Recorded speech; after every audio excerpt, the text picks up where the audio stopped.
Hello.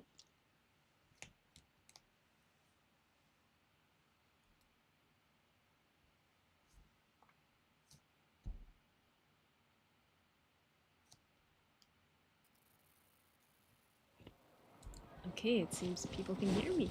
Good. Okay, I for once for once in my life, I'm gonna be playing the Fontaine quest. But but there's a quest I wanted to do first before then. And we'll wait for this is a good quest. It's a good quest. I wanted to do Caribert. I wanted to do this quest for a long time because I believe this includes the Scaramouche quest. So I really like Scaramouche. So I really wanted to do this one. Okay. Maybe I shouldn't use my commission people to do this. In celebration for me finally doing this stupid quest. What do you want from me? I'm gonna use Scaramouche. It's been a while since I've limbered up. It's been a while since I used you. You want me on your team? All right, let's head off. Okay, let's go. Or should I wait for more people to trigger up? What's up ahead? Look, guys, Paimon's getting replaced. I've never been so happy. Guys, have me cast as Paimon. You'll have less of a slightly high-pitched voice. Paimon will only be slightly high-pitched, not annoyingly high-pitched. Okay, before I move on. There we go, we actually deploy.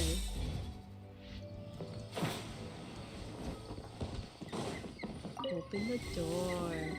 What is this? There's a box over here. Why don't we open it? And by we, Paimon means you. Paimon's just scared that whatever's inside might bite her fingertips off. Oh, by the way, this is where we left off. We just met up with Dainsliff, and he's like, oh, I got another thing for you. So, yeah, that's about it. Oh, and he met up with Kaya, too. What in the world is going through your head? Huh? This is a mirror. Shut up, Paimon. It's broken too. Was this a makeup box? It's just broken. That's kinda disappointing. Paimon was hoping we'd uncover some super big secret, especially after Dane talked this place up.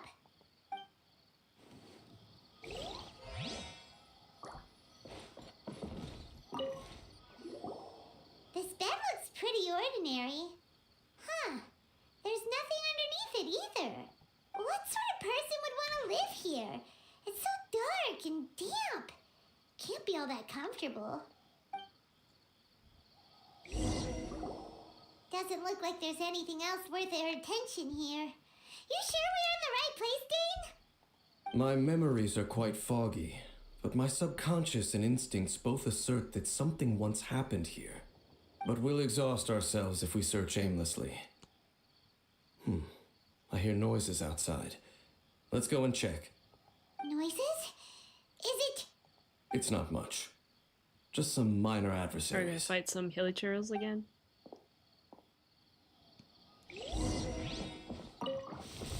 Of course it's slimes. Monsters? Wow, Dane's ears are sharp, just like his nose. Surprisingly good taste for a 500-year-old. Although for someone who's as full of surprises as Dane, it's hardly a big deal. Anyway, let's beat up these monsters.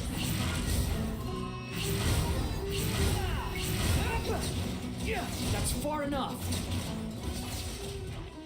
There's more. Teamwork is dreamwork. Ay-ya. Clouds high. The birds call. One with nature. Have fun with this gift.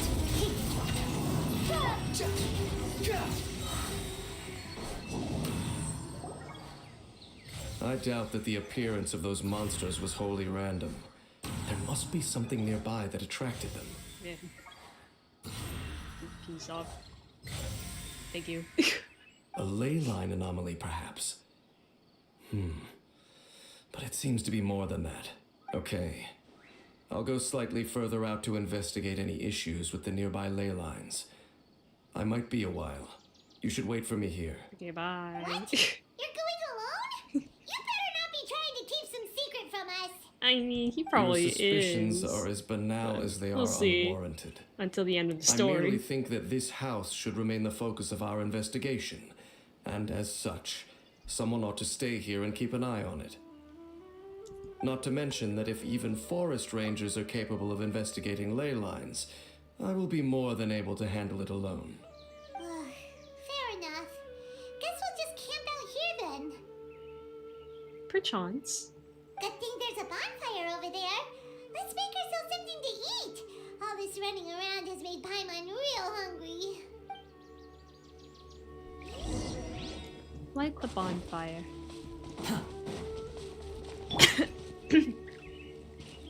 Let's light it up! You and Paimon make a fire before you know it, night sets in. Your cooking is as good as ever.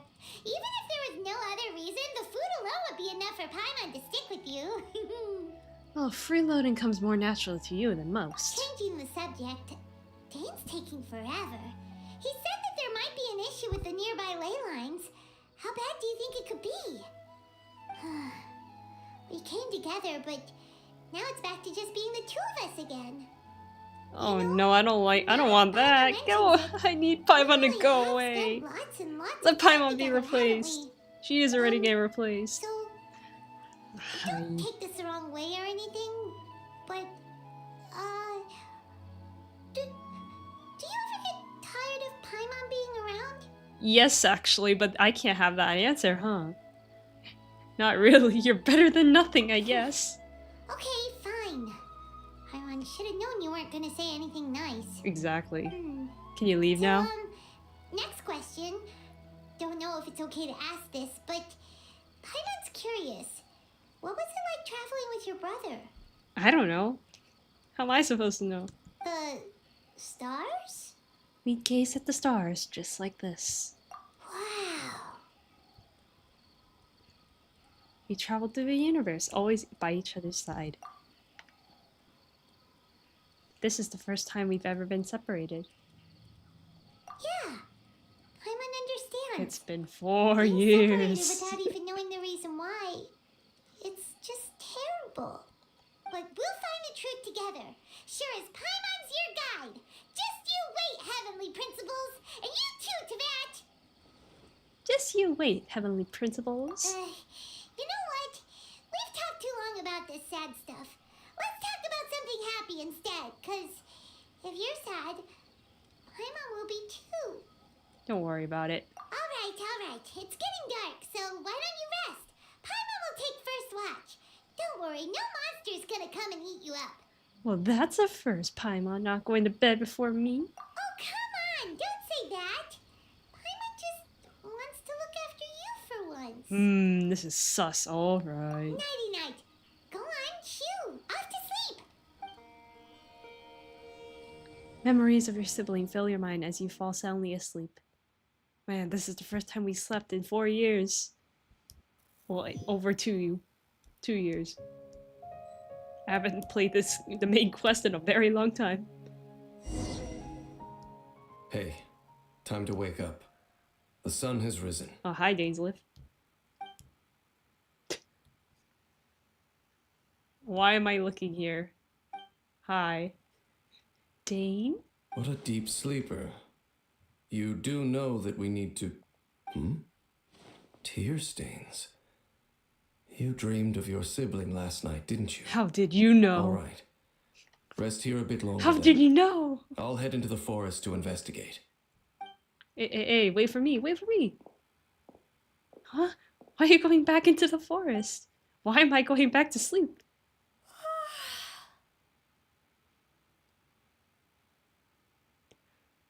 Man, those are really thin arms. I just realized that.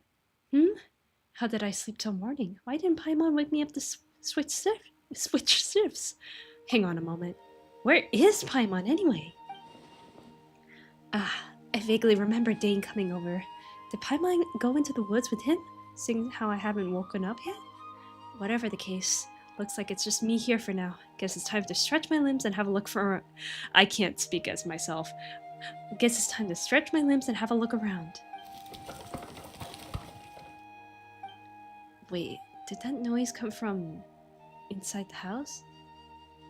Paimon, this isn't the time for hide and seek. No reply. I should go inside and check. Star-crossed night. Look for Paimon inside the house. Halt! What do you think you're doing? You startled me.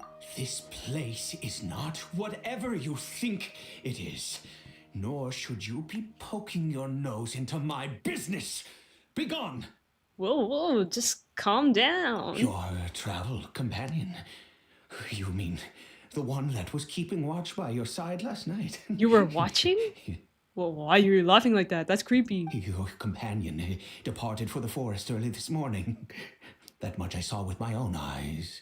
Oh, why are you laughing like that? That's weird. Stop. I thought so. Still, I didn't know if I can trust this person's word just yet.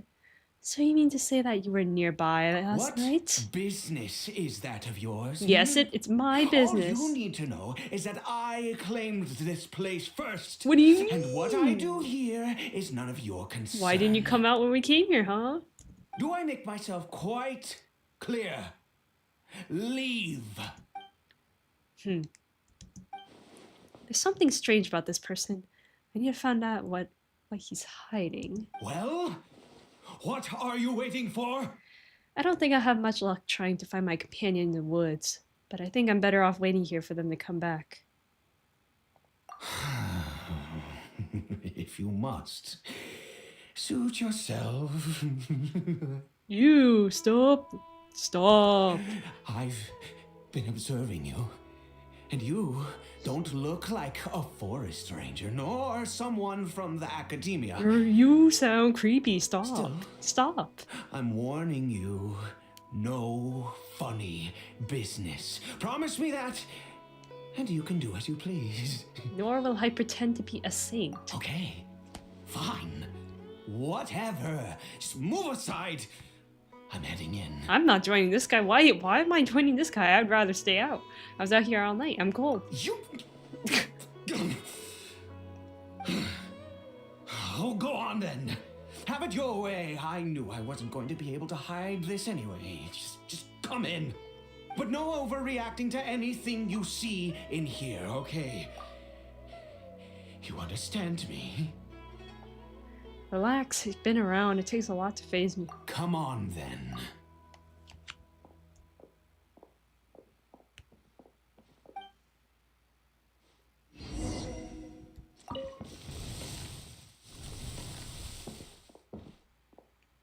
He's gonna kill me. Uh-oh. A hilly churl? Why do you keep a hilly churl at home? Mind your own business.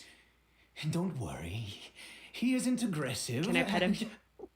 How could he be? He was too young for anything like that. So don't you lay a finger on him. Just find yourself a corner to rest if you're tired or cold. You're from Conria, aren't you? Huh? I can tell by the eyes. You know Conria? Who are you, exactly? And how do you know I'm from Conria? I met others from Conria. Your eyes. Do And you your clothes. worship a god, traveler?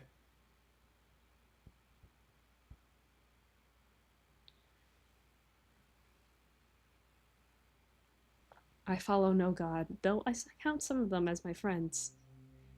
Count some of them as my foes. Ooh. I need to think about this one. I mean, Venti's sus. He's really sus. Zhongli, he's also sus. I don't think they do a good job at, like, leading their nations. Also, with the Raiden Shogun. I think Nahida is the only one who actually cares. I don't know about Maoifka yet, but I don't even consider her a god because she was human before. I don't know.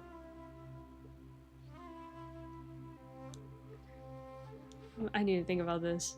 Literally only one of them I consider them as a friend, so I might just choose this one. This is probably the bad answer. Okay, let's do. Sounds like you've had an eventful life. Let's choose that one. No difference.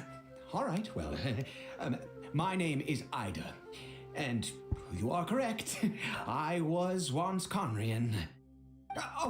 I apologize for my earlier hostility, but you must understand, as far as I'm concerned, humans who do not worship the Seven are nigh extinct.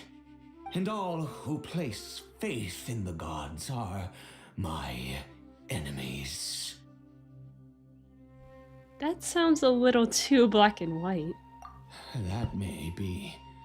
But the fact is that chances to talk to people like yourself have been few and far between since the cataclysm.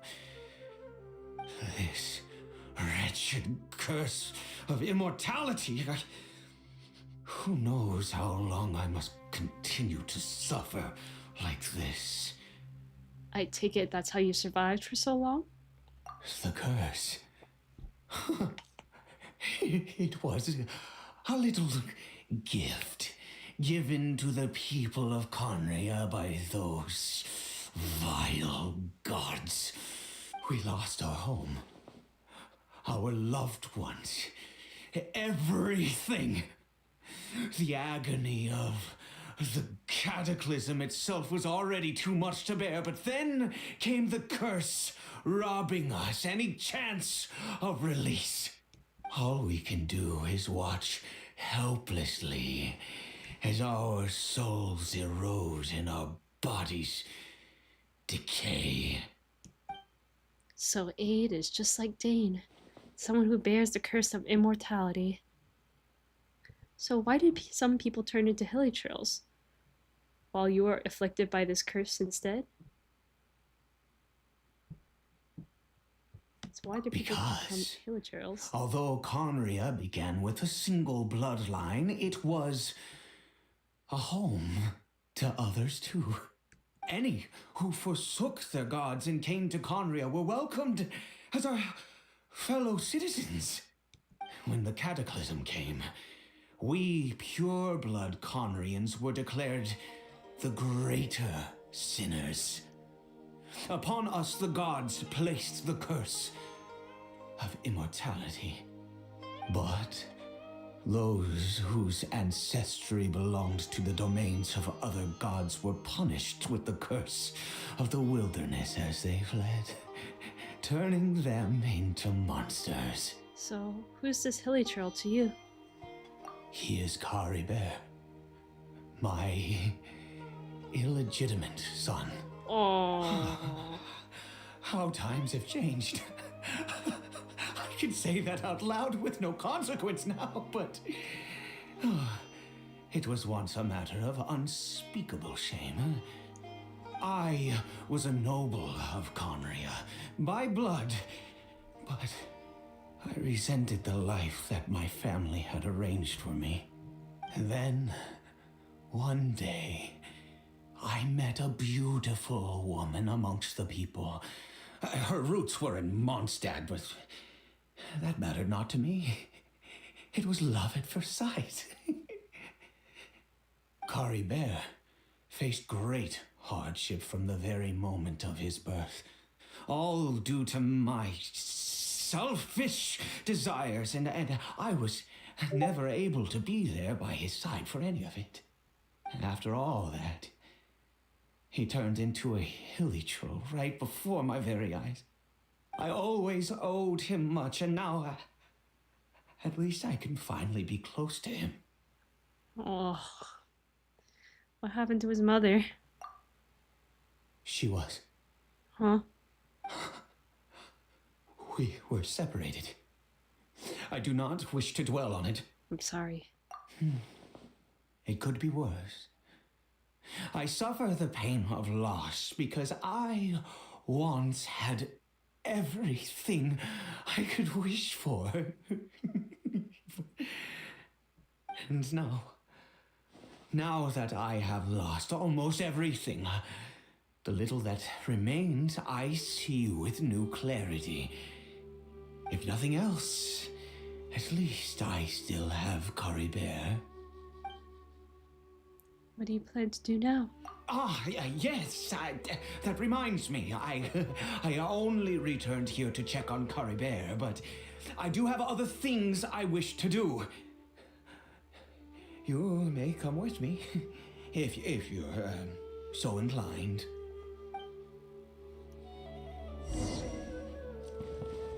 Caribert. Aww. So sad.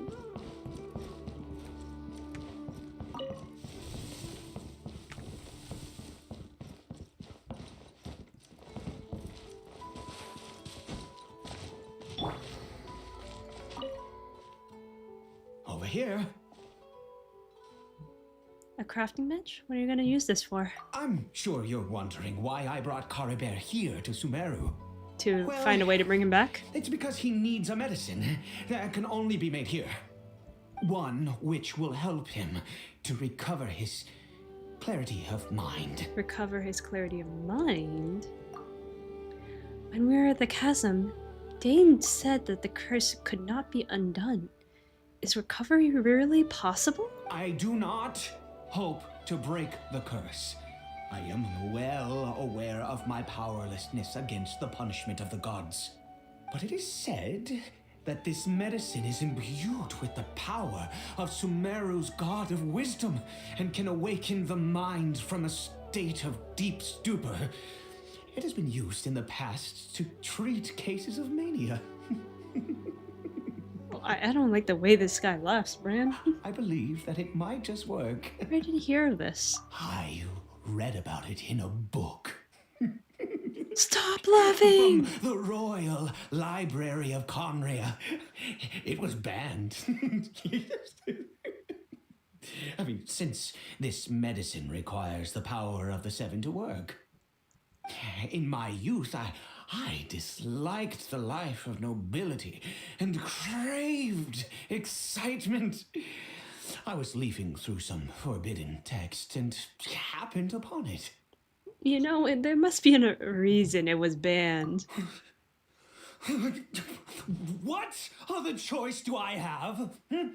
What exactly would you have me do? The gods have already punished us.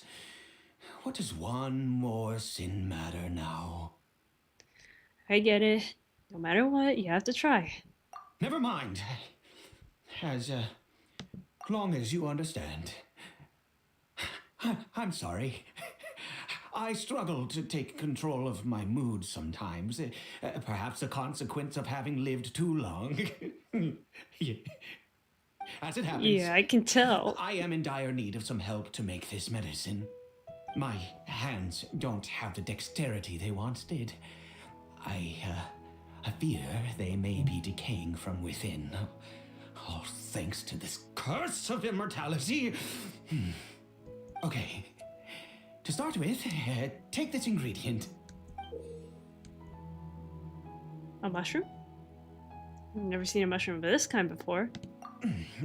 Also, do you have any of Sumeru's regional specialties on hand? I believe they're called Kalpalata lotuses and Sumeru roses. I picked some before, yes. Oh, wonderful. Oh, in that case, we have everything we need. This is the method for making the medicine. You just need to follow the steps. Strange mushrooms. Can mushrooms really grow in a field like this? Anything to say? Without your help, oh, goodness knows how long this would take me. Thank you. Oh, time to make a forbidden potion. Nameless taboo medicine of the royal court. Wow.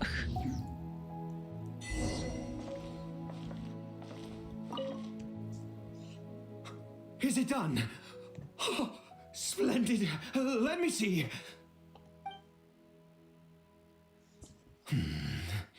In all honesty, I do not know what the end product is supposed to look like. The banned book didn't feature any illustrations. Okay. Well, the moment has finally arrived. Curses. Excuse me? No! We need to perform one final step to complete the medicine. Okay. I said before that this medicine relies on the power of the God of Wisdom for its restorative effects. Which means we must pay a visit to a statue of the Seven. I understand your reluctance. Ouch, that can't be easy for someone from Kanya.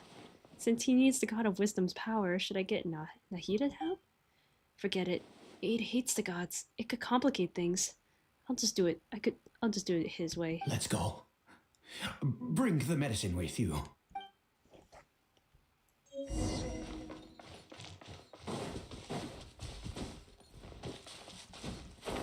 Nahida, come out. Nahida, come out. It is time.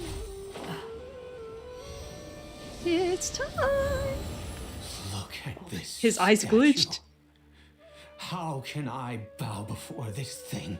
I mean, I could God bow. of wisdom, look at me. I will utter no prayer, nor will I sing your praises. You and your kind destroyed my home, wrought unfathomable suffering on my compatriots, yet here I stand before you. You cannot mock me more than fate itself already has. God of wisdom, I seek not to disavow myself of the sinful blood that flows through my veins. I wish only to beseech you to have pity upon a young and unfortunate soul, my son, Caribert. He was turned into a monster before he had the chance to witness anything beautiful in this world. This is no fate for a child. If everything the gods have done was in order to have the impious people of Conria bow their heads, then I bow to you now. I have given up all I ever stood for. All I ask is for a tiny miracle. For Caribert to see this world once more. Please, God. I beg of you.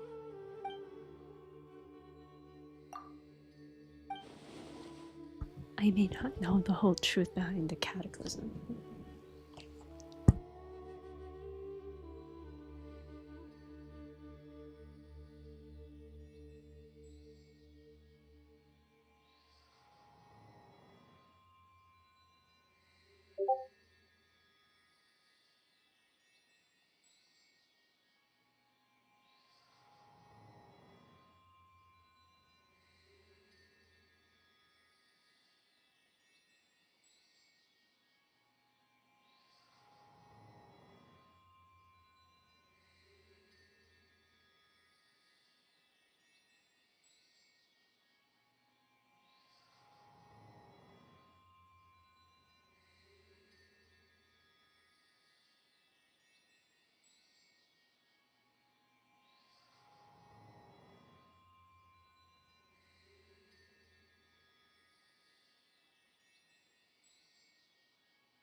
Okay. My sister came into the room. I had to suddenly be quiet. I'm sorry. I may not know the whole truth behind the cataclysm, but the people of Kanya have truly suffered. Why would Kanya and the Seven not coexist in peace? I have made quite enough of a fool of myself for one day. Let's go. Things will get better.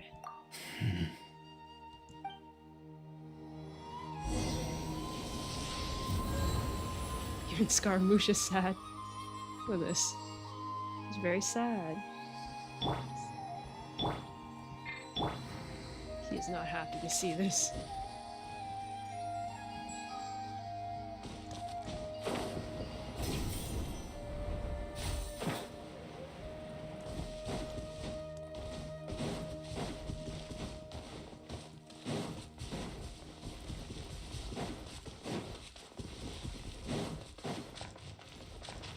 Quit following me.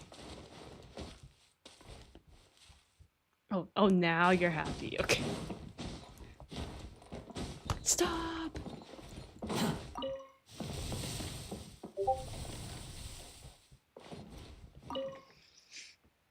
Caribert? Dot, dot, dot. The hilichurl seems almost lifeless. Its reactions to everything are incredibly weak. Well, we've prepared the medicine. We might as well try it. With your help, Aid feeds the newly made medicine to the hilichurl.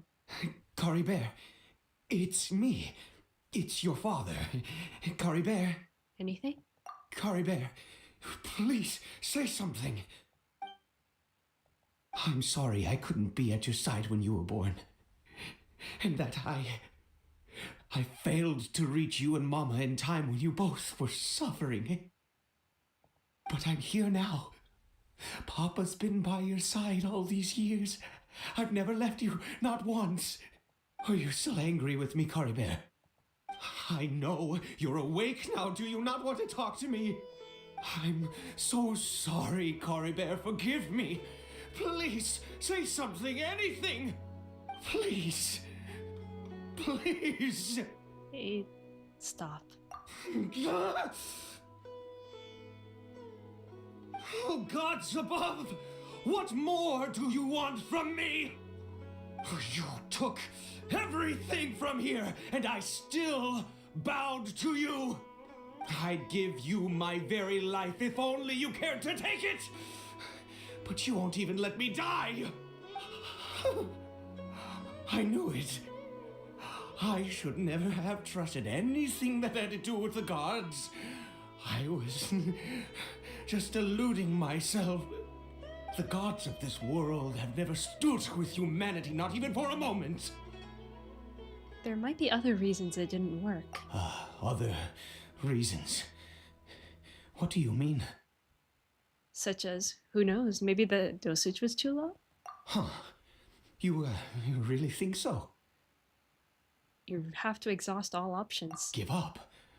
No, never. And yes, you're right. I cannot let myself wallow in despair.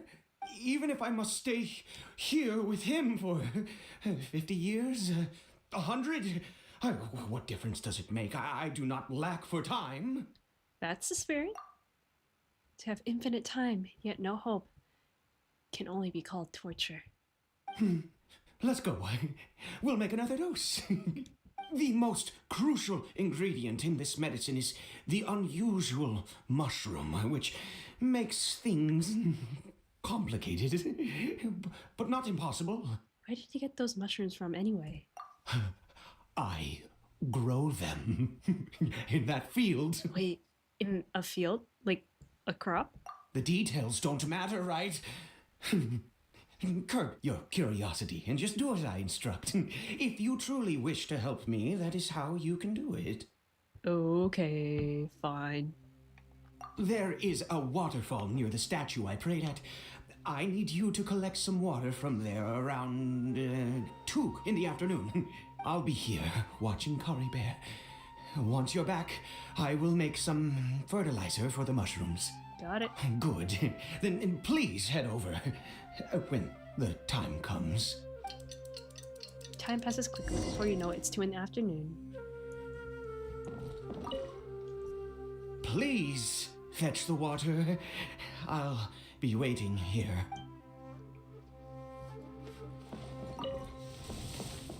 Quit following me. Too slow. Squall Fury.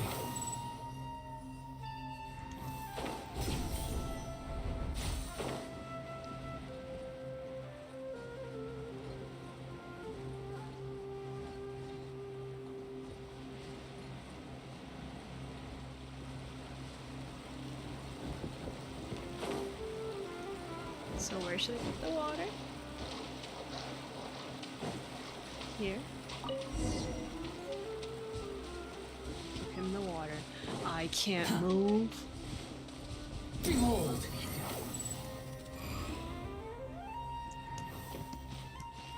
I have to physically get up.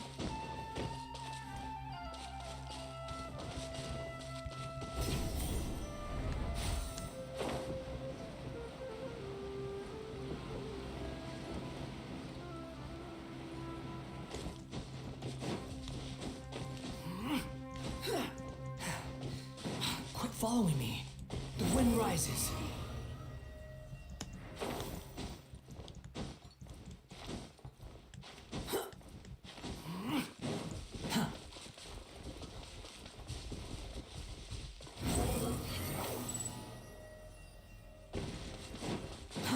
Too slow. Okay, we got your water. Ah, you're back. Caribert's condition is stable. Really? By which I mean he still isn't responding. Anyway, give me the water. No.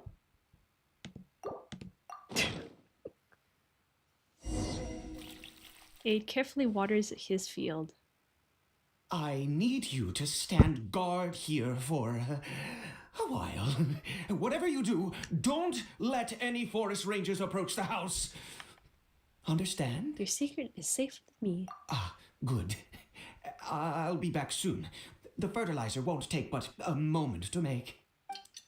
You wait in the field for Aid to return. After a while... Monsters, and so many of them! Looks like they're coming for this field. Does watering the field somehow attract monsters? Better fend them off.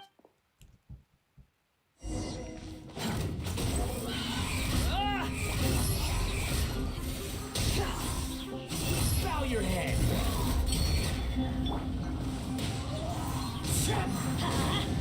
Too late for a crack.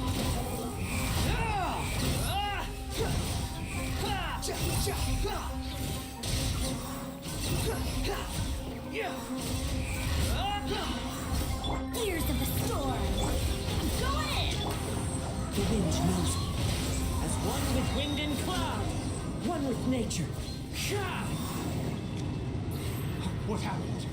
Was it monsters? Yes. Thank goodness you were here. I couldn't have taken them on all by myself. I'd have to hide and wait until they were gone. Oh, yes, I've got the fertilizer. The effects can take some time to kick in, so let's get on with it. Aid spreads the fertilizer evenly. Before long, the elemental energy within Next, blah blah blah blah we pick blah them. within starts to take effect. I trust you still remember the method. Wow, that was quick. Strange mushroom, strange mushroom. Meanwhile, let me create some of these. Thank you.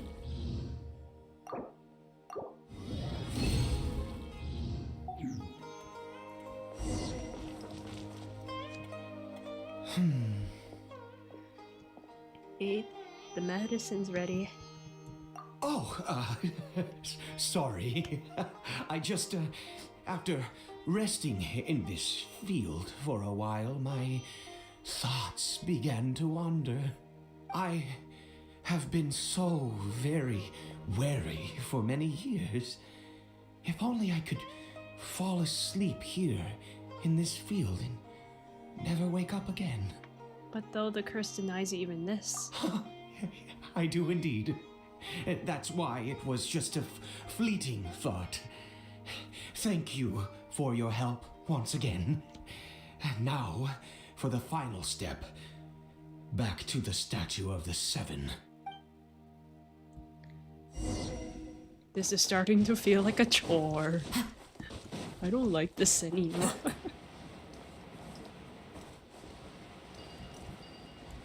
Still sad though.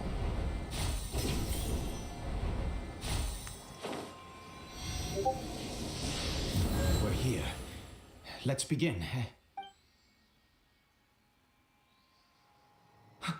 Wait a moment. Hey, what was that? Caribert! He left the house? Oh no! He must have left while we were too busy preparing the medicine to notice. Come on! We have to catch up with him! Oh no. Shit!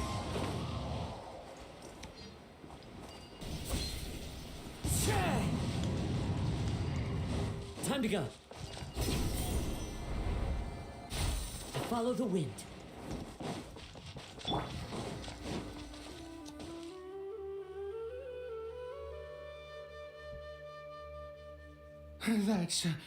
That's not Caribert. No, it's not. Right. Caribert's scarf was a gift I once gave to his mother. I use it now as a marker of sorts. My eyes must be going. How could I not recognize my own son? This decrepit body of mine. There's something strange about it. Ah, yes. It doesn't seem interested in us in the least. It seems intent on walking in that direction. Where could it be going? Let's go have a look. Yes. The more we know about hilly churls, the better.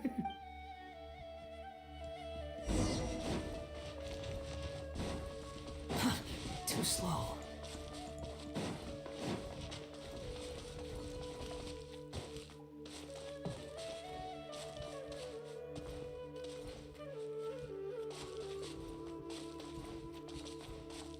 Did it go in here? Well, let's head in. What is this, the chasm?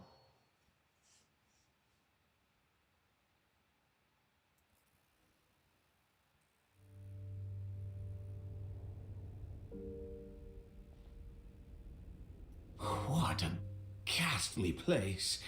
Has it always existed? I swear I've never noticed it before.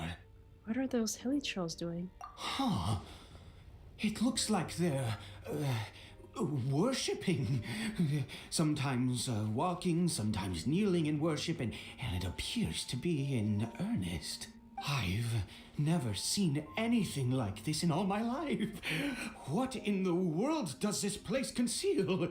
Oh, there's only one way to find out.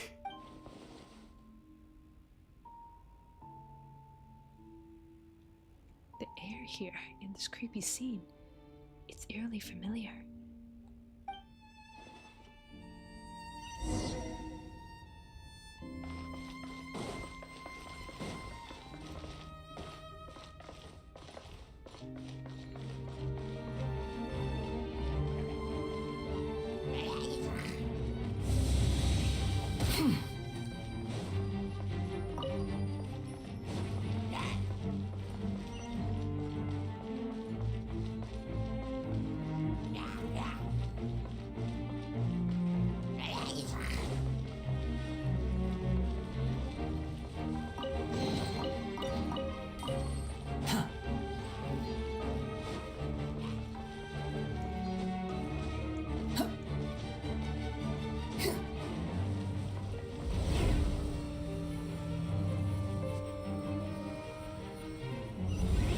Is this a teleportation We're device? finally talking. What energy is powering it? Hold on, I'll be right back.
There's no such thing as pure freedom in this world. Even the wind cannot blow on forever.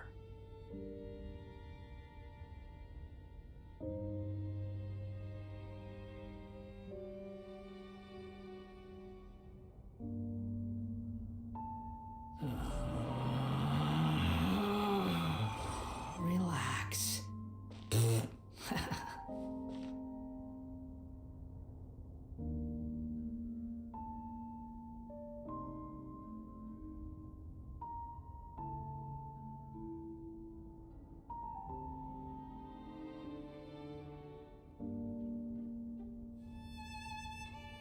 You think I've got a sharp tongue? I just tell it like it is. If someone can't handle it, maybe that's their problem.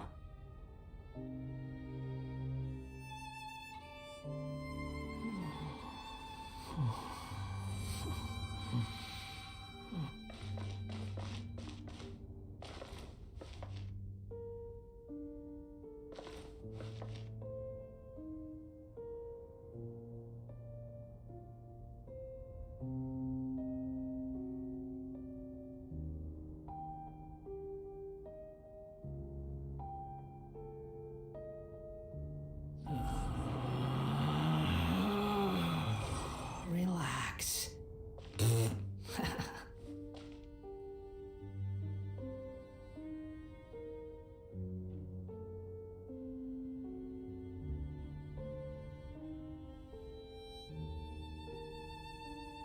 There's no such thing as pure freedom in this world. Even the wind cannot blow on forever.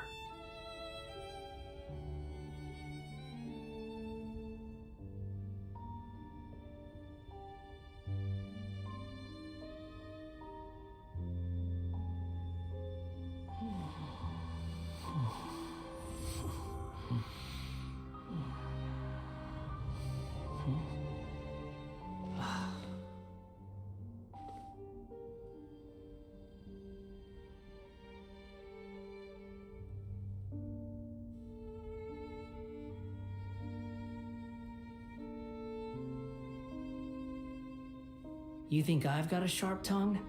I just tell it like it is. If someone can't handle it, maybe that's their problem.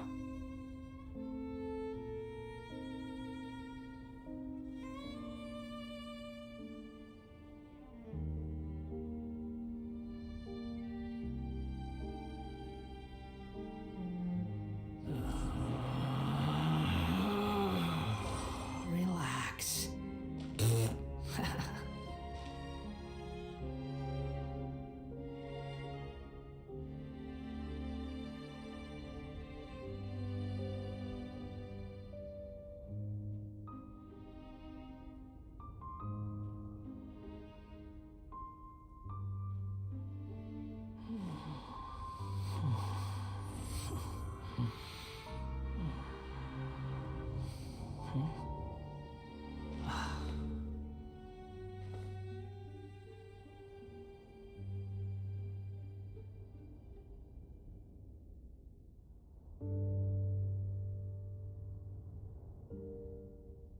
There's no need to exchange pleasantries. It's rather pathetic to force a conversation just to occupy silence.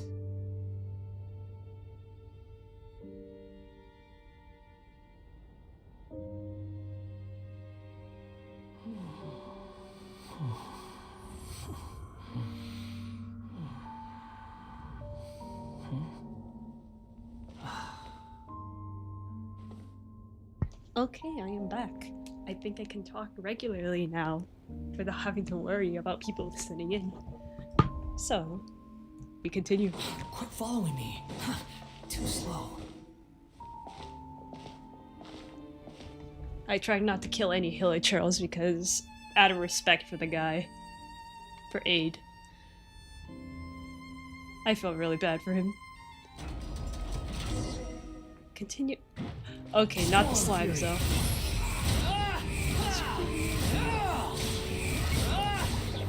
Cry loud!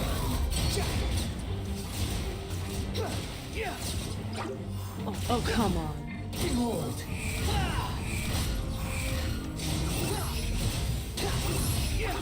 Upon the gale.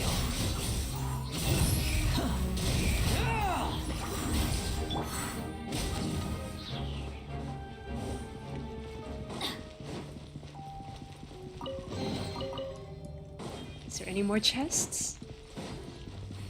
Adventure time. No. Okay.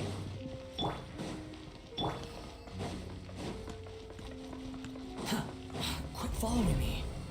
This gives me Mona vibes. We are in this world again. Never mind.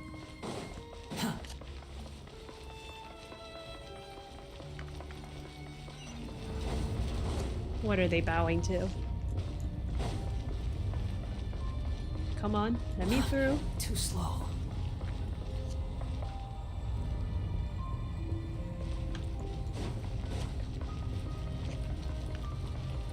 Truth repeats its course.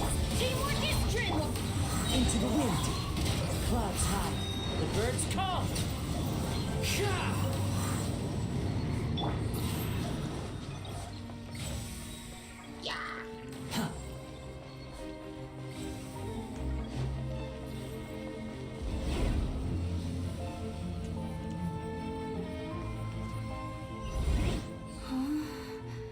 How did I get on the ceiling? Did the room turn upside down, or gravity itself?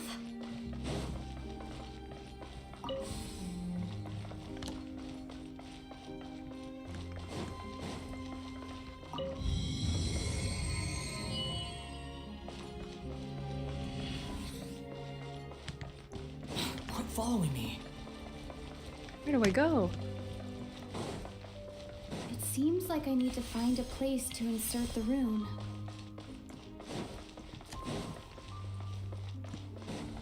Need to find the last one.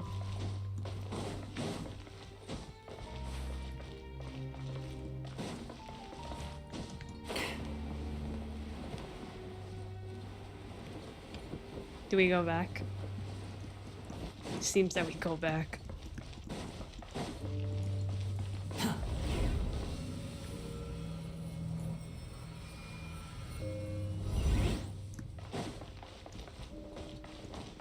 Quit following me. We missed a chest.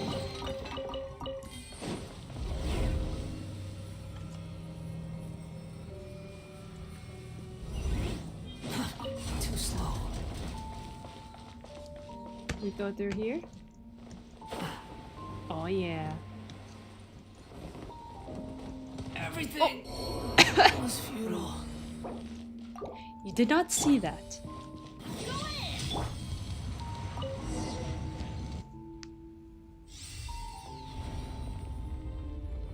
Wow, triangle.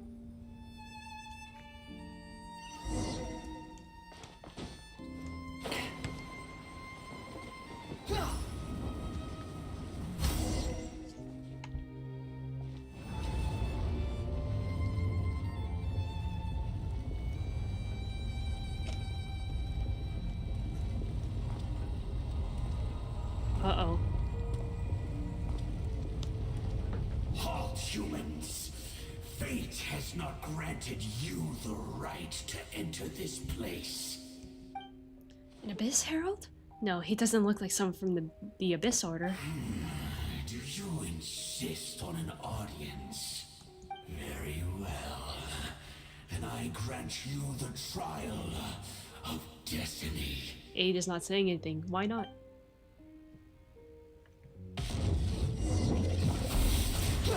Have fun with this gift. Let's light it up.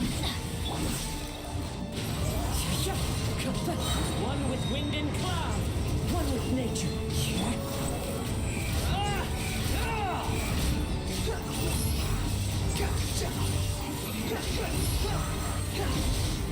The price. What?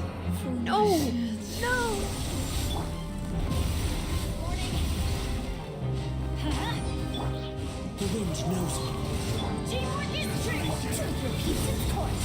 force. Let's light it up. Oh, come on.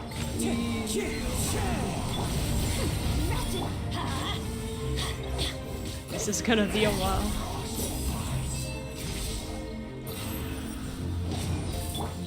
Into the wind.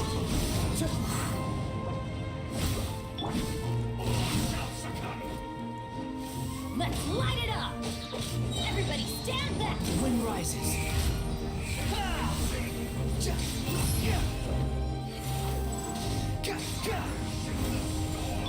Clouds high. The birds come.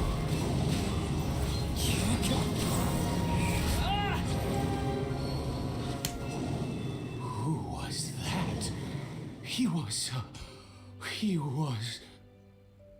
I've seen similar characters before. He was a perfect being. I'm in awe. Huh?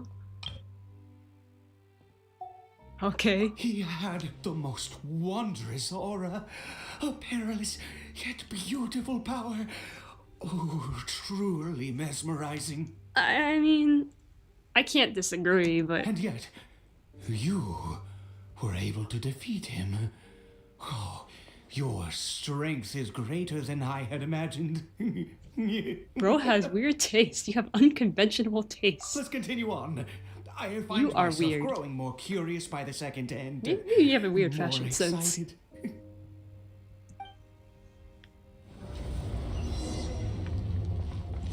You have a weird fashion sense. Why didn't you say anything when he came by?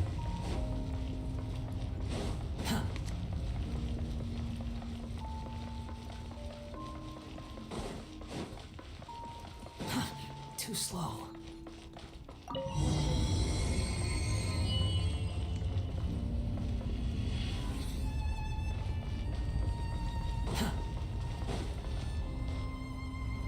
I think we've made it to the end.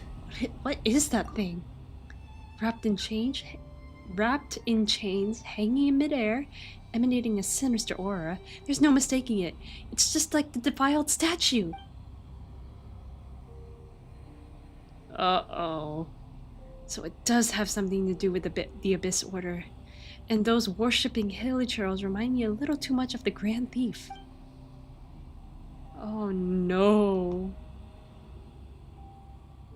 Aid, this place is bad news. We've got to go. Aid? Oh, dear creature, why do you bow down? For fear of the unknown, or for power that you covet? Whose voice is that? It must be coming from right inside my head. Can't Aid hear it? Oh, dear creature, why do you bow down? For I am no god, I am but a sinner. A sinner?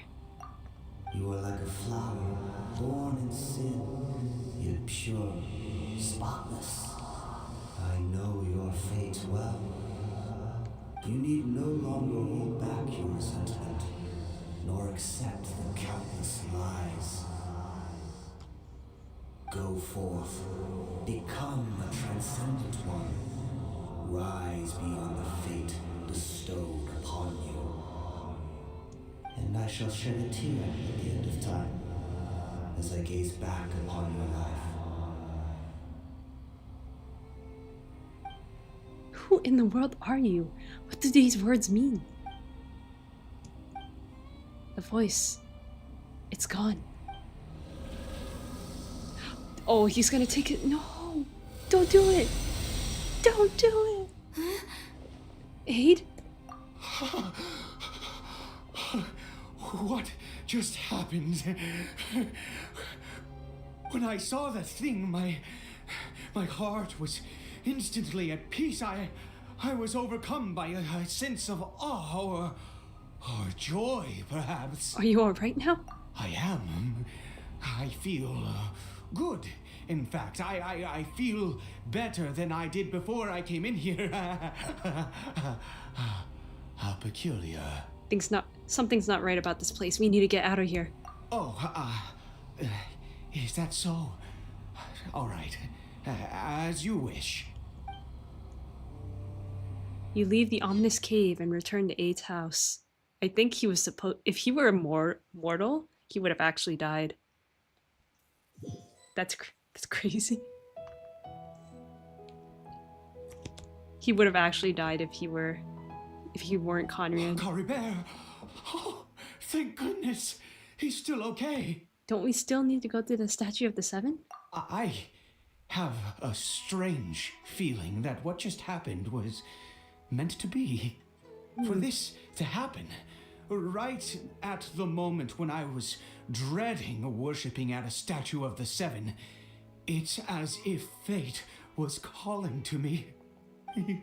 You say that I bowed before that thing, so perhaps it might be just as effective. That sounds like a ridiculous idea, but if you insist. I have to try. No matter what, you said it yourself. I have to exhaust all options. Another dose of medicine is administered to the chili trail. But... Caribert?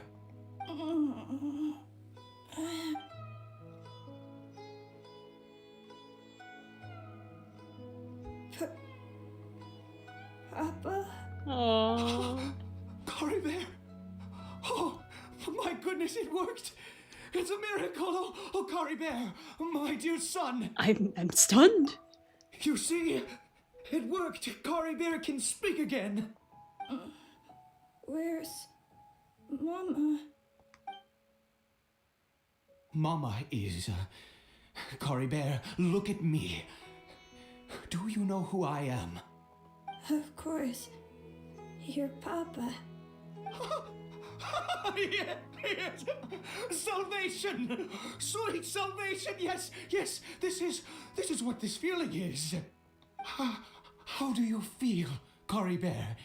Are you fully awake now? Yes. It feels like I just woke up from a long, long sleep. I dreamed that I was hiding in a little room. I didn't dare go out the whole time, and I didn't want to either. Wait. My body! What happened to me? Is this me? Papa? What's happened to me? Don't panic, son. It's just... While you were sleeping, we went into a fairy tale world. There's no more Conria here. No more home. But, do you know what that means? No more red sky. No more end of the world. In this world, you have to be a little monster, but you get to stay with Papa forever. Am I dead? No, of course not. Look, Caribert, you still have Mama's Bro, scar you on are your scarring arm. him for life. That means she's watching over you, protecting you. So how could you be dead? Really?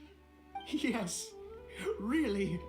You've only just woken up, and this must all be very confusing for you. Just rest here for now. Things will get better. Oh no, I don't like the sound of and, this. You have to promise me something. Never take off your mask. Understand? Whatever happens, you mustn't take it off. Why? Okay, Papa. I won't. I promise. Well, why? Father and son talk a long while. Not since that day. Aid seems like a changed man after his religious experience. I can't believe this is really happening. It's unbelievable. I knew that placing my hope in the Seven was a waste of time. I even worshipped at one of their statues like a common fool.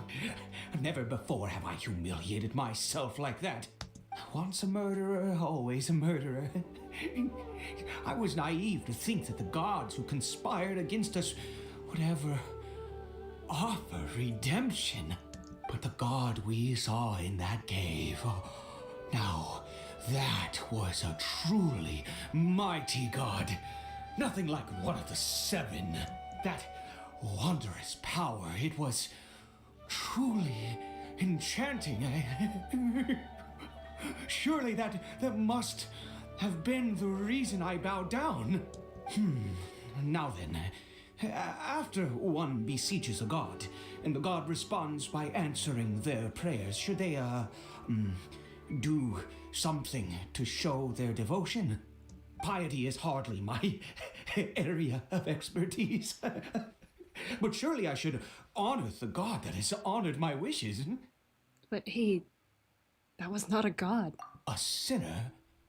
He was a sinner. Don't be absurd. You don't know a single thing about him. How dare you utter such blasphemy? Oh, now you like You gods? and I have both witnessed his divine power. When has the seven worked a miracle like this before? Never! He is a god, mightier than they, and yet you would call him a sinner. Oh, preposterous! No matter. Believe what you will. You cannot shake my faith. I am going to pay my respects with or without you. But he said so himself. His experience has deeply affected him, not that he was particularly stable to begin with, but this religious fervor is something else. I guess I better catch up with him anyway. There are monsters everywhere. I can't stand by and let him fall into their hands.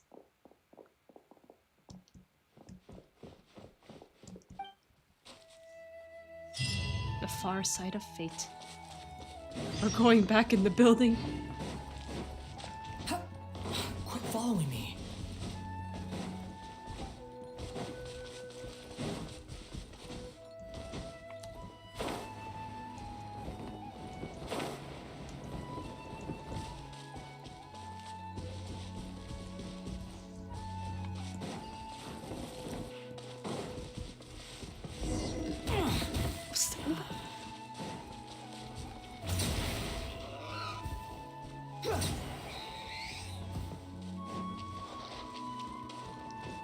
We're going back. Upon the gale.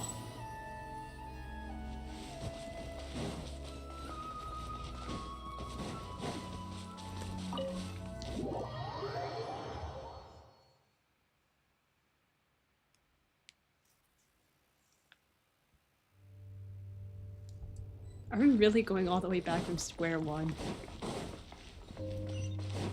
Behold!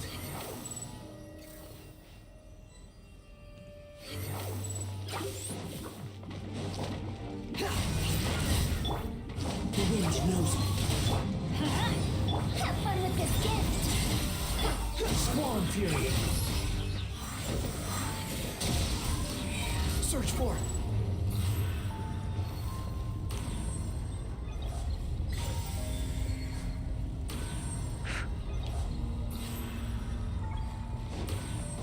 What is this?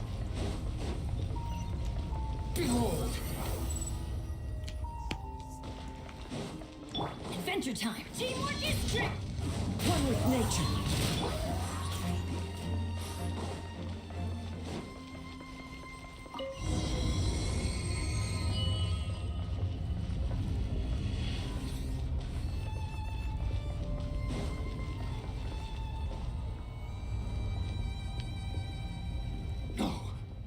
Impossible! What happened? But it was right here. The Hilichurl worshippers have disappeared too? Was it all an illusion? We couldn't have both seen the exact same illusion. That's true. Yes, it can't have been an illusion. I still feel that awesome and wondrous power flowing through my mind and body. It was neither illusion nor coincidence, and certainly no dream. It was a wonder. Yes, a divine wonder. Let's go, traveler. There is surely a reason for its disappearance, and I do believe that someday in the future, We shall see it again. You're turning into a zealot. Could he really have been a sinner and not a god? I mean, he said so himself. You take Aid, who seems to be in a trance, back to the small house.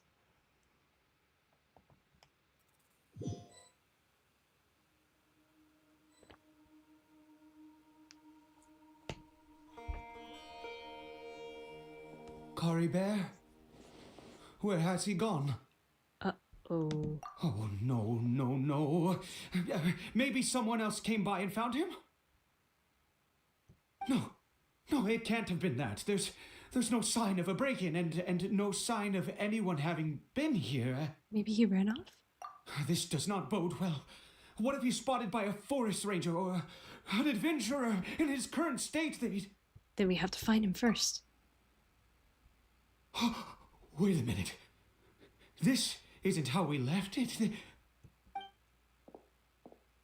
Oh no. Did he?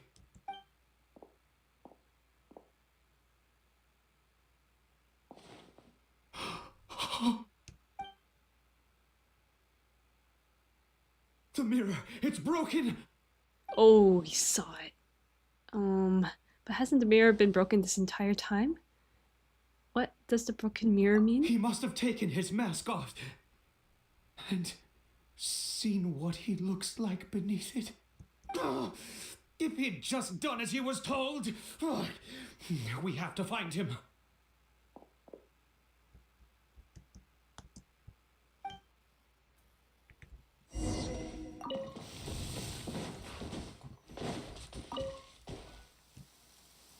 It's his scarf. He dropped it. Looks like we're going the right way. Come on.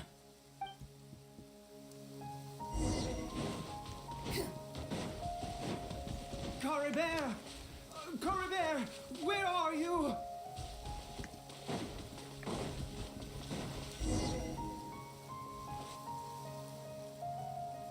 Curses! Forest rangers. Hey! Who are you? We haven't seen you around here before. What's your business here? Have you seen a hilly churl? A hilly churl should have come past this way. Have you seen it? I asked you first. Don't make this more difficult than it needs to be. I said, have you seen a hilly churl? Aid? Hey, whoa. Look, sir, there's no need to get so worked up.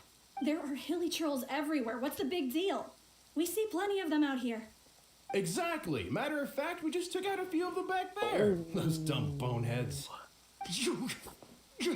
You, forest ranger scum! You spawn of the seven are all the same. I'll have your heads if you so much as laid a finger on Caribert.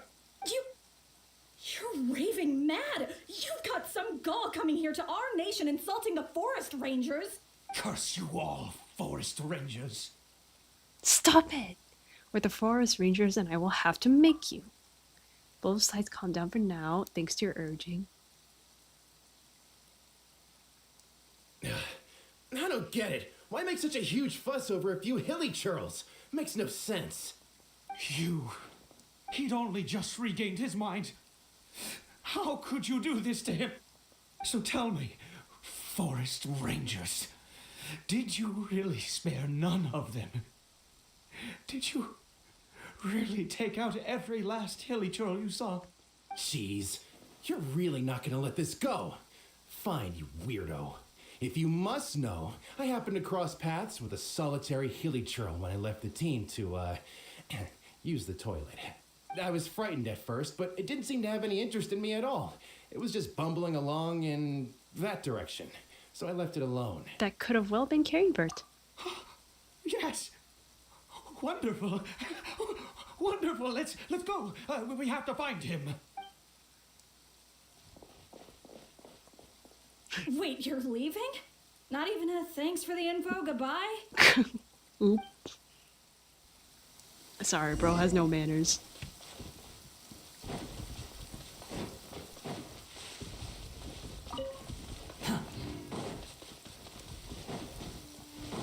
Swollen Fury! Quit following. Caribert! We found him. Caribert, stop! It's me! It's Papa! Whatever you saw, it was all a trick. An illusion. I told you, we're in a fairy tale world now. Nothing here is real. Please, Caribert, come back. It's time to go back. Caribert? He's not responding. He relapsed. How could this happen? He regained his mind. He must be able to hear me. Surely. Come, Caribert. We have to go home now. Papa's here to take you home, all right? What has that strange power done to him?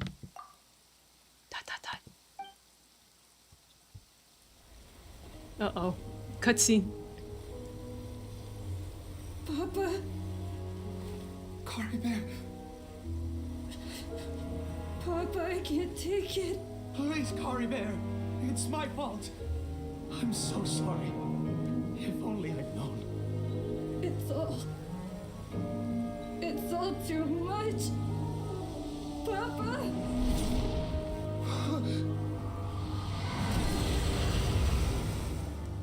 Oh.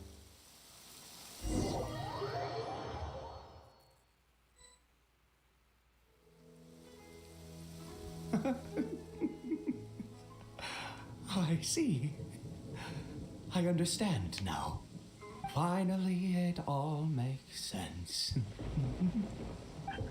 I don't like this thunderstorm. What happened? Did I faint? I remember Caribert taking his mask off, but then... Ah, traveler, you're awake. Finally, we can rejoice together. Wait, no. Why am I still calling you traveler? Oh, I have known your true identity for some time now. What do you mean, true identity?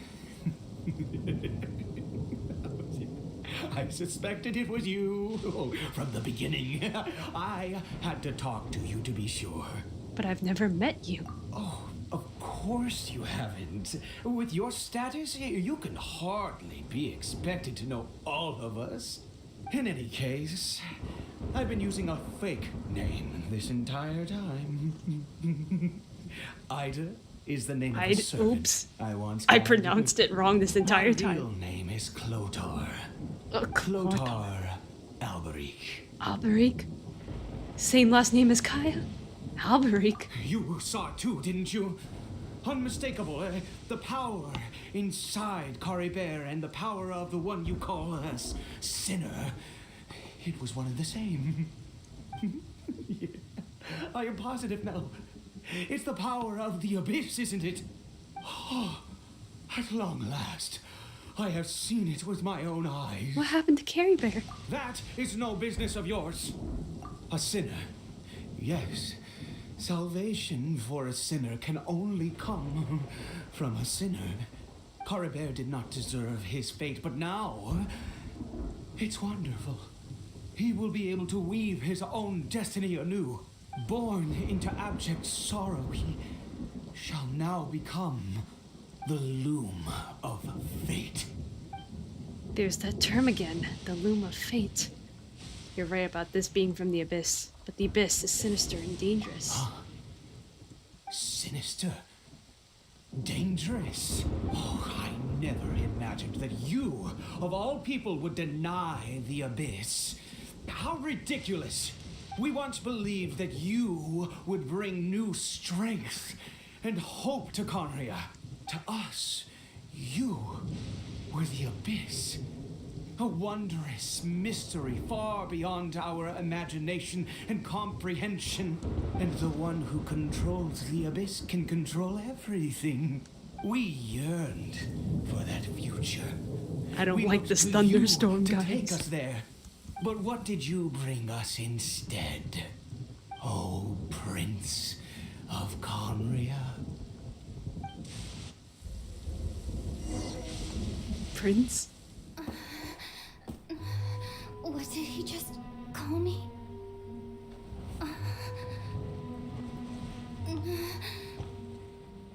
Am I gonna see my brother?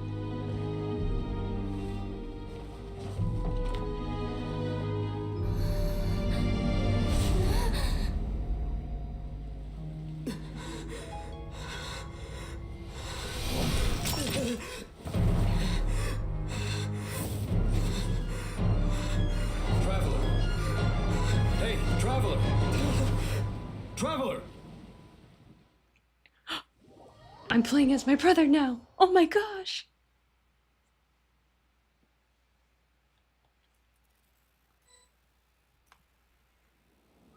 You're awake! Oh, thank goodness you're awake. Paimon was worried sick! Traveler? Traveler? What happened while you were unconscious? I checked the ley lines nearby.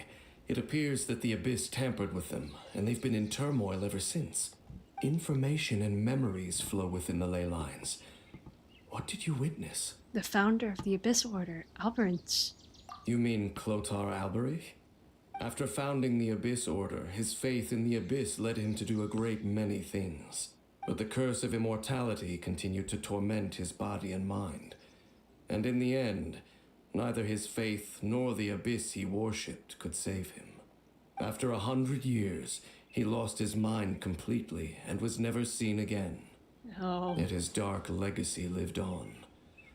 The defiled statue that we encountered previously was just one perverse product of his use of abyssal power during his life. And despite that, my brother ultimately sided with him, didn't he? You could say that. He wouldn't be the Abyss Order's prince otherwise. Are you alright? You have a troubled look on your face. What happened? I have a story to tell you. Your words send Dean's Leaf deep into thought. So you saw his memories from centuries ago through your own eyes. It all but defies belief. Still, as I'd suspected, the notion of the Loom of Fate did indeed rear its head during that time.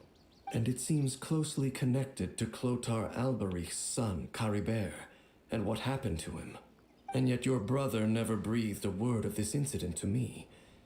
I wonder, was that the moment that he decided to go down this path? I also wish that I could know what he thought about all this. But one thing is clear, this was not a happy memory. Indeed. Clearly, this series of events sparked a long period of deep contemplation. This was where it all began. There's something I need to check. What is it? I need to know what lies buried in this field. The field? What does that have to do with anything? You mean here? Well, let's start digging and see. After some time, you and Dainsleif discover what's buried in the field. You scared the Duke out of Paimon! Did you rebury them yet? We're done. You can open your eyes now. A male and female skeleton, buried together. Interestingly, the male skeleton appears to have been interred much later, and it's holding a silk scarf in its hand. But what does this mean? And how did you know that there were bodies buried here? I think that the bones of the man belong to Clothar Alberic. What? That's impossible. Unless Clotar Alberic finally found a way to rid himself of the curse. Perhaps he did. This all raises far too many questions. I need time to think, and to search my memories for some missing pieces. We should part ways here. Huh? You're just gonna leave? Why? You could come with us, you know. It's better that we split up for now. I think that he might have seen you. Who's he? You mean the voice that I heard inside my head? Yes. I have my suspicions as to his identity, but I need to confirm some other details before I can be sure. If the time is right, I will tell you when we next meet. But what do you mean that he saw the traveler? How is that possible? It all happened hundreds of years in the past. I fear that while these things would limit anyone else, they are no obstacle to him. What? Why? What is he? A sinner. All right, let's leave it there. Get some rest. Goodbye. There goes Dane. And just like that, it's back to being the two of us again, huh? Oh, Paimon, one more thing. What is it? It was so nice to not hear your voice. Huh?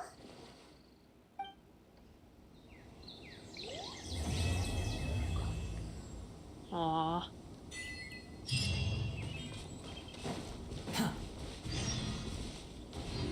Oh, what is this? What's this quest?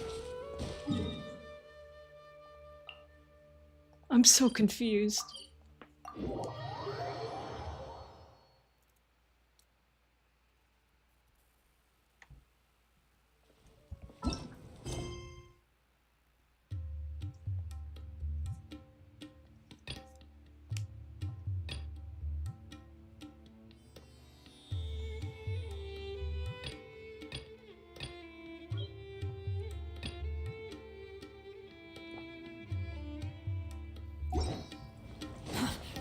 What is this quest then? Soloist prologue. Oh. It's time to go to Fontaine, but what next? Good old Caravan Rebat. Now let Paimon think. What were we up to the first time we came here? Oh, Paimon remembers. Nahita's consciousness had been trapped by the doctor, but we followed the clues she left behind to help her. Oh, we're finally here. We're finally at the quest I was supposed to be at. I like playing things in order, as you didn't know. Good memory, Paimon. I guess we may have stumbled upon this place at some point before. So much time has already passed since then. And it seems Sumeru's changing for the better now that Nahita's in charge, right? Paimon just hopes this peace will last a long time. And then Nahita won't have any more new problems to deal with. Yes, but as long as we're around. Yeah, guess you're right. We somehow always find ourselves right in the thick of it. Who knows what will happen next? Come to think of it, maybe it's all because of you. Maybe you're just a magnet for trouble. Thank you for blaming me. I was just thinking that you might be the problem, Paimon. Huh? Me? Before Paimon ran into you, Paimon never ran into any trouble. At most, when she was super tired, Paimon got caught in some strange whirlpool and sucked out into sea. And even then, you fished Paimon out. Anyway, for Nahita's sake, maybe we should think about heading to our next destination for Next now. stop, Fontaine. Ah, look who it is. Running into you in a place like this? I can see you two still love wandering around. Oh, it's Dia! Since when are we just wandering around? We're usually taking care of some serious business. Even though it may have nothing to do with our journey. But never mind that. What brings you here? I just finished a commission in the desert for a usual client of mine. Nothing too interesting. Just escorting a shipment of goods. I'm on my way to report back. That's when I saw you two all the way over there, chatting away. What were you two talking about anyway? We're preparing to leave Sumeru and head to Fontaine. What's with that look? You serious? Can't say I saw that coming. But you are travelers after all. I guess you'd never stay for too long in one place. I've been staying here for a very long time. Bumping into you like this will become a rarity. I'm starting to feel sad just thinking about it. Hey, how about I gather a few mercs to escort you two? What do you say? Thanks, but no need. Oh, Paimon had no clue you'd miss us so much. But don't worry, we'll come back to see everyone when we get a chance. Sounds good. All you need to do to get to Fontaine is cross this stretch of desert and navigate some waterways. Knowing you two, I'm sure it won't be anything you can't handle. So, when are you leaving? We'll leave as soon as we finish a few more preparations. Oh, wait a sec. Paimon just remembered there are still a few dishes in Sumeru that Paimon hasn't tried yet.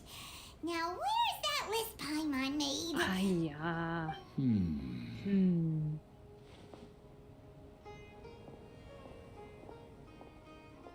I see. Guess you won't be needing a going away party or anything. It's sad enough to see you go like this. Though, now that I think about it, Sumeru wouldn't be what it is today without you. Seems true heroes always prefer leaving quietly. By the way, should we go say bye to Nahita? In her case, she'll know from our dreams anyway. Oh, good point. Then there's no need to bother her in the real world. Then, I guess this is goodbye for now, Traveler in Paimon. Whether as a client or a friend, you're always welcome to come find me.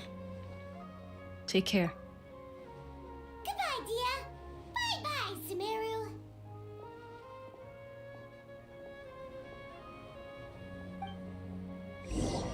After settling matters in Sumer, you approach the border with Fontaine.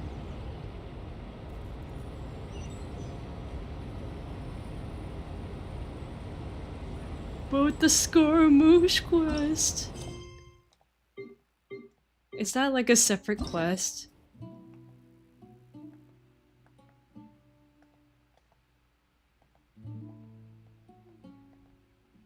I don't know, I'm not seeing it.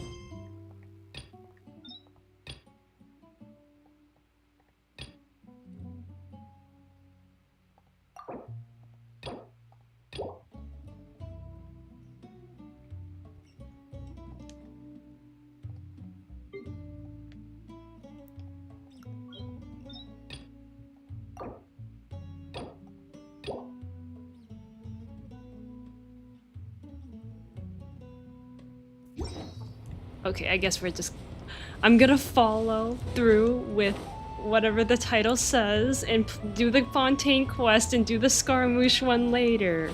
Fine, I won't do it in order. It's not like it matters anyway. Whatever.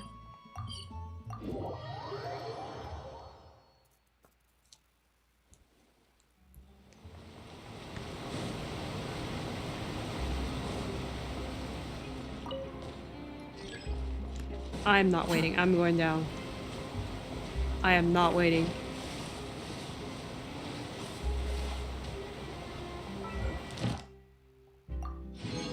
Actually, speaking of waiting, I might as well just do my commissions.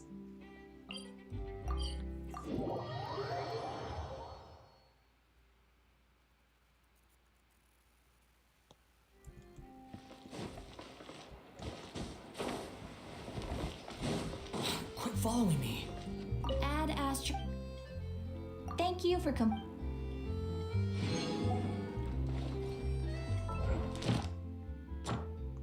Thank you.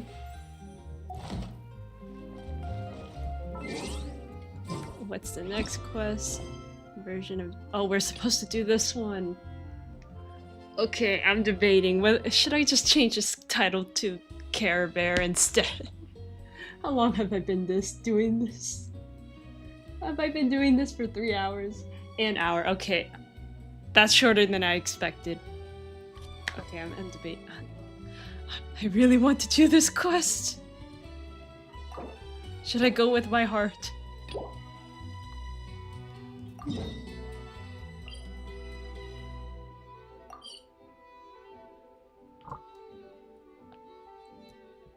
I want to go with my heart. I want to do what I want. Screw it. I'm doing what I want. I'm delaying this.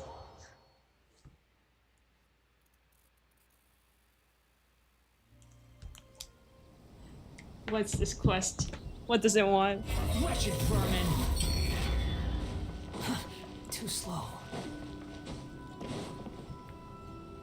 If the Tenryo Commission won't assist in dealing What with is the this? thunderstorm, the consequences could be catastrophic. It's not that we're unwilling to do our part. I'm so We just don't confused. have any spare hands right now. I haven't hope you done can the understand. main quests for years, by the Exactly. way. So let's keep the discussion going and see if we can find a solution. Hey, Toma! What's going on? Ah, hello you two. We were just talking about what an impact you've made in Inazuma. What a coincidence. Greetings. A Genshin Thank you imp. both again for delivering Miss Hiragi's letter that time. I don't remember So they're that. friends of yours. I'm Master Kamaji's servant. Call me Ippe. Ippe. Sounds like you're having some trouble? Well, the Tri-Commission's work used to consist of gathering information for the Shogun and carrying out any duties she assigned. But recently, she announced that she wishes to spend some time in solitude and self-reflection. Since she is refusing to receive any visitors, there is no one to tell us what to do. Wow. We all understand if the Shogun needs some quiet time to gather her thoughts. The only problem is, in the meantime, the thunderstorm out at sea has been getting wilder. I hear that storm represents the Shogun's will. Yep, that's the one. And all the time it's been there, the storm has never changed in shape or size. But now, it seems to be drawing closer to Inazuma. What? So her will's changed and she wants to destroy Inazuma now?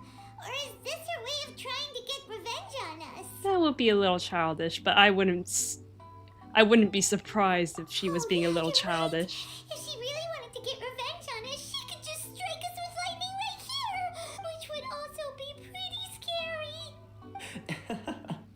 don't think you need to worry about that. The reason we're concerned is that we've never known the Almighty Shogun's will to falter before. Considering Liu as god left not too long ago, it's hard not to take it as a bad sign. A lot of people now believe that the thunderstorm is getting wilder because the Almighty Shogun is having health problems.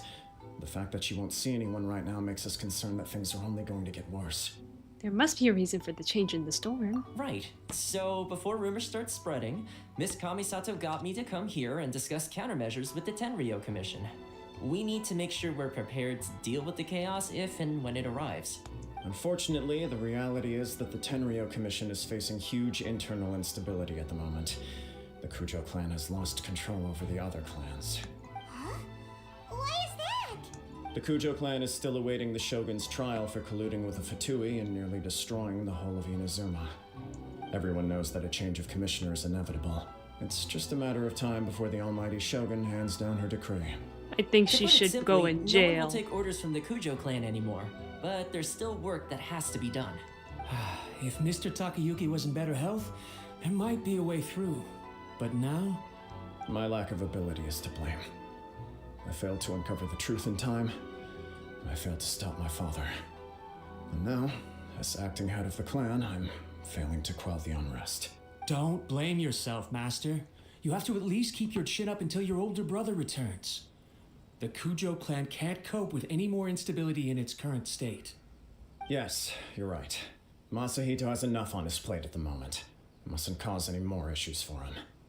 Okay, Toma, let's revisit this discussion in a few days. Right now, I need to go visit Takatsukasa Susumu, head of the Takatsukasa clan.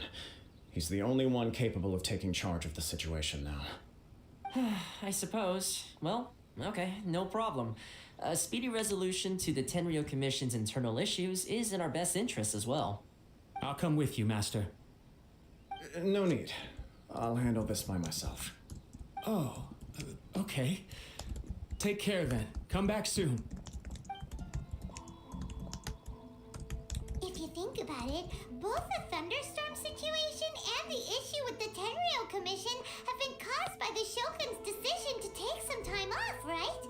If things carry on like this, people will start to panic. I don't want to hang out with her. No. You can actually do No. that? Don't Screw know for that. Sure. I don't like But Shogun. we may as well try. Whether she takes us up on the offer or not will depend on what mood she's in. Sounds like you guys know what to do. Shall I leave it up to you then? You know, everyone's worrying about the Shogun's condition, but if people got to see her in person, it would put their fears to rest. I'll try. Thank you very much. I owe you one, again. The way Paimon sees it, there's only one person who might have the chance to see the Shogun while she's isolating, right? Let's take a trip to the Grand Narukami Shrine. I don't want to do this quest, please. Your master shouldn't blame himself so much. Anyone else in his position would find it just as difficult to deal with. Exactly. He puts far too much pressure on himself. The Kujo clan's future isn't looking bright.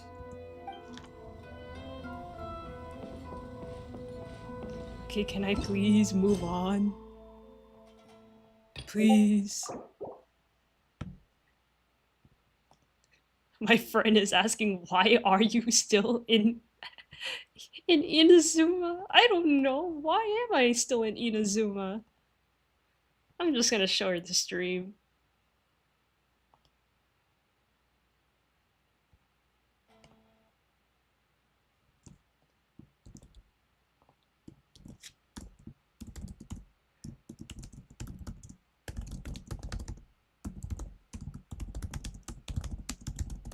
I want to do the story first, but no. I want to do the Skarmory story quest first, but no. Genshin say I must hang out with Raiden Shogun.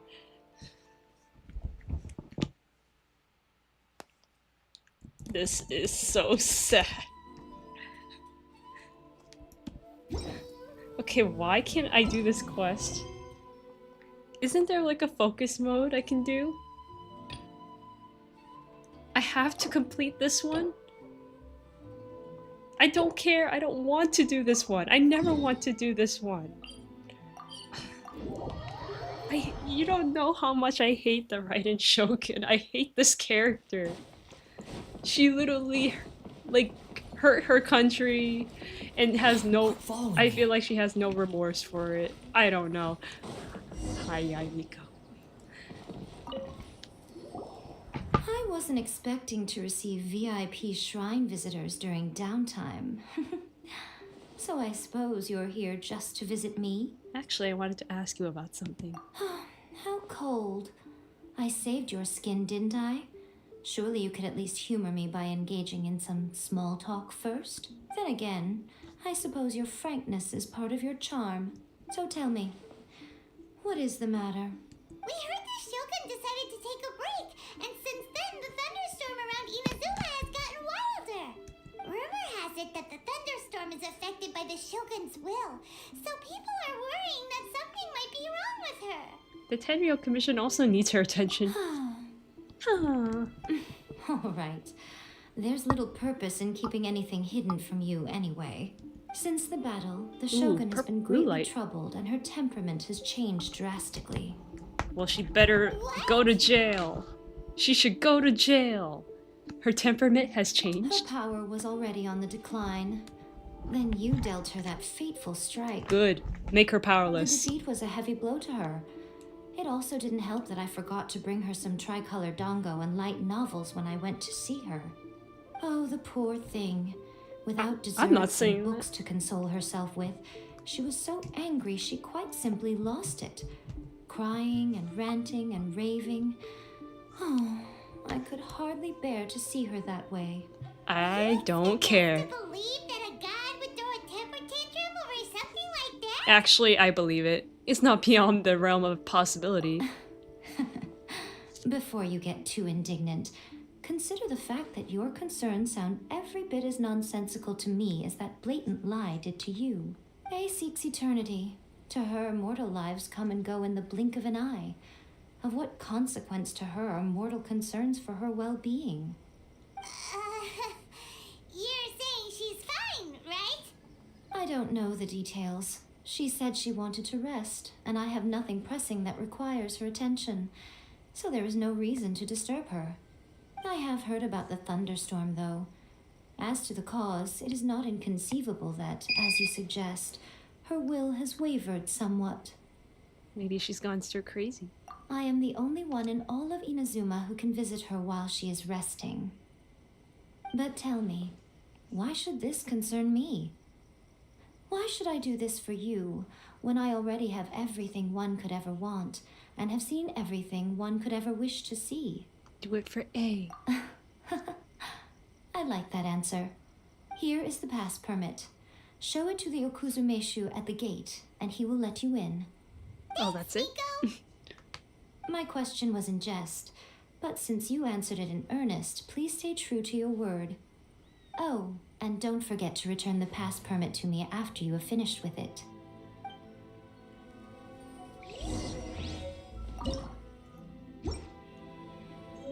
She spends all her time alone. Having a visitor once in a while can't do any harm. As the one who shook eternity, you are her potential for change.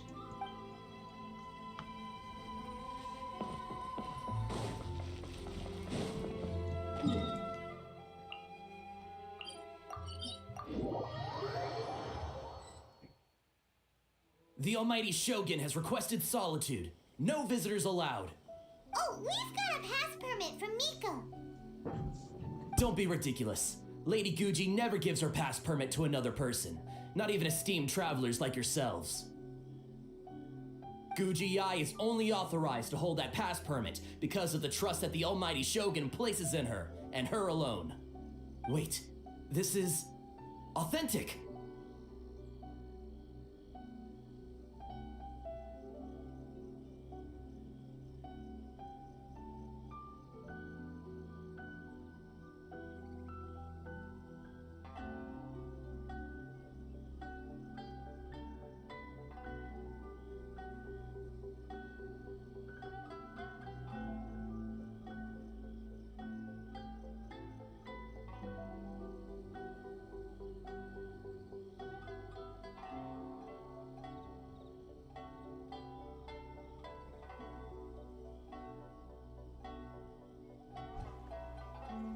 My dog came back.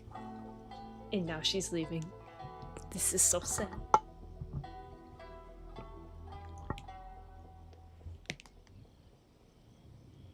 Feel free to check on Miko. Understood. Then as the Shogun has ordered, I must not stand in your way. Apologies. Please proceed. Since the Shogun is resting at this time, please be especially respectful and make sure your behavior is impeccable.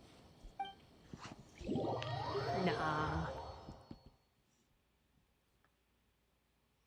Okay, hold on.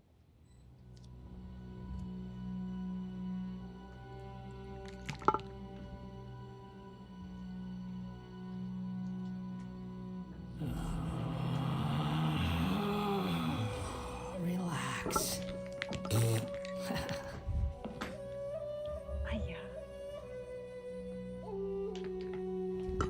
If I paused for a moment, that's because my sister was asking me for a massage again, and I'm like, oh, stop. I can't do it now. It's really... I didn't expect her to ask at 1 in the morning. She's pacing back and forth. Don't you think she looks a little anxious? Let her be anxious.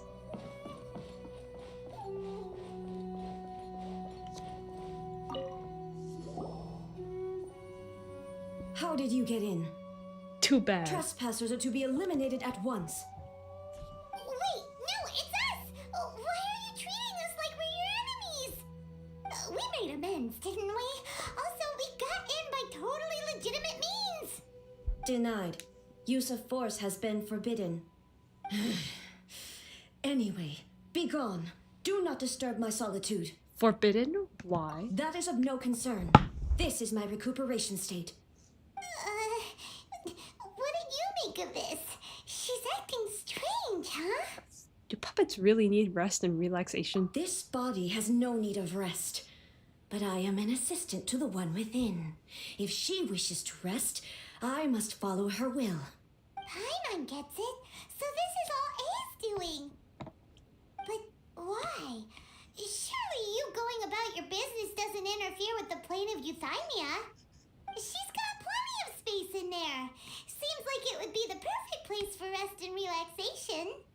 I do as she wishes. I can say no more than this. Why not put their minds at rest? Everyone's worried and wants to see them. I cannot. In my current state, even if I went out, I could do nothing. I am currently unwilling to deal with any business. I am also incapable of it. What do you mean by that? It has been forbidden. Please refrain from making me talk any further. What should we do? This is why I hate her. Conversation is going nowhere. Have you malfunctioned? Huh, it's you two. It's been a while. The Shogun can't do much at the moment. Come straight in and see me.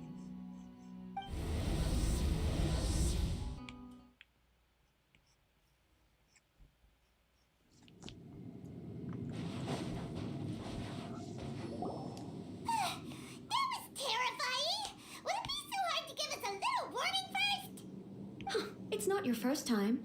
I don't see what there is to be so alarmed about. So, is the Shogun broken? Are you gonna get it fixed, or...? Don't worry.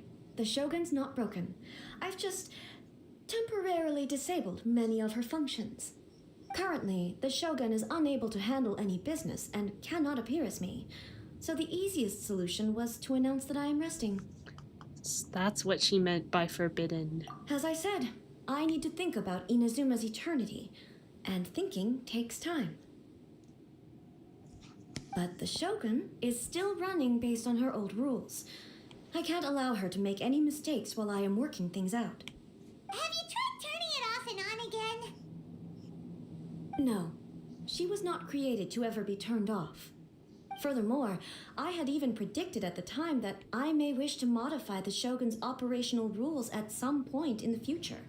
However, such changes would not be conducive to eternity. You are so strict with yourself. That's why the Shogun has a robust system to safeguard against modification. It's also to protect against unforeseen circumstances. For now, While I figure out the form that eternity should take, it's more effective for me to temporarily disable some of the puppet's functions, rather than attempt to modify her rules. Oh, Paimon gets it now! The thunderstorm's getting out of control because some of the Shogun's functions have been disabled!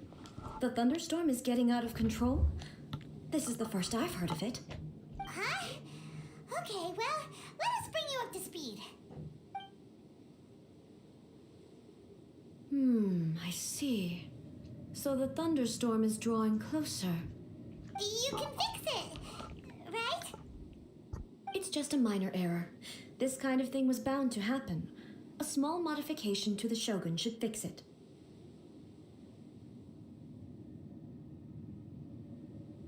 So everyone was worked up for nothing?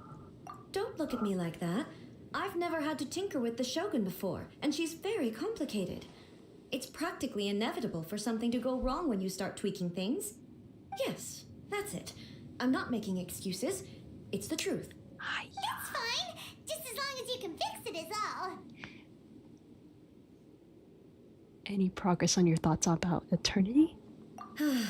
Not much. As before, I can see the way forward, yet there are still contradictions. But there is no urgency.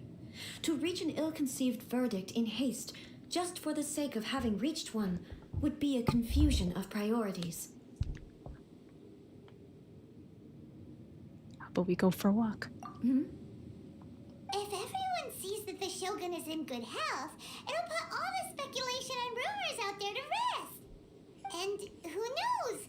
A change of scenery might put you in a different mood and give you some fresh inspiration. You mean leave the plane of Euthymia? It might do everyone some good. Yes, you're right. After all, the Shogun is currently unable to take care of business on my behalf. All right then, I'll come out for a while. Oh, since the theme of the day is a change of pace, you can just call me A. I'm not a great fan of rigid titles. What? But you're just A's consciousness, aren't you? Can consciousness actually leave this place? I have my ways. I would never subject myself to imprisonment voluntarily. Oh, great!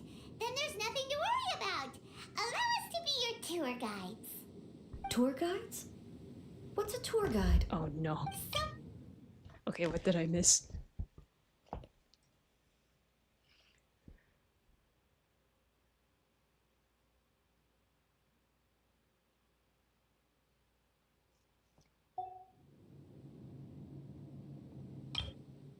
Someone to show you around the Inazuma of today and give you tips on where to eat and how to have fun. All right, let's go, go, go! I don't like this. I did not volunteer to do this.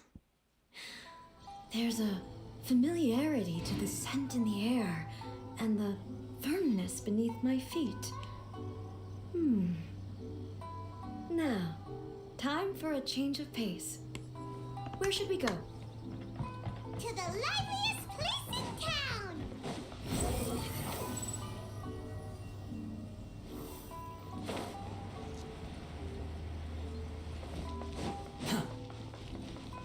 Quit following me.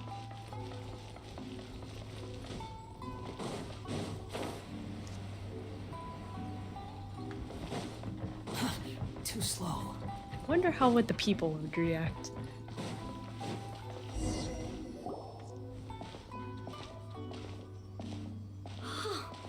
Is this the marketplace? It's a far cry from how I remember it. The stores have changed, and so have the vendors. Well, that's to be expected. It's the Shogun! What is the almighty Shogun doing here? Isn't the Shogun sick? This is quite sudden. I appear to have frightened the people. Well, what did you expect? The almighty Shogun makes an impromptu appearance in town? People are gonna freak out a bit. Doesn't the Shogun normally patrol these parts? Patrolling the streets is the Tenryou Commission's job. The Shogun has a lot of information to process and orders to give out. She doesn't have time to deal with it herself. Additionally, the Shogun has no need of recreation. There would be no need for her to come here just to pass the time or to relax. So, what do we do now? Should we go away for a while and make a more low-profile return later? Why? It's not like I'm here to cause trouble. Let's just relax. It was more the ordinary people that Paimon was worried about. Never mind. This definitely seems like your style, eh? People still use Mora in commercial transactions, I assume. Yes. Yep, same as ever. Just as shiny and just as hypnotic. Wait a second. Hey, are you saying you don't have any Mora either? Of course I don't. There is no need for commerce in the plane of Euthymia. If I ever need something, I can simply have one of the commissions bring it to me. Wait, what do you mean, either? Oops. Anyway, people seem to be behaving in a very orderly fashion. I don't see the liveliness you spoke of anywhere. People aren't exactly gonna let their hair down in front of the almighty Shogun.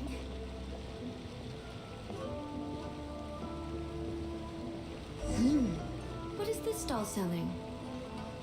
I don't believe I've ever seen this before.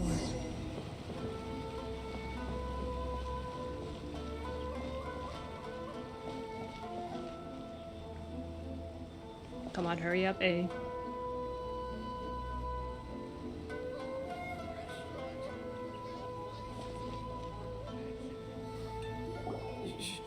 Shogun, excuse me. It's all right.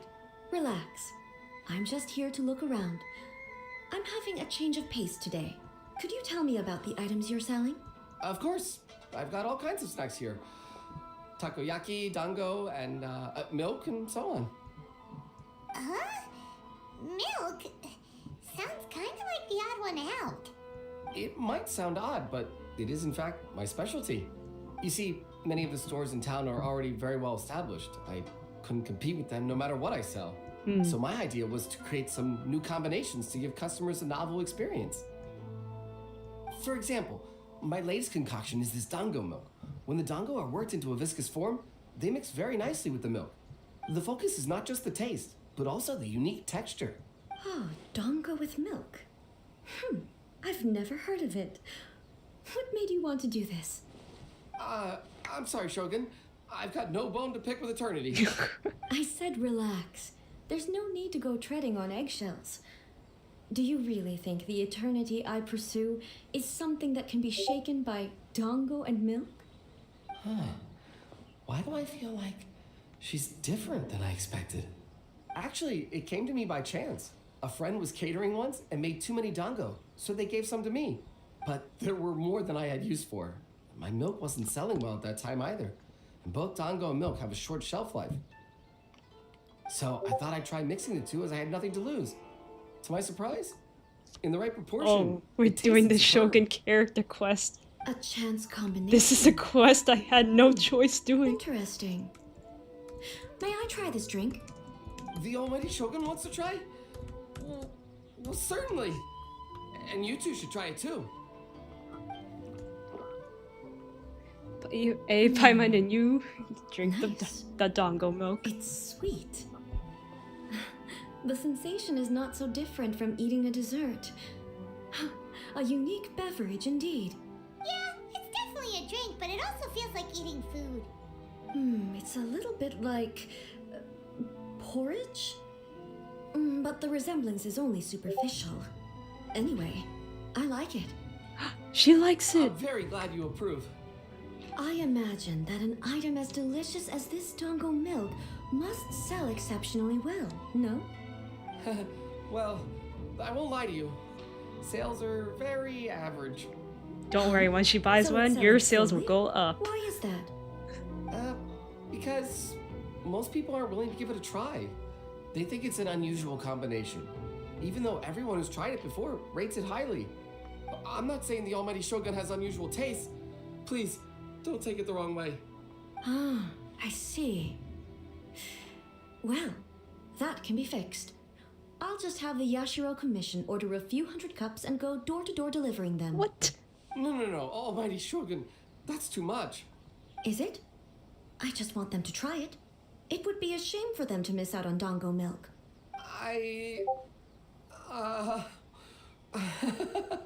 Do you want another cup? Oh, I would No.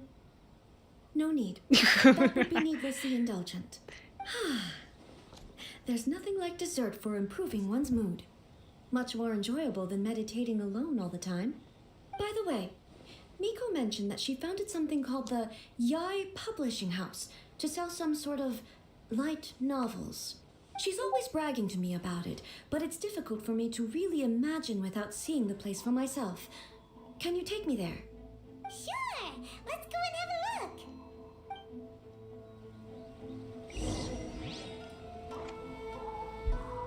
Do you have anything? The Almighty Shogun actually rates my Dango milk. This is incredible. I was thinking of giving up on it, but now... Oh, this is fantastic. He's so proud.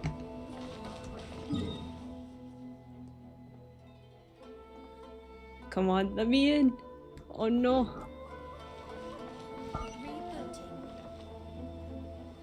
No, my Genshin is glitching. Okay. I couldn't press on anything properly for a second.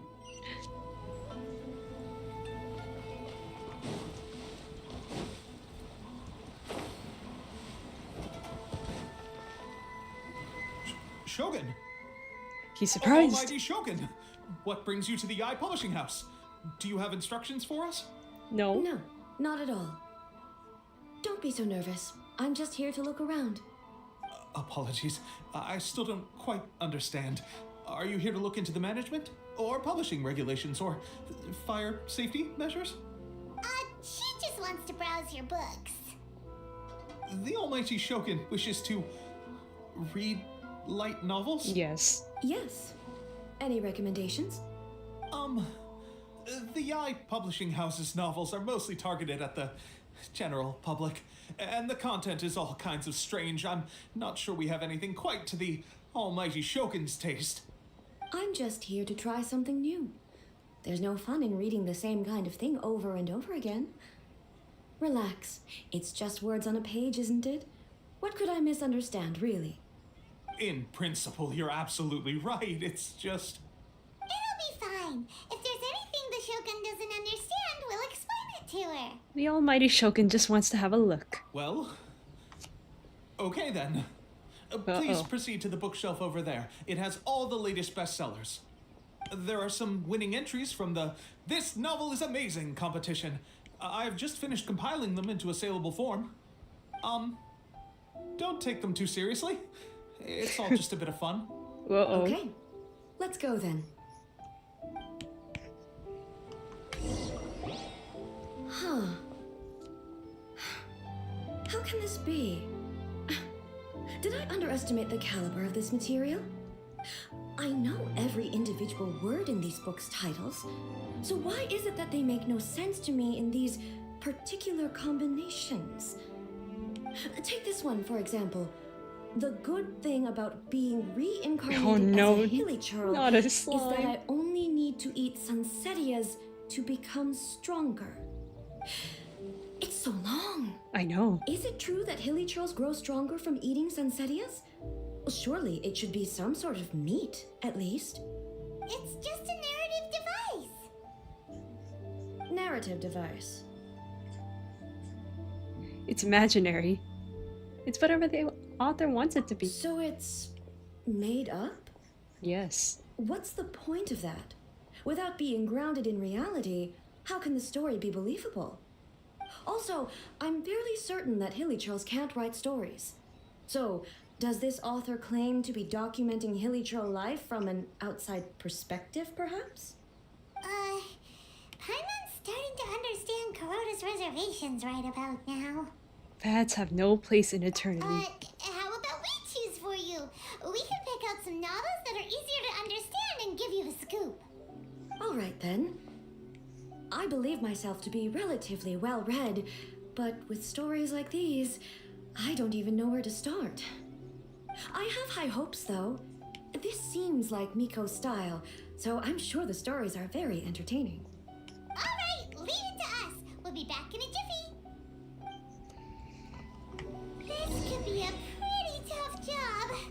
Let's see what we're up against. Read a reincarnation adventure story. Read a daily life romance story. A chaotic epic that is the tale of my youthful love life. This book is about the love stories between a very mediocre man and 7 Oh no.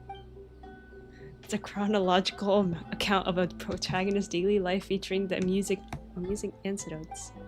The writing is solid, the prose is elegant, and the author brilliantly brings out the unique charm of each character in the story. But the story stops at a crucial moment when the main character's childhood sweetheart is about to confess their love to him. The suspense is killing Paimon! Paimon only skimmed through, but Paimon can tell this girl has loved the main character with all her heart since childhood! I hope the writer gives her a happy ending. Right! Yeah, it's just a novel. But please let the author have a heart, please! The plot is really gripping. But would A really understand this kind of mortal romance?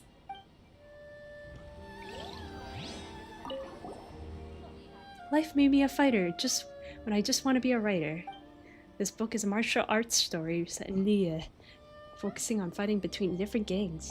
The protagonist inspires only to be a humble novelist, while it gets caught up in the world of gang strife because of an unparalleled martial arts ability.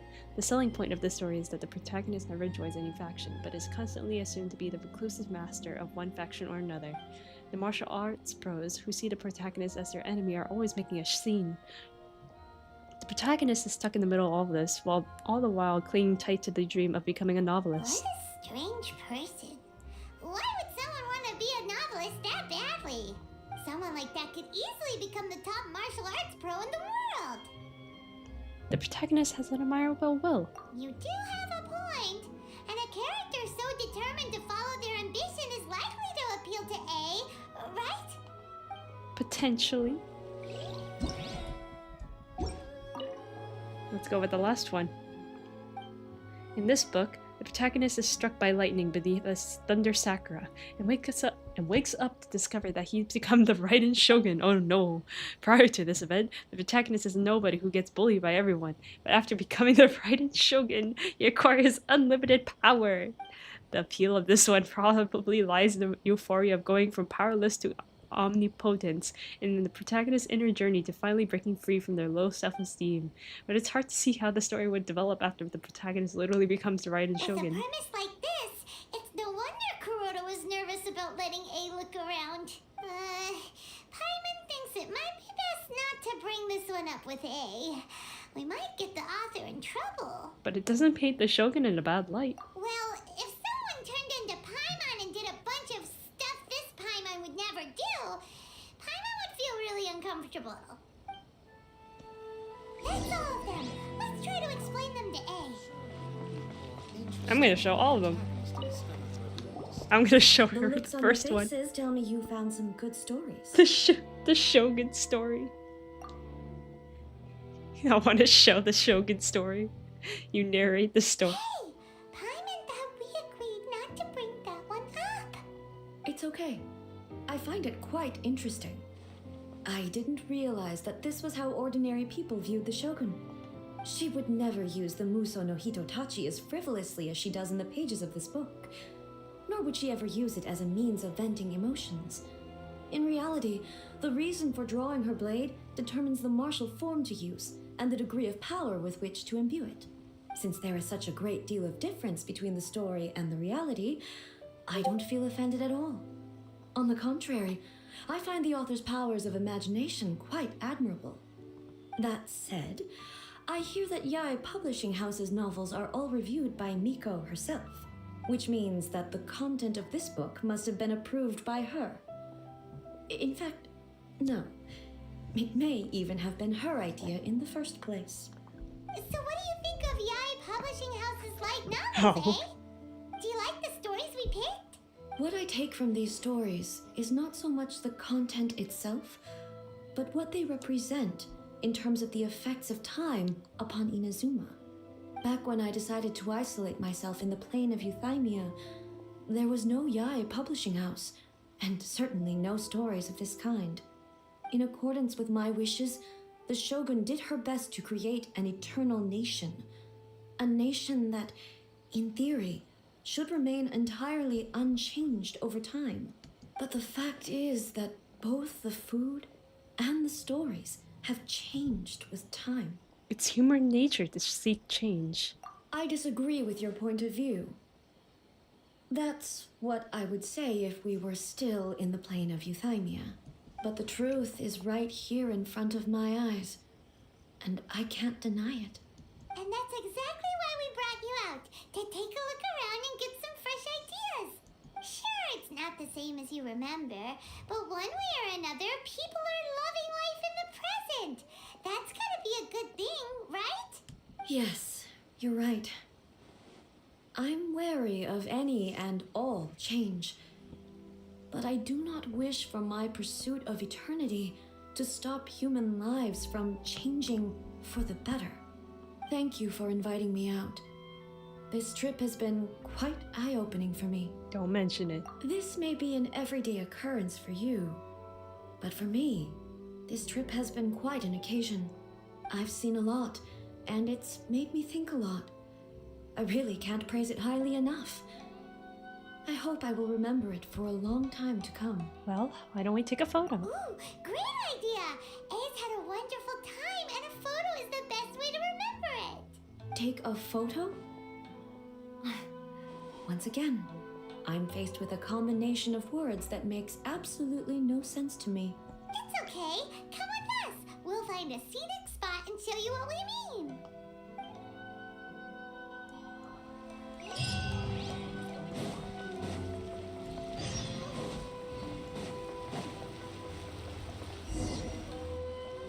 So,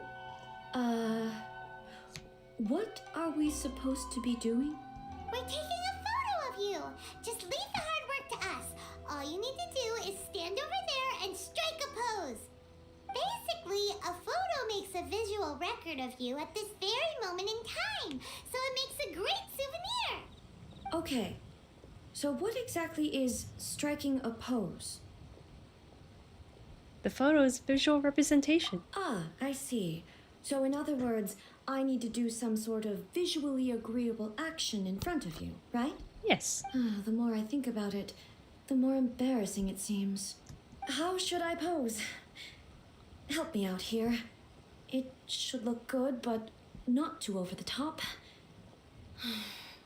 This isn't coming naturally to me at all. Try relaxed and casual. Casual. How about this? This feels quite natural. Try another one. All right. Well, Graceful. okay. I'll try that. All right. These are boring poses. Well, this doesn't feel very me. Is this okay? Maybe try another All one. right. Well, okay. I'll try that. All right. Well, I'll leave the casual. How about this? This feels quite natural. That works. Okay, let's get started. Let's pick a good angle to record this moment from.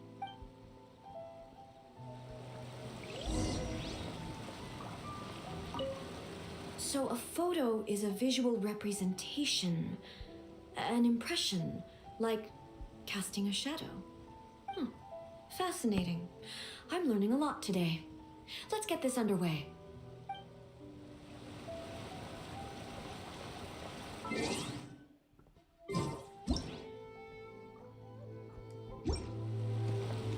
Okay, where?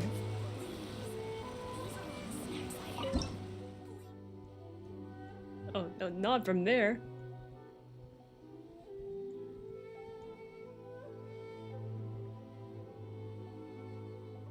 Man, these controls are not good.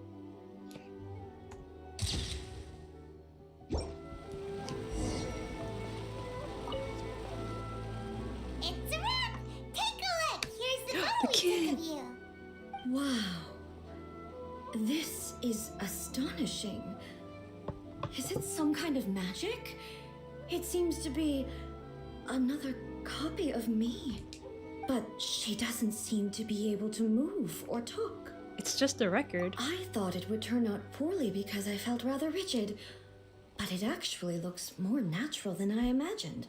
The pose is exactly the same, and so is the scenery in the background. I can't imagine how it's achieved. That's what makes it so special. Hang on. I'm still struggling to understand this. I need you to explain it again. So, the one in this photo, are you sure it isn't me? If it's not me, then why does she look exactly like me? Then why do you have a robot And if she exactly is like me, you? Then who am I? Okay, that's way above Paimon's head. Over to you, Traveler. It's a little bit like you and the Shogun. Hey, that's right. Do you think the Shogun counts as you? Of course I do. It was never my intention to place control of Inazuma into anybody else's hands. So then, who does that make you, here and now? Well, I'm still me. There is no doubt about that. So your existence isn't singular. My existence? I think I understand. I am me. There is only one of me, but I can exist in many different forms. It's not important what form I exist in. The Shogun, for example, is one of my forms of existence. The question of whether or not she is me is not determined by any of her components. In that case, this picture is one of your forms of existence too. So even I, who seeks eternity, am constantly changing my form of existence. Then, how can I ask Inazuma and everyone who lives here to remain unchanging? Inazuma will always be Inazuma. Human beings will always be human. Everything I have encountered on this journey with you has been from beyond my existing sphere of knowledge. You've seen a lot of my ignorant side today. Maybe you can't tell, but all this has challenged my understanding of things. Based on what I have seen today, I am forced to accept that Inazuma is a completely different place from the one I remember.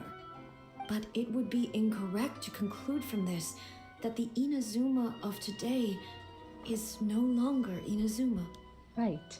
Both the Vision Hunt Decree and the statue of the omnipresent God were conceived as a means of bringing about eternity. But if I were really getting closer to eternity, none of this ever would have happened.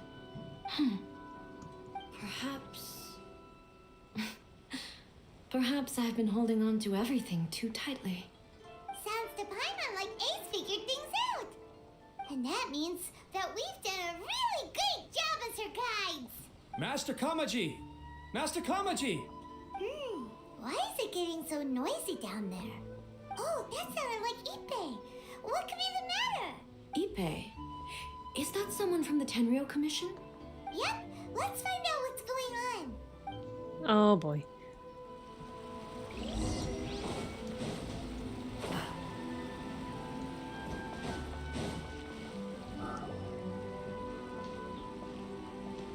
Hey, Ippei, what's the matter? It's you.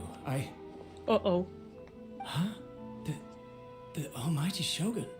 You must be looking for my master, Kujo Kamaji? Hey, I am very sorry. He's not here at the moment. But if it pleases you, I will gladly deliver a message on your behalf. It's okay. I'm not here to see him. We just heard you calling out, so we came to see what was going on. Are you looking for your master? Yes. Master Kamaji still hasn't returned from the negotiations, and I'm starting to get worried. In fairness, he does have a habit of taking long walks and coming back late. It's perfectly possible that he just found somewhere he likes and lost track of time. But for some reason, today, I'm particularly nervous. Kujo Kamaji. A descendant of the Kujo clan, I presume. That's right. Apologies, since the head of the clan is in poor health at the moment, and Master Masahito is rarely home, Master Kamaji is currently serving as representative of the Kujo clan. I have heard that things are quite tumultuous with the Tenryou Commission at present. Does this have anything to do with Kujo Kamaji? Forgive us, Almighty Shogun. The Kujo clan has failed in its duty. The Kujo clan's reputation is damaged, and its power over the Tenryou Commission is in decline. Plus you have yet to issue a verdict on the Commission's future. So, Master Kamaji decided to enter negotiations with the Takatsukasa clan with a view of having them take over. Surely they would be discussing something like that at their headquarters, right? Why are you looking for them here? Actually, they decided to hold this one elsewhere. I'm a little confused as to why, to be honest, but I didn't feel it was my place to question the higher-ups. The meeting place is in the mountains near the Grand Narukami Shrine. I believe the Takatsukasa clan have some kind of base there. Takatsukasa. Another familiar name. They have been faithfully serving the Kujo clan all these years? Yes, that's why Master Kamaji decided to discuss things with them. I understand they must have had a lot of ground to cover, but still, there's no way it should have gone on this long. I've searched all over the city. If he really hasn't returned yet, then... Maybe they haven't finished. Maybe something's happened. Yeah, I thought of that possibility too. But someone of my rank can't just go venturing into Takatsukasa clan territory like that. Maybe we can go check things out for you. No need. I'm probably just overthinking things. Besides, if they're still at it, they'll only blame me for interrupting the negotiations. I'm only a lowly servant. But Master Kamaji and I grew up together.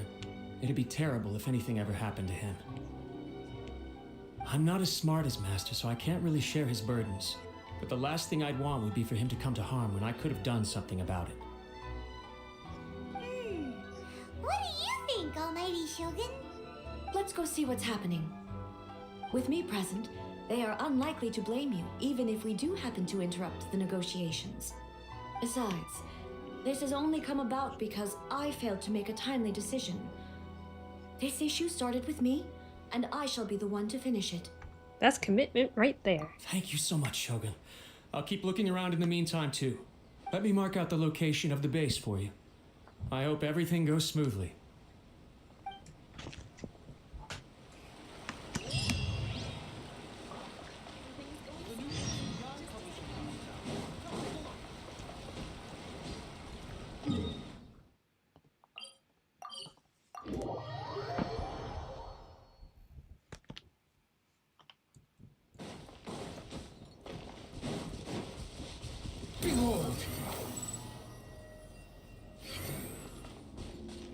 Where do we go? We climb.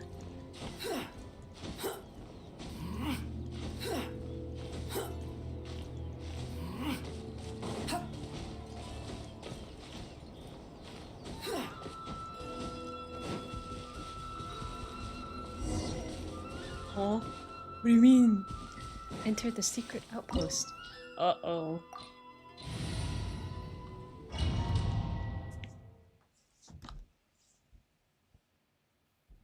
Uh-oh. Whoa! Look at how well hidden this place is. I can't think of a reason anyone would want to build a structure like this deep in the mountains.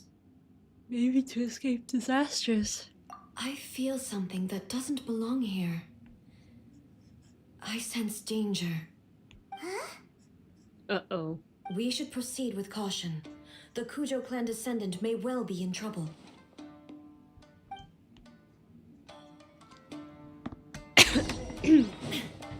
Sorry. Shine down! Truth repeats its course. Let's light it up! The wind rises.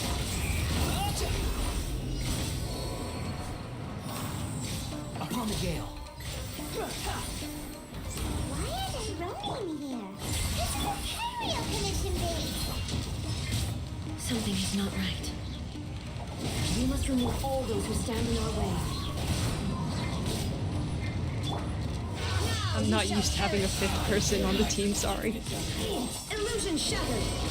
The fairy. Teamwork is dreamwork! Unsightly insects. The fairy.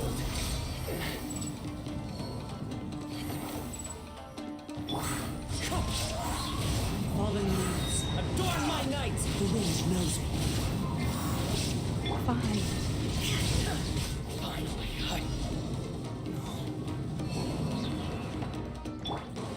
Gears of the storm!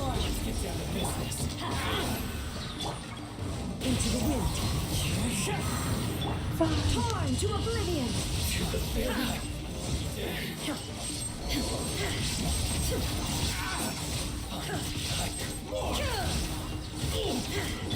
Wretched vermin!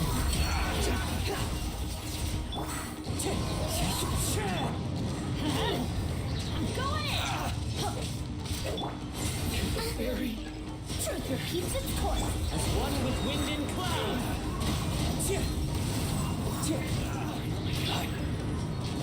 More. Stop. Inazuma shines eternal. There is no escape. Let me in. Let's light it up! Teamwork is have fun with this gift! The wind rises. Let me in, please. Let me try.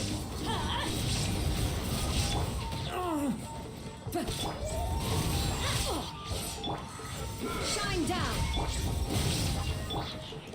Clouds high. The birds come. One with nature. Cry louder. Gears of the storm! Now you shall perish. Come on.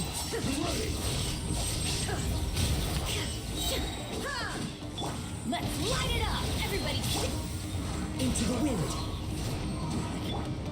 Yes.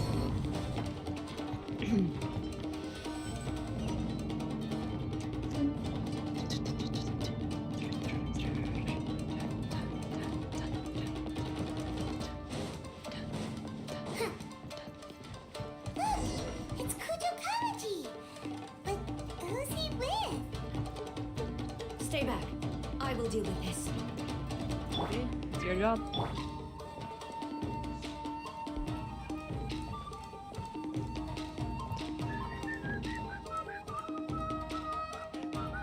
Almighty Shogun! Shogun, what are you? Descendant of the Takatsukasa clan. Explain what is going on here. Oh, we're just discussing some minor issues that have cropped up in the Tenryo Commission recently. Really, it's nothing worth the almighty Shogun worrying about. And these minor issues warranted the secluded location and the hiring of Ronin and Kairagi to keep guard? Well, And they there's been a attacked lot us? of turmoil lately.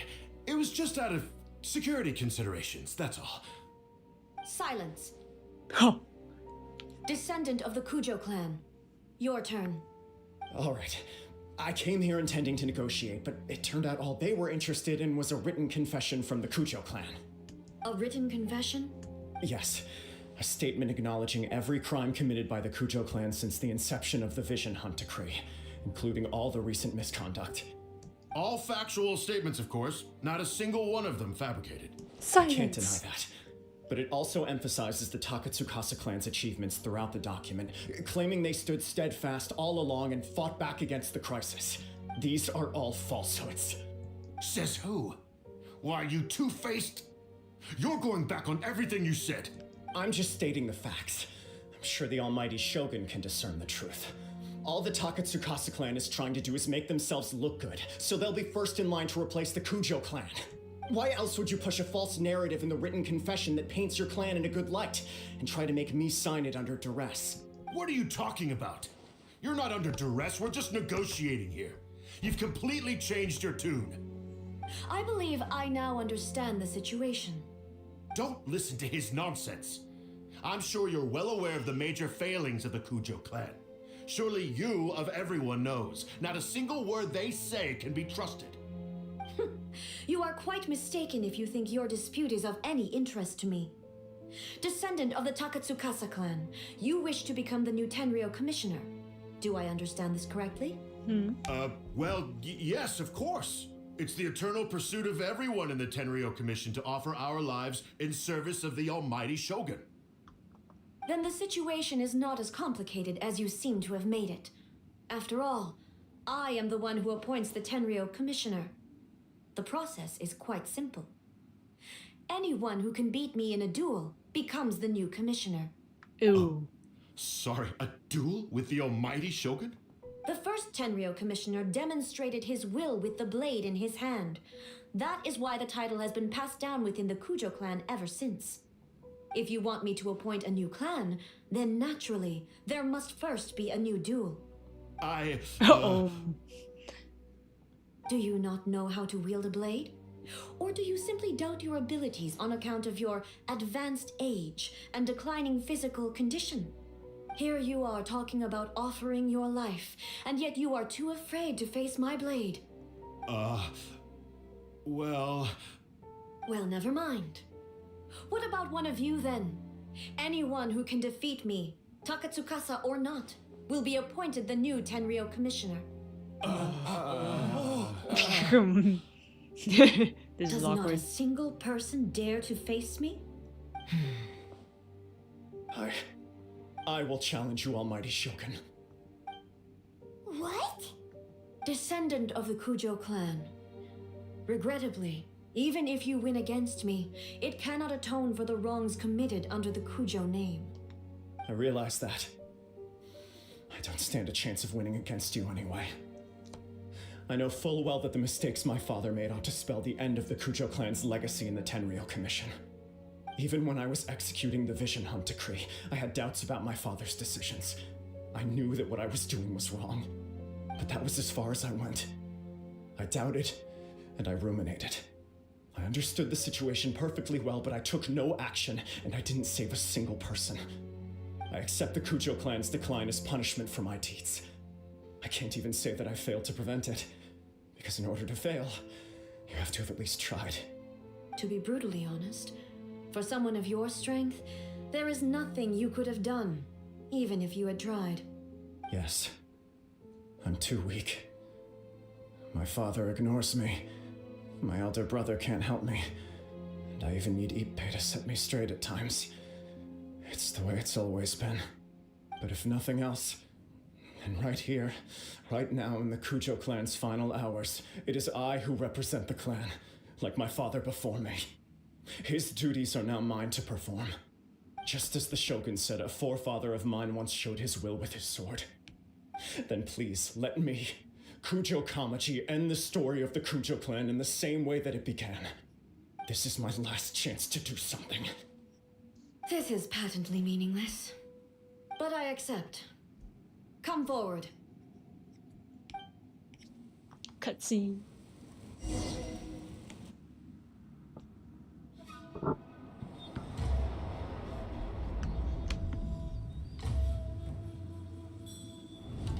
The Kujo clan's honor was forged with courage, tempered with integrity, and shines beyond life and death. Show me whether your blade can bear the weight of your name. Ready to learn, Almighty Shogun.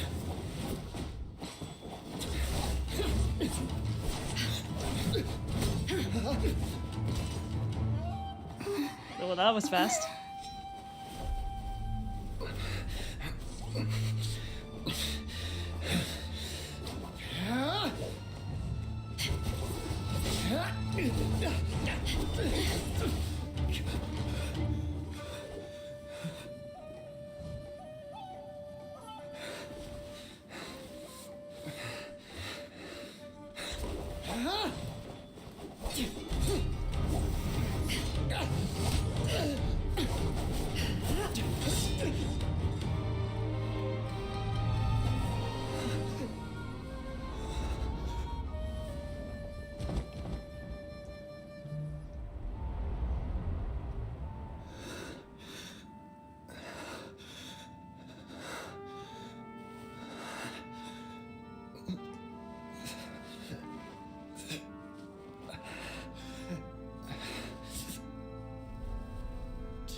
Another anomaly in eternity.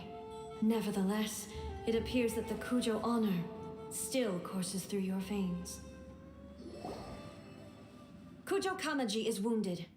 Descendants of the Takatsukasa clan, it is your responsibility to take care of him. You may not have the courage to challenge me, but I trust that you are capable of attending to a small matter such as this. Yes, of course. I apologize. I'm sorry. So sorry. I had heard that the Kujo clan is no longer fit to shoulder the work of the Tenryou Commission. The search for a successor to the role of Tenryou Commissioner is indeed a matter of great urgency. However, following this duel, I have decided to postpone the Kujo clan's punishment for the time being. He has his glasses back? In the meantime, I expect the Takatsukasa clan How did to he continue put his supporting glasses the back Kujo on? clan as before. As you instruct, so it shall be done. We would not dare question the almighty Shogun's will. Finally, if you still think you can copy the Fatui strategy of providing me with deceptive information to produce flaws in my judgment, you will see me appear once again as I have done today. Only next time, my blade will show no mercy. Understood. Thank you, almighty Shogun, for your wisdom and mercy. That will do. I will have the Okuzumeshu continue the investigation from here. Come with me. Let's find a quiet place. There's something I want to talk about with you. Uh-oh. What now? Chest! Mine.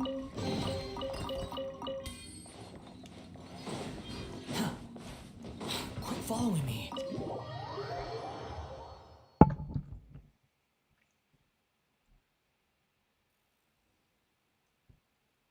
What now? Are you willing to change, Raiden? Whew. When it's time to deal with the situation, you're just like the Shogun. So strict. Oh, you think so? I thought I was rather accommodating. If it had been the Shogun, she would have decapitated Kujo Kamaji without a second thought. He was lucky. I do believe he was prepared for that outcome. I could see it in his eyes. Oops. The Kujo clan has undergone a dramatic change from its glory days to its present decline. Kamaji is hardly a great heir to the Kujo name, but he has shown me how some things remain the same even as the world around them changes. I also have you to thank. The things we experienced out on the streets and the photo you took of me, they helped me come to this realization too. So what's next for the Kujo clan? Will they get to carry on being in charge of the Tenryou Commission? Not a chance. Even if their heir was someone who showed promise, their past mistakes cannot be erased. True. Still, I will give them a little more time. After all, they are not the only ones who have made mistakes. The Shogun does not make mistakes. She is incapable of doing so. But I, as A, would like to offer my apologies. I have much to contemplate in the days to come, but at least I can now see the way ahead. Will you rule Inazuma directly? I think I'll leave that to the Shogun.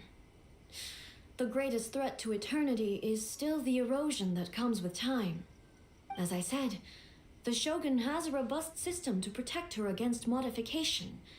This is because I anticipated that I myself would change over time. But I've made up my mind. So I will do what needs to be done, no matter how difficult it is. This has certainly been a memorable series of events. Absolutely. You sorted out the Tenryou Commission, and the people in the city got to see a happy and healthy Shogun. All the awful rumors will disappear in no time. If you enjoyed your trip, we should get you out again sometime. No. Next time we'll bring you some souvenirs. No need. There's no place for such things in my life. Oh yes, there are some places Also, things in your life. Please stop making it sound as if I somehow need the company. I think you do, Okay. actually. I'm ready to head back now. All in My your period lonesome? of solitude will now continue, but it will not last too much longer. I will leave you humans to deal with any minor issues in the meantime. Okay, see you next time. Considering a lot of what happened was pretty unexpected, things seem to have worked out surprisingly well in the end. The only thing left to do is return the past permit to Yaimiko. Okay.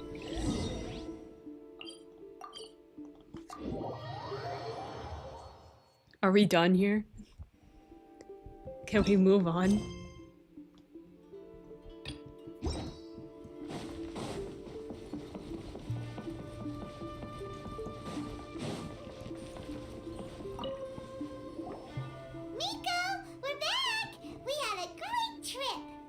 Did you know?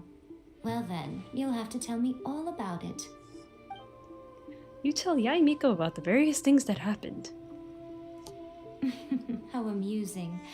The almighty Shogun goes downtown, and suddenly she's like a wide-eyed country girl trying to find her bearings in the big city. Marvelous. What a shame I didn't get to see it for myself. I know. Only you would dare say that. It's fine. She wouldn't mind. Really, she wouldn't. So, from what you were saying, it seems that she has finally begun to comprehend what form eternity should take? That's the most important outcome of this trip. To be honest, I wasn't expecting you'd make such great progress when I lent you the pass permit.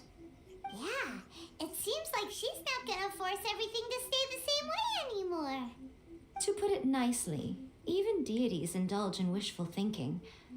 To put it more bluntly, there are things that even the Seven can't do when faced with something even more powerful than themselves. The human heart? Take a guess. The heavenly principles? Anyway, it sounds like you had a very pleasant trip and even had the chance to see A's less formal side. Next time you wish to see her, you can come and take the pass permit from me again. She would never admit to it, but she does, in fact, get quite lonely. What? But she said she doesn't need company. Like a liar. Because she is a god. It's not that gods don't need the company of others, just that the idea of a god having company seems indulgent to her. But you don't belong to this world. Perhaps you are just the company she needs. Okay, can we move on now? I want to move on to the Scaramouche quest now. Was there something else you wanted to talk about? How about Dango milk? I have no doubt that she immensely enjoyed that drink. I'm sure she was as happy as can be. What she really wanted to say was this. How soon do you think you could open a branch in the plain of Euthymia? Was there something else you wanted to talk about? About Raiden Shogun? The puppet, yes. I've also heard that changing a puppet's operating rules is extremely difficult. It's most likely the first time in history anyone has faced this issue. You can imagine how hard it must be, given that it has successfully flummoxed the wise and powerful A. This is one problem that even the Muso no Hitotachi will not be able to solve. Was there something else you wanted to talk about? Don't you think it's a fun idea? Someone being reborn as the Raiden Shogun? That's all that light novels are supposed to be. A bit of fun. For her, though... Yes, probably a little too avant-garde. Ooh, maybe I should commission a sequel. Reborn as Guji Ai. Oh my gosh. Oh no. Was there something else? Go away.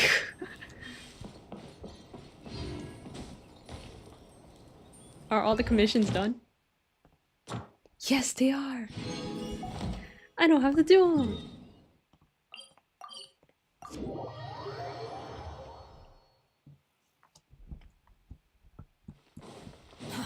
Too slow. Wait, let me get my commission team out. My friendship team. My boost my friendship team. Thank you for completing. Thank you. Someone upgraded their friendship. Now back.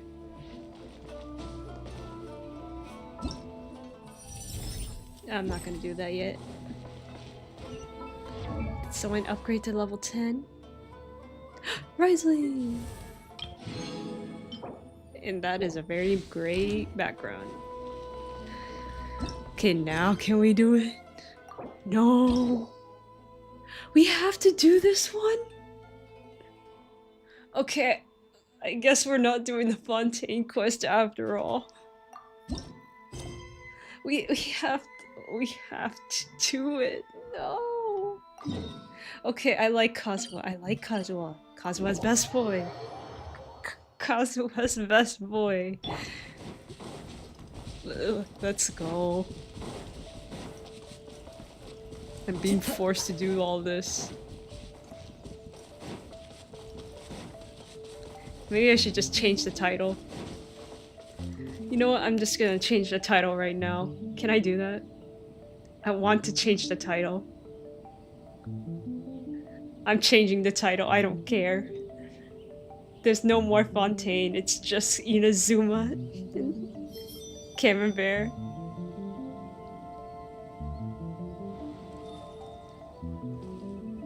Can I not change the title?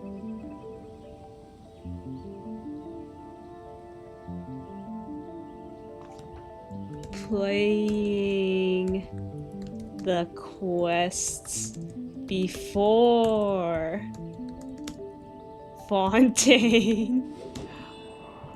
I'm sorry. There we go.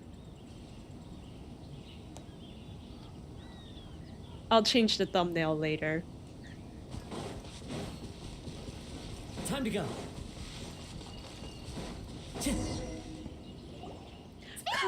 Kazuha, please come out. No, I had. Well. So many things have happened since then. As if in a blink of an eye. Yeah, we've definitely made some progress on our journey. So, where should we go today? Wait a moment. Huh? What's up? It's Kazuha. Oh, never mind. Someone's coming. Hey! What the heck was that for? Doesn't want to talk, huh? Alright, let's convince him to calm down a little. Unsightly insects.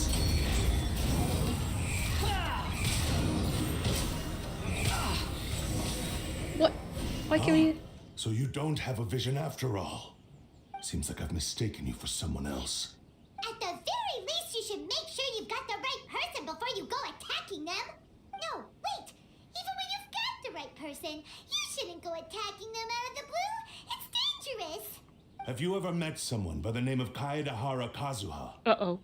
He carries a sword just like you. I've also heard that he possesses an animo vision. Why are you looking for him? That's none of your business. Never mind. You don't look like you know anything anyway. I'm wasting my time. What the heck is this? I think it's because I have Kazuha on me. Around here, waving that weird sword in our faces, and he didn't even apologize. Seems like a real nutcase. Well, one thing's for sure. No way are we telling him anything about Kazuha. Very smart, for once. Hey, don't be mean. I'm unsmart lots of the time. No, you're not. Anyway, just to be on the safe side, we should go find Kazuha right away and tell him to watch his back. Actually, I have a hunch. Oh? What kind of hunch? I feel like this guy may have a special connection to Kazuha. A special connection? You mean beyond already knowing each other? I feel like their fighting styles are kind of similar. Yeah, maybe a little. But then again, most people look pretty much the same once they start fighting, so that doesn't really prove anything. Anyway, there's no time to lose. Let's go tell Kazuha so we won't get into any danger. Paimon heard that the Crux fleet is stocking up in Rito at the moment. Let's look for him there. A strange and friendless road. Bro, I didn't want to start this quest, but I have to because Scaramouche, I don't know, that he wants it. You know what? Let me go to Photoshop and just change the thumbnail right now. Scaramouche losing his mind photo. I don't know. Where's the photo of him just like losing his memories or something?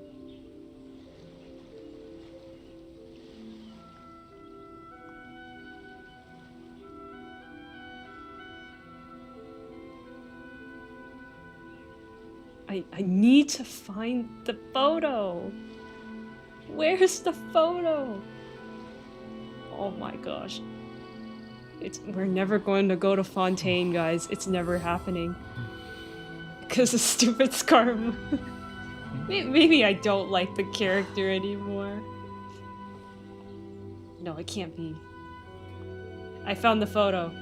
I just need it at good quality.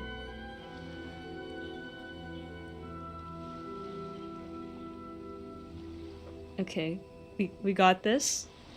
We got this. You think I've got a sharp tongue? I just tell it like it is. If someone can't handle it, maybe that's their problem. Maybe it's your problem, Scaramouche. Where is the photo? I'm trying to find the stupid photo. Save image. Why is it not? Okay, this is fine. This is just fine. This is fine. There's no such thing as pure freedom in this Shut world. up, Scaramouche. Shut Even up. the wind cannot Shut blow. up. Anyway. Okay, where is it? There it is. Oh gosh, it's so pixelated. It's not even high quality. Oh my gosh, it's terrible. This is bad. This is a disaster.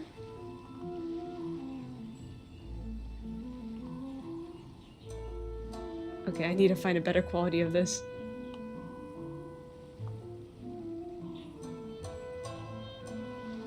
Scaramouche becomes wander. Is this a good? There we go. Better photo. Photo.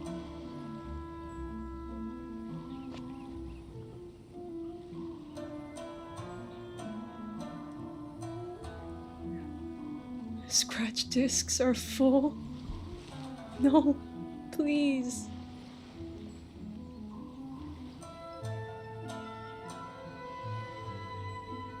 Okay, what do I need to do?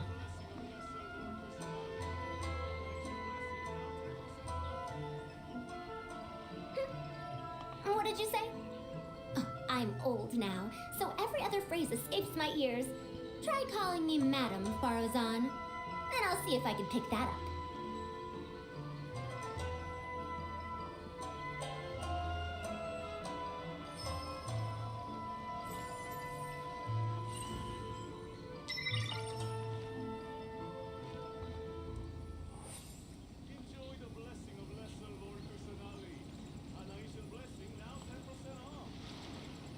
Sorry guys, I'm just trying to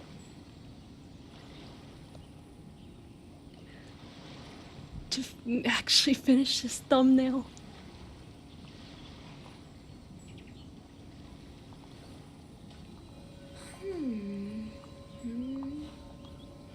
Bruh, okay.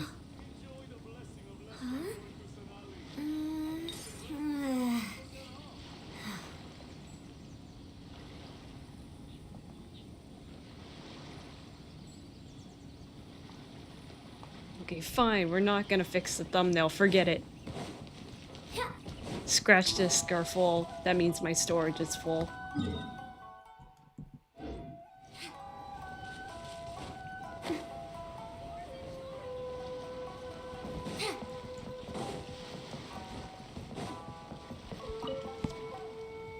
Hello? Do you know where Kazuha is? You're looking for Kazuha too, huh? Guess he must have done something impressive after all. Two? Well, we took the small vessels into Rito on a routine supply run, only this time, as soon as we entered the harbor, we ran into a huge crowd of Inazumans, all of them wanting to know about Kazuha. If it's because of that battle on Nizuchi Beach, Captain Beto had a great run there too, but I don't see her getting this kind of attention. Kazuha keeps to himself most of the time. In fact, there are times when he doesn't even listen to the captain, but she just laughs it off. Oh, so you still don't know what he did. I've heard bits and pieces. Something about him blocking the Raiden Shogun's Muso no Hitotachi. Yeah, that about does it. Is it really as big a deal as everyone's making it out to be? I guess so. You should compare it to the technique Beidou used to strike down Haishan. Really? Haishan. Wow. When you put it like that, it all makes sense. In that case, his newfound stardom is well deserved. He was called away earlier by some people from the Tenryou Commission. They said they had something important to discuss with him. I thought they'd come to arrest him at first. Turns out they couldn't have been friendlier to him. Seems like they really respect the guy. Just a little while ago, this would have been completely unimaginable. The Shogunate probably wants to show some goodwill. Thank you! Guess we'll go pay a visit to the Tenryou Commission. All right then. I'll just stay here and carry on trying to fend off the crowd. I hope she's showing some goodwill. With all this going on, I sure hope no one tries to sneak onto the ship.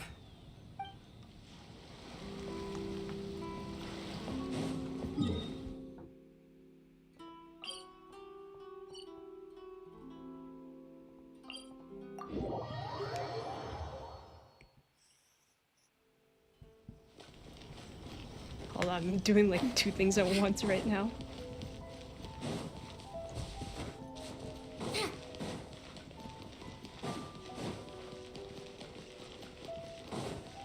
Let me in.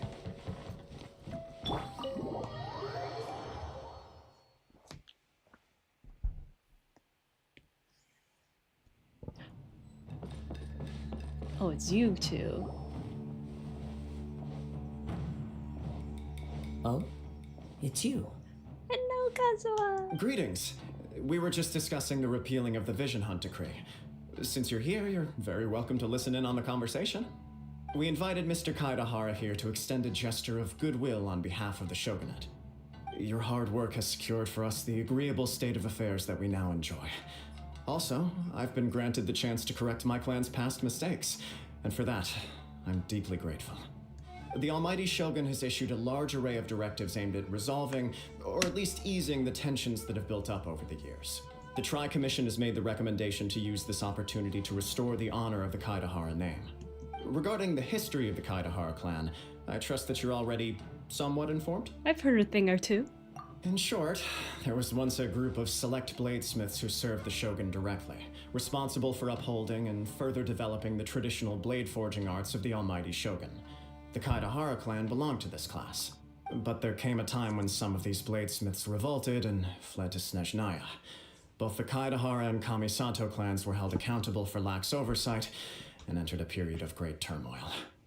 We later learned that the whole misadventure had been secretly orchestrated by the Fatui. Attributing all of the blame to the Kamisato and Kaidahara clans was neither proper nor just. Considering Mr. Kaidahara has once more made an outstanding contribution to Inazuma, the Almighty Shogun believes he should not only be rewarded for his achievements, but also receive recompense for the excessive punishment borne by his clan in the past.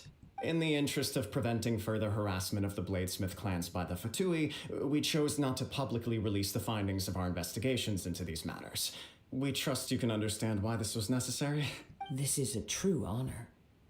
I am delighted to be in a position to receive the goodwill of the Almighty Shogun and the Shogunate at large. Why can't she come in would I in be person? correct to assume that this magnanimous gesture does not come without some strings attached? I can assure you that nothing could be further from the truth. We seek only to correct a past injustice. With the Kaidahara clan's reputation and occupation restored, the Kaidaharas will be bladesmiths once more, and your wanderings will finally come to an end. You will But be what able if you lead want a to stay safe like and that? prosperous life in Inazuma City with the Almighty Shogun's blessing and full support of the Shogunate. I have grown accustomed to life among the elements. I fear I would no longer feel at home behind the tall walls of a stately abode. Yet my ancestors did indeed take great pride in the name of Kaidahara, and the art of blade making for which it stood. I do have a responsibility to restore their honor. I sense some hesitation in your words. Should you accept this offer, I imagine many of the malicious rumors currently circulating through the populace will disappear. Malicious rumors? All we heard on the way Kazuha in town. Well, to some, the Muso no Hitotachi is something that can never be defeated. They cannot accept the idea that Mr. Kaedahara really parried the Shogun's strike. Also, eyewitnesses saw him using the power of Electro in addition to that of Animo. As a result, the falsehood that Kaedahara Kazuha was using a delusion began to spread. What? But that doesn't make sense. Using a delusion turns you old and frail, and Kazuha still looks fine. That is correct. However, to some people, the idea of a single person wielding two elements at once is a more inconceivable notion still. This is just one of many similar rumors. I am very uncomfortable with being the subject of public discussion, no matter whether it brings suspicion or stardom my way. But perhaps if the shogunate is willing to publicly support me, this situation will blow over more quickly. This is precisely why I encourage you to give our offer some serious thought. It stands to benefit all of us. Please allow me some time to consider. In fact, let us put this discussion on hold for the moment. Well then, what brings the two of you here? Yikes! We nearly forgot about the most important thing! You and Paimon recount the attack on the outskirts of town to Why would Kazuha. such a dangerous individual be looking for me? Could it be someone you trained with under the same master? No. This puzzles me as much as it does you. My fighting forms were taught to me by my family, based on techniques originally developed for blade testing. We undergo rigorous training to standardize every motion the blade is put through, so that each can be fairly assessed for quality. Over time, these techniques came to form something of a Kaedahara sword art, focused on blade testing, but with a full repertoire of combat forms. Those forms are quite different from the more practical ones typically used by samurai in battle. So it's hard to imagine that the similarity you speak of was coincidence alone. All the more reason to watch your back. This guy was a serious nutcase. Indeed. He sounds highly aggressive. Anyone he targets is at risk of serious injury, or worse. In that case, I will send some men out immediately to search for him. Thank you.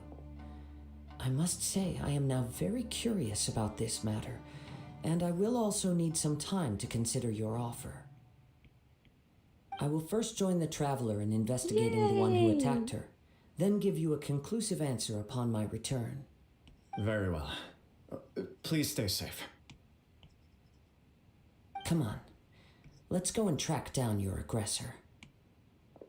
You mean your aggressor? A detective agency knows the most about what goes on in town.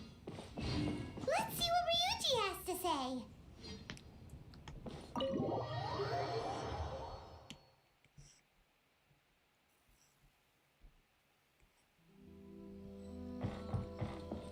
Okay, how far is it? Very far. Okay.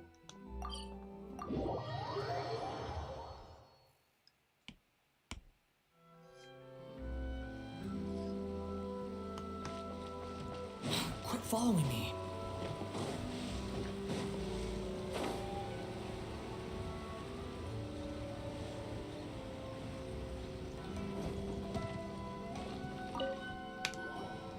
Hey there! We'd like to ask you a quick question. Do you know if anyone around here has been looking for him? For Kaedahara Kazuha, we mean. Aha! So this is the renowned Mr. Kaedehara. I've heard a lot about you. It is an honor to finally meet you today. You are too kind. We are currently investigating an assault and would appreciate any help you can offer. Oh? You were targeted in an assault? Well, Let me yeah. think. I can't seem to recall anything of immediate interest. Mr. Kaedehara is currently the talk of the town, so there are always a lot of people looking for him. To be honest with you, our detective agency has recently been receiving many inquiries from people wishing to obtain Mr. Kaedehara's personal information. People Some are of them stalking are offering him? us millions of mora just to gather the information they want. If these were more legitimate commissions, Sango would have snapped them up in an instant. Millions of mora? Whoa! Oh, wait. Even at that price, Bro you is probably convinced still to... shouldn't. Please, accept my thanks for looking out for my privacy. Of course.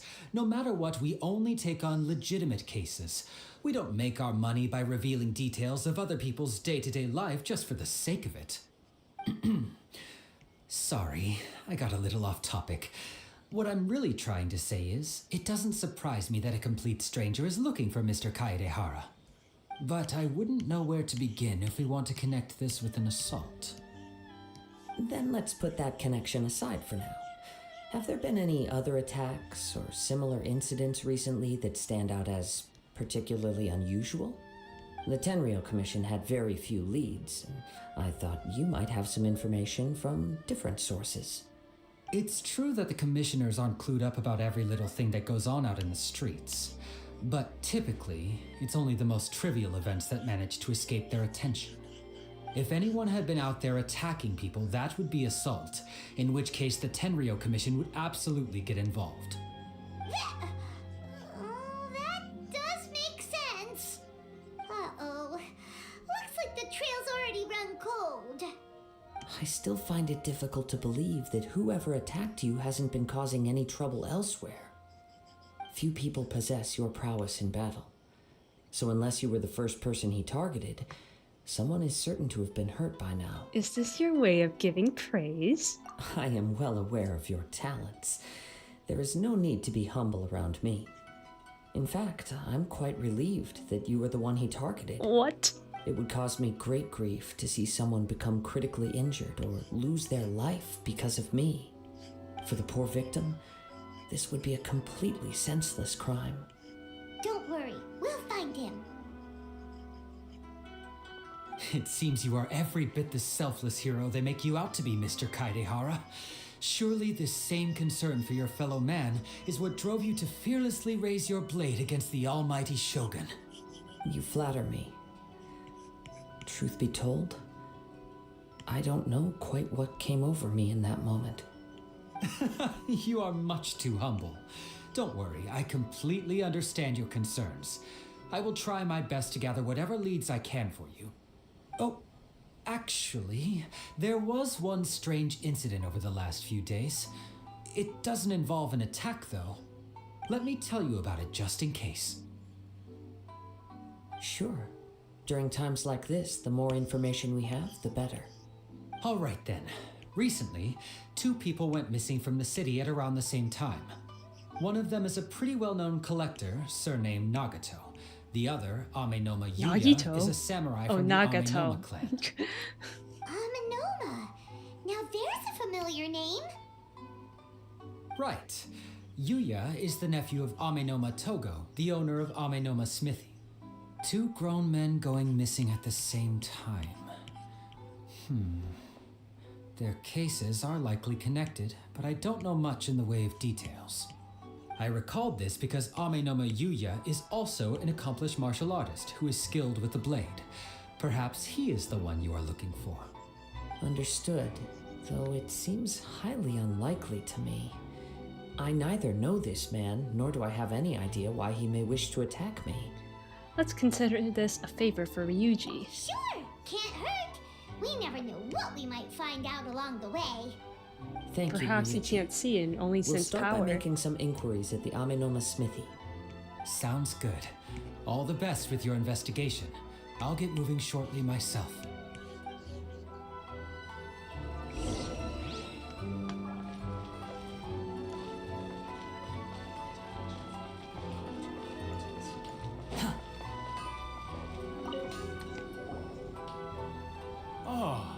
Well, if this it guy. isn't Kaedehara Kazuha.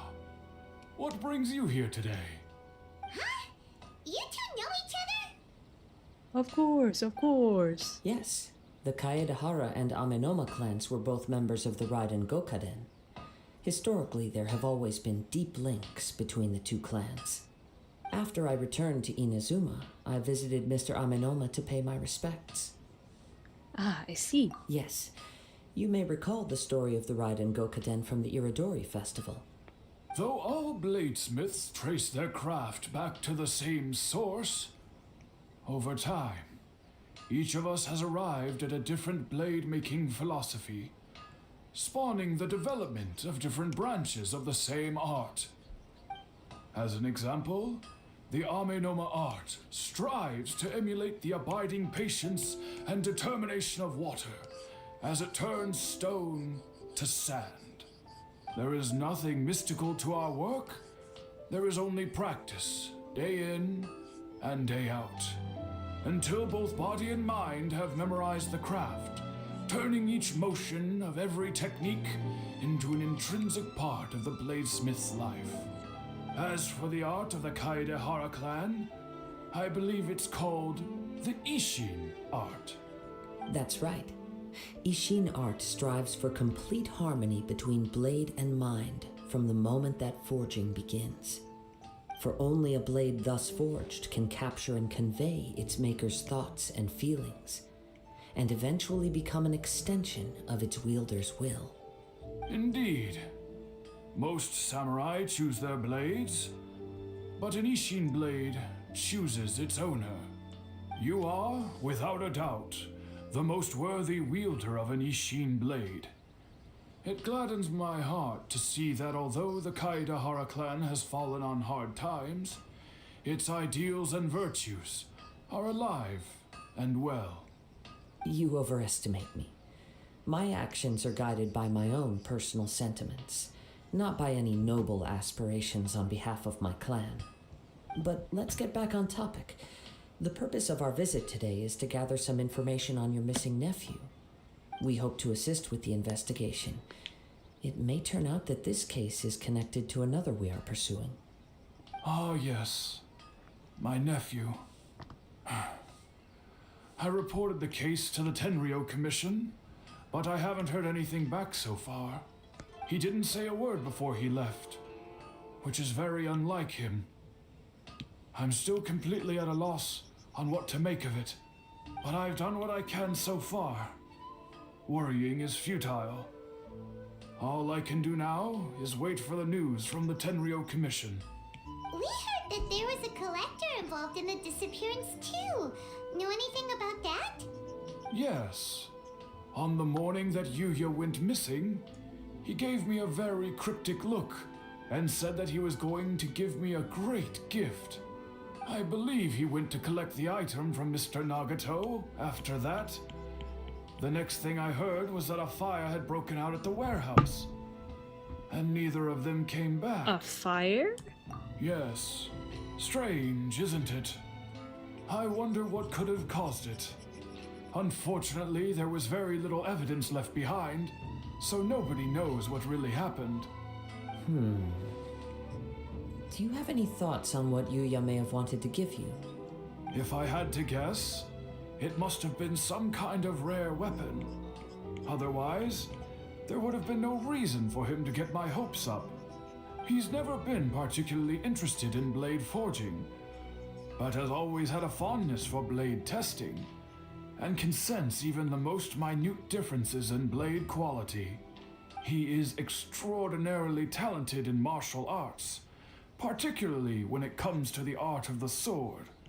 Truth be told, we have some information that you may find to be objectionable. The person we are looking for, he attacked this friend of mine. Based on the evidence we have gathered so far, only Yuya seems to match the suspect's profile. What? No. Absolutely impossible.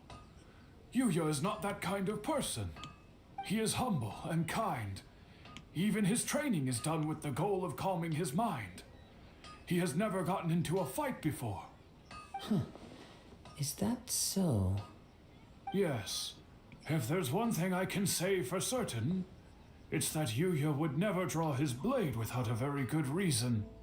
But, with that said, it's equally out of character for him to just disappear with neither farewell nor fair warning. I also cannot know what course of action he might be capable of if coerced or otherwise compelled by circumstances unbeknownst to me. Anyway, should you find him, please let me know as soon as possible. Don't worry, you have our word. From the sound of that, Paimon doesn't think Yuya was the one who attacked us as well. I think he was mind controlled. Anyway, we still need to get info from Nagato family. Yes. It sounds as if something happened when the two men met each other. Let's pay a visit Maybe they to the combined into Nagato one? household. Who knows? Or it's neither of them.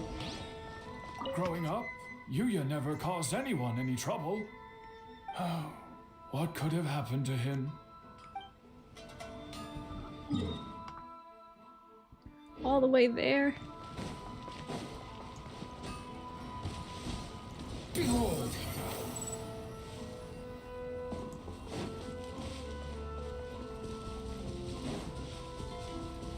The wind rises.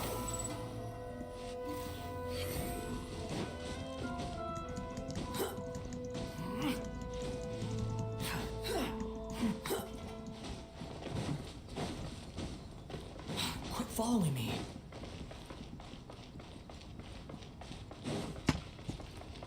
Give me half a chance, and I'll become an outstanding adventurer. I'm very sorry, but we cannot afford to pay what we owe right now. My husband has gone missing, and I'm still trying to find him. No, you misunderstand us. We are here to help with the investigation. We'd like to ask you some questions about Mr. Nagato's disappearance, if we may. Ah, I see. I thought the debt collectors had come to visit again. I'm sorry you have to see me in this dreadful state. Has some new information come out? Do you know where he's gone? I'm afraid we don't have any new information at the moment. We're still trying to find out as much as we can to inform our search. With this in mind, can we perhaps ask some questions about your family's current situation? For example, Paimon's struggling to understand why a collector would be strapped for Mora. That's a long story. Ever since I've known him, he's been an avid collector of all sorts of things. He'd always get so animated when he was showing them to me. I knew nothing about the items myself, but seeing how enthusiastic and excited they made him, I was happy to believe that they were just don't do this. extremely important Abby, to him. no. Everything was fine when we first got married, but as time went by, things changed for the worse. Uh-oh, what happened?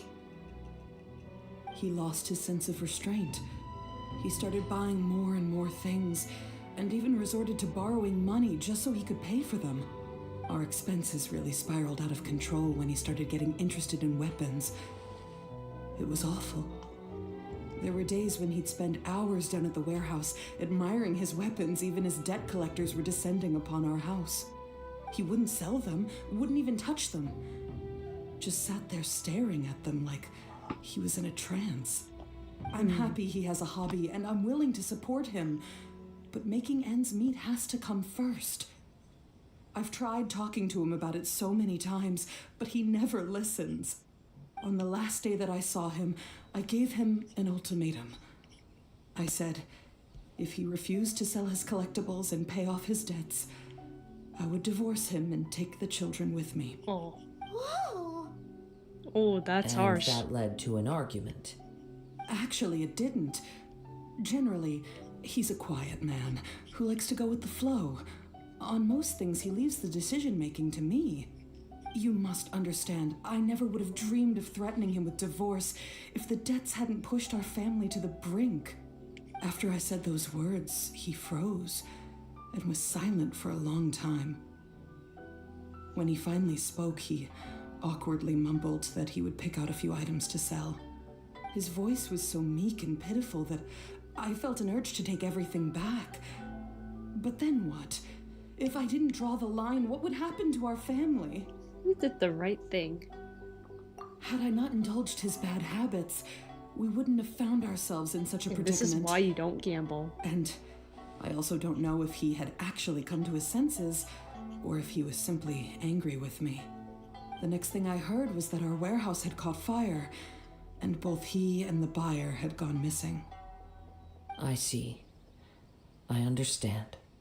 Amenoma Yuya came to purchase a weapon from Mr. Nagato. During the sale, a fire broke out at the warehouse, and both men disappeared. At first, I assumed they must have gotten into an argument over the price. But my husband has never been one to negotiate. He never even haggles when he's out buying groceries, so it's hard to imagine him getting into a fierce argument. Maybe he was feeling the pressure from the debts? I don't know. He just disappeared after the warehouse burned down. Perhaps he's too afraid to come home now that all his collectibles have been lost in the fire, and he's got no way to pay off our debts. Even though I'm still a little mad at him, we're a family, and I want us to face our family's crisis together. As long as he's willing to turn over a new leaf, I know we can work things out. Please don't get upset. There could be more to this situation than meets the eye. If collecting things is a habit that Mr. Nagato had his whole life, it is quite unusual for this habit to change so drastically over a short period. But the information we gathered from the other side suggests Amenoma Yuya is also a mild-mannered man who would not be likely to start an argument. This situation is getting a little confusing. A little confusing? Really confusing. More like completely mystifying. Let's try a change of scenery and see if we can piece together what we've learned. Rest assured, we'll notify you if we find anything. Thank you so much. I just want him to come home.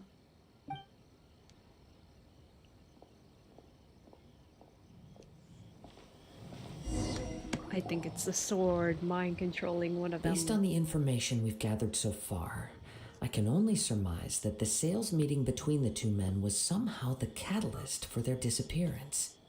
The fire at the warehouse likely played a part in how the situation unfolded, though its exact role is a mystery.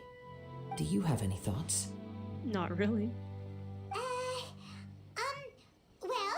Paimon was thinking that maybe someone accidentally knocked over an oil lamp and,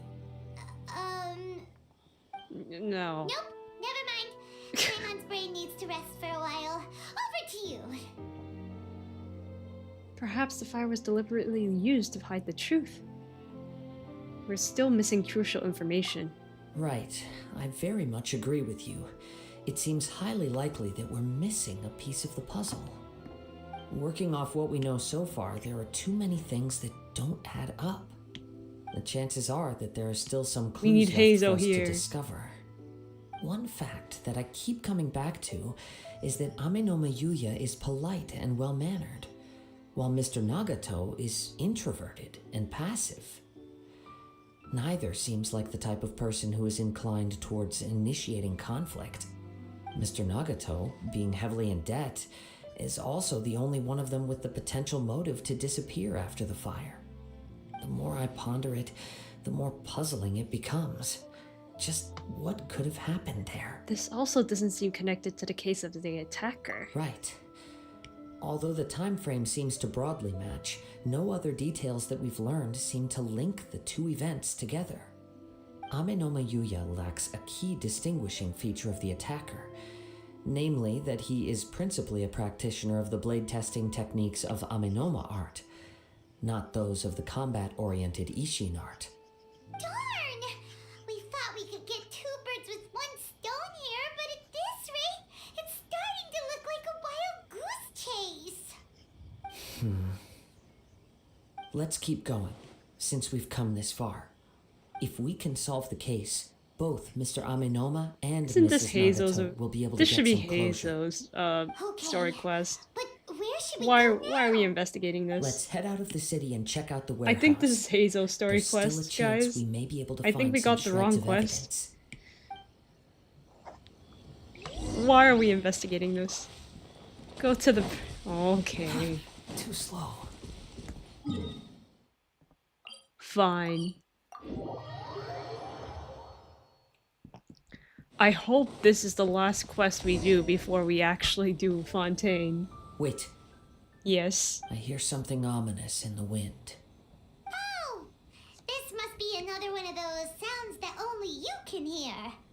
As sketchy as that whole thing seems, you did put it to good use when we were chasing down that vision thief at Beto's tournament, so... I knew we can count on you. Now I'm picking up a strong scent in addition to the sound. It's right around here somewhere. He's here. But there's nothing here. He's not here. It's gone now, but I can still sense the direction it left in. It felt very much like that ancient presence in Inazuma. The remnants of the Tatarigami. That's one thing I didn't expect to encounter here. Indeed. But this unexpected spring of inauspicious energy may prove to be of benefit to our investigation. We should remain vigilant and approach slowly. Huh. So it's an underground warehouse. The force is definitely coming from down below. The source of the Tatarigami energy has long since left this place, but the residue it left behind still hasn't dissipated completely. Judging from the concentration, I would have to conclude that the Tatarigami source resided here for a very long time. Mrs. Nagato said her husband used to hang around the warehouse by himself a lot. It could well be that he was already under the influence of Tatarigami energy at that time. Maybe they combined and then he got mind wash. Surely someone would have noticed. From what I've been told, Tatarigami does not turn all upon whom it preys into violent monsters, but most will develop a stubborn streak upon being exposed to the Tatarigami's unfulfilled will. Their interests become fanatical obsessions. Mr. Nagato had an interest in collecting to begin with. The influence of Tatarigami could explain why he became an obsessive hoarder, amassing more and more possessions even as he put himself in grave debt. So what should we do now? Go down and take a look? Step back. I'll open the door and take a look inside. That's dangerous. If we don't open this door, we can move no closer to the truth. You needn't worry. Both of us have faced far greater dangers than this. Relatively speaking, the risk here is trivial. True.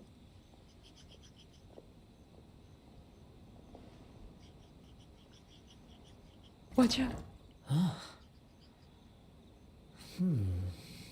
And what did you find? Everything's buried in debris. I can't see anything. It looks like the fire caused a cave-in, reducing the entire warehouse to rubble. So in the end, it was just a scare. That was too scary. Paimon was so sure that the warehouse What? Can we dig? man was about to jump out at us. Can we dig? All we can do now is keep searching in the direction that the Tatarigami energy's source left this place. Two ordinary humans, entangled with the Tatarigami. I fear much misfortune has already befallen them. Let's hurry. Yes, let's go. If nothing else, it's vital that we find out where this Tatarigami energy is coming from. Quiet your mind and focus on what you sense around you. Perhaps you too will perceive its ominous presence in the wind. Follow the scent and look for clues.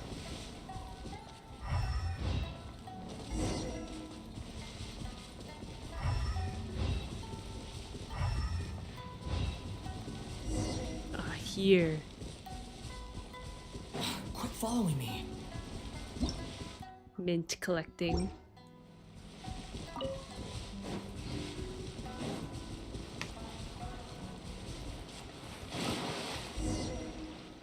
From this point, the trail appears to split into two. No. The main source of the Tatarigami energy continued on into the distance, but a small portion remained here and seems to be dissipating slowly. 2 parts, so that would correspond to...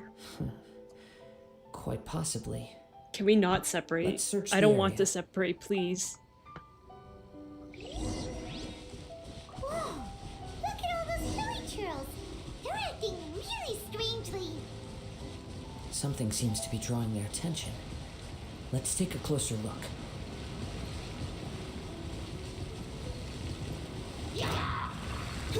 I'm going in. Into the wind. Gears of the storm.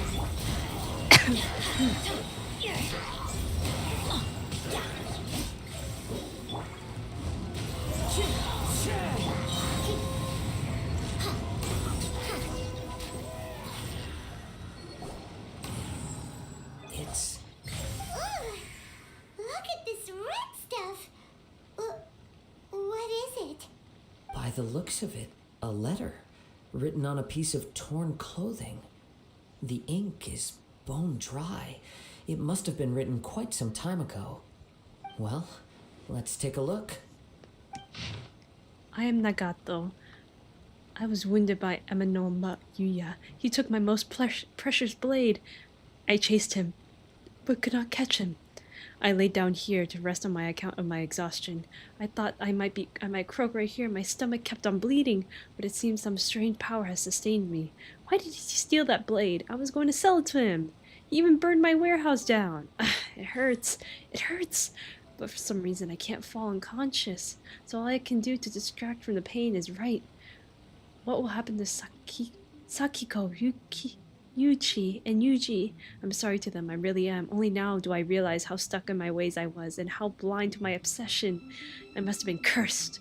I collected all those strange and bizarre things, but they won me not one itoa of happiness or warmth. Put all of it together, and it still wouldn't have been worth a single word from her mouth.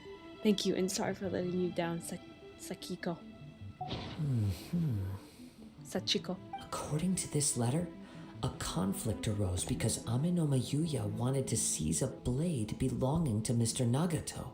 Yuya started the fire that destroyed the warehouse and wounded Mr. Nagato in the fight. Mr. Nagato kept chase as long as he could, eventually stopping here to write this letter when his strength gave out. So, where is he? Good question. He was not only mortally wounded, but also under the heavy influence of Tatarigami. Add to that the fact that its aura seems to have attracted a horde of monsters, and I'm afraid he may no longer be with us. Whatever traces there may have been of his fate beyond after this point, they've since been disturbed by the hilly churls. There's nothing more for us to find here. Let's ask the Tenryou Commission to do a thorough search later. Yes. Right now, we need to uncover some more important truths. If Amenoma Yuya is attacking other people indiscriminately, then the longer we take to find him, the more people risk meeting the same tragic end. Right, so let's get moving. How did it come to this? It's not in his nature. I wouldn't be surprised if he, too, fell prey to the influence of the Tatarigami. For a practitioner of the martial arts, the easiest desire to inflame would be their pursuit of further power and skill.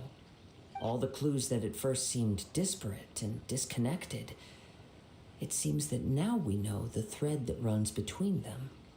I have a hypothesis that, if it's correct, not only explains the series of events leading to the two men's disappearance, but also zeroes in on the attacker's identity. Wait, you figured it out? So these two cases are connected after all? I think they are, bro. I believe so. But it's something of an outlandish idea. I will only be able to confirm my suspicions once we've met him in person. On with the search. We must stay vigilant. At any point now, we may find ourselves in danger. Keep following the scent and looking for clues.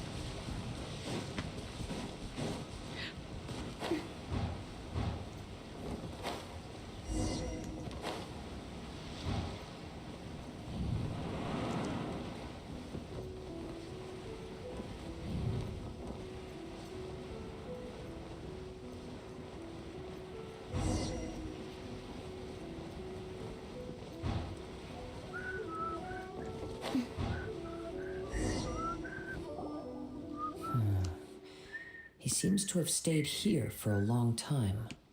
Why here? Is there anything special about this place? I'm not sure.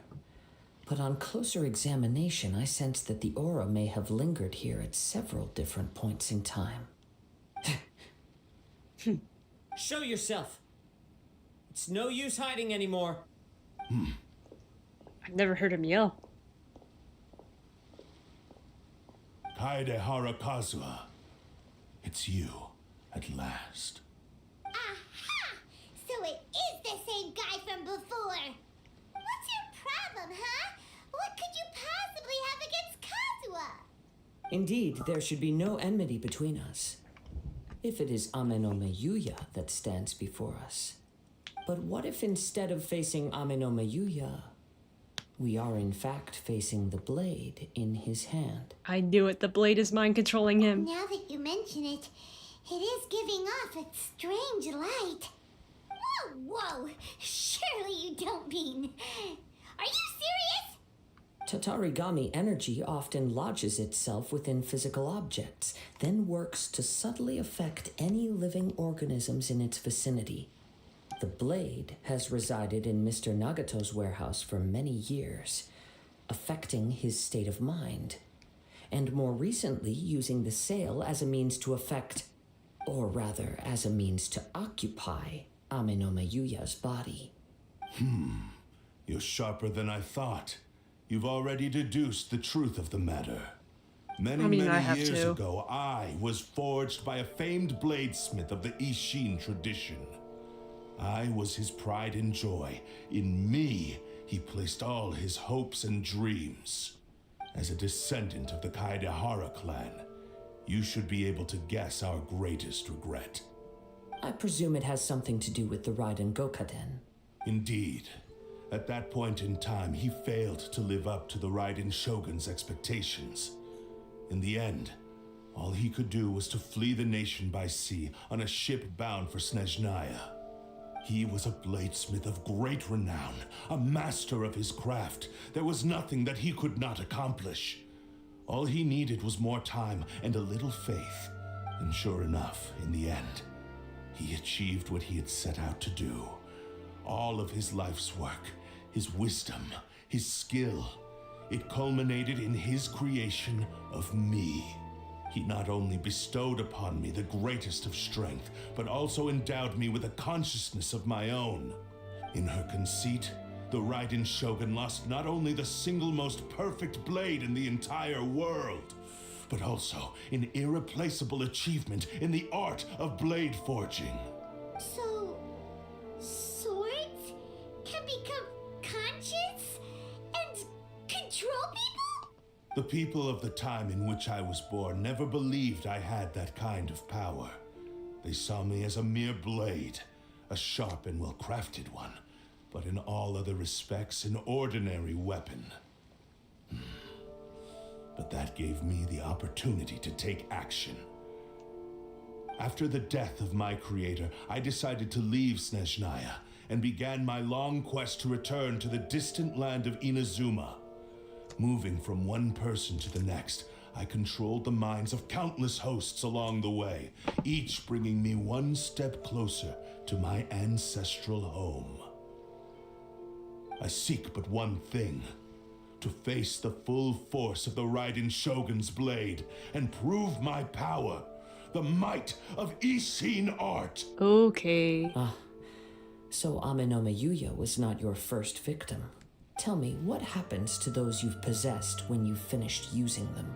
My hosts? Who cares what happens to them? They are but tools that serve my mission. When they got tired or injured or unusable, I hopped to the next one in line. All I needed them for was to take me back to Inazuma. You're awful.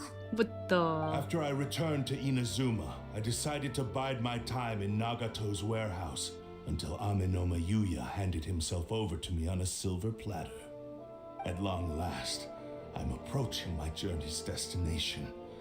By Amenome Yuya's body, I have found you, and by your hand, I shall defeat the Raiden Shogun. Kaedehara Kazuha, you stood against the Raiden Shogun's Muso no Hitotachi. There can be no other to serve as my host for what is to come. Now, give your body over to me! No. No. No. Everybody stand back! One with nature. Wait, what weapon? I have the pathetic weapon? No! Behold! You're dead!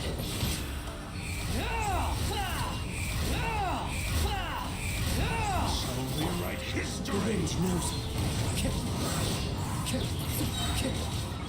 Clouds high. Caribert? Got him. Do not stand in my way, or I will strike you down too! Your bluff's fooling no one. You've lost.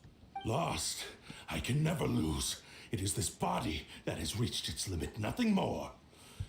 Even if you defeat me here, the one who falls will not be me, but this man. He is but a puppet that can be replaced. I can take a new vessel at will. Then we'll smash you into pieces. The end result is the same. I will end this wretch's life before you can lift a finger. And even if I were to lose my physical form, it is but a small setback. My consciousness shall endure.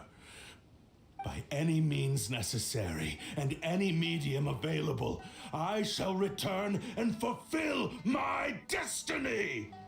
Your fighting style. It is indeed the forms of Ishin art. But from your movements, I sense only hatred and arrogance, as well as a thinly veiled mania and despair. Really? You can tell all that just from his moves? As I've mentioned before, the forms of Ishin art convey the user's thoughts and feelings. Since the blade is currently possessing Amenome Yuya's body, its movements express the innermost thoughts of the blade. If you ask me, the mania is probably due to your desperate, single-minded ambition. You believe I am your only hope. Are you trying to claim that I am helpless without you? On his deathbed, he passed to me all of Ishin Art's secrets. The little that you know barely scratches the surface. In that regard, why would I ever need your help? Because all of that is in the past. I've been wondering why you've not caused more trouble in all the years that you've been in Inazuma. If you are indeed a cursed blade that can possess its owner. Now that I've seen inside your mind, everything finally makes sense. You weren't biding your time. You were trapped. After all the time that's passed, you have grown weak. To the point that you are now unable to acquire a new host without making physical contact. Oh, that's right. Paimon remembers now. Mr. Nagato had a habit of never touching his collectibles. Only when Mr. Nagato witnessed his wife's distress and decided to sell his collectibles did you finally have an opportunity to reach out to Amenome Yuya and make your escape. And what of it? Well, that brings me to my second point. There's a despair in you that is so strong it threatens to overwhelm you. You were determined to fulfill your maker's ambition, whatever the cost. But this ambition is too grand and too heavy for you to bear. Each step you have taken has come at a great cost. I think you realized your limitations long ago.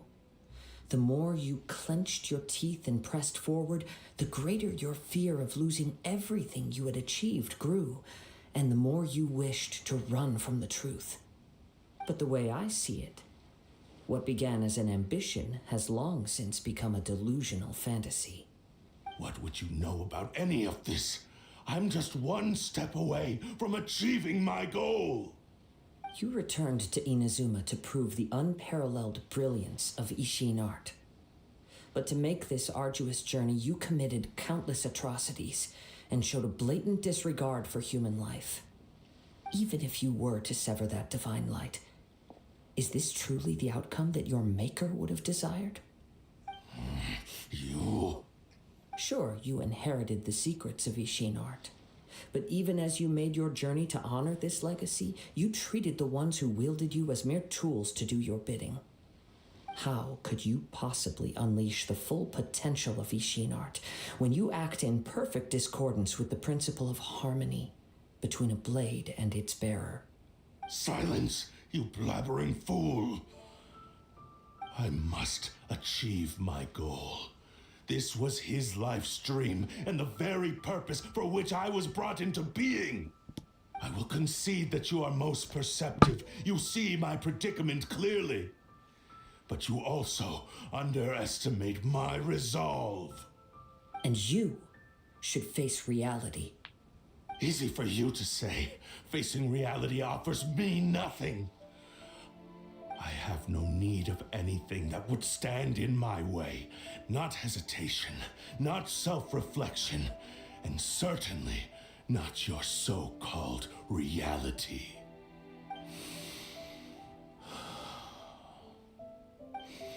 It is pointless to argue further, descendant of the Kaedahara clan.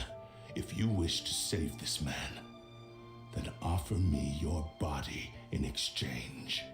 How stubbornly you stick to your wayward path. I do not believe for a second that you can challenge the almighty Shogun in your current state. So let us make a bet, and I will put your strength to the test. What? Surely you're not planning to agree to his demands. Very well. Then find yourself some enemies with whom you wish to cross blades. A taste of my power will more than convince you. Once we have dealt with them, we shall proceed to Tenshukaku. And as for your end of the bargain, if you lose, you must release Amenoma Yuya from your control. I accept. Then he'll choose me. You're dealing with a cursed blade that can possess people. This is the only way to save Amenoma Yuya. If we don't do this, he'll forever be the blade's puppet. The cursed blade's strength is currently very weak, and I sense he's hesitating. This suggests his heart is still not completely devoid of honor. The power of the Tatarigami lies in intensifying existing obsessions. This is the reason Mr. Nagato and Amenoma Yuya fell prey to it. Since I don't have any similar kinds of obsessions, I should be able to put up some resistance for a while. But even so... Even if things take a turn for the worse, I still have you both here with me. We have a chance here to save an innocent victim. I am willing to accept the risks entailed. All right, fine. Your disdain for me betrays your woeful ignorance. I agreed to this bet because there are things I wish to learn too. Now, take me in your hand.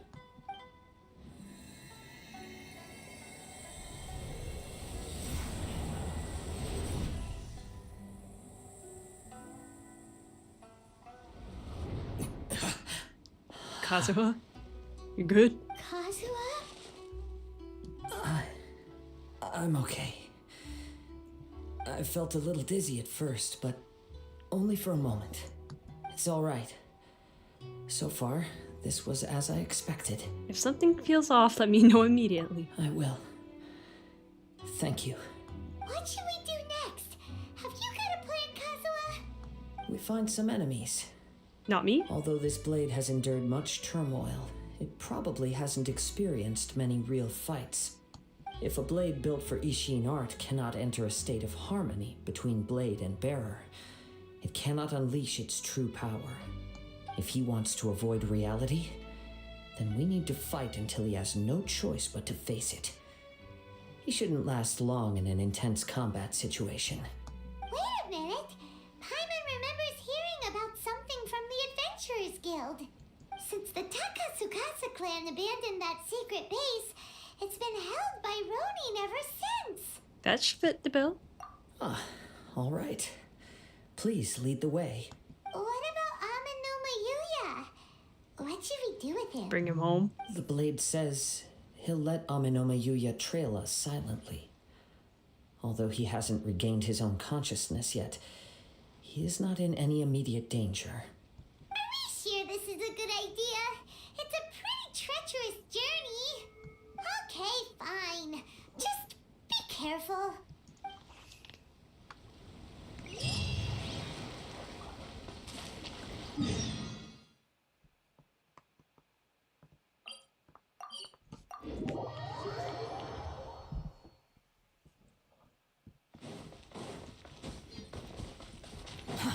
Too slow.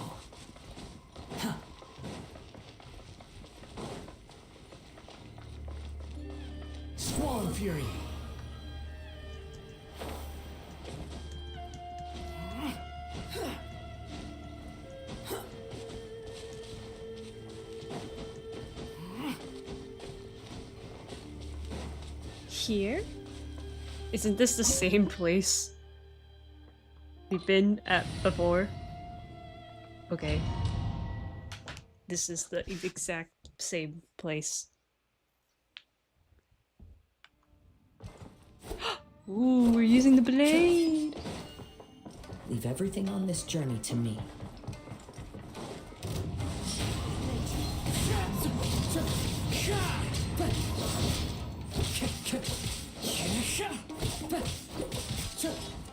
My blade!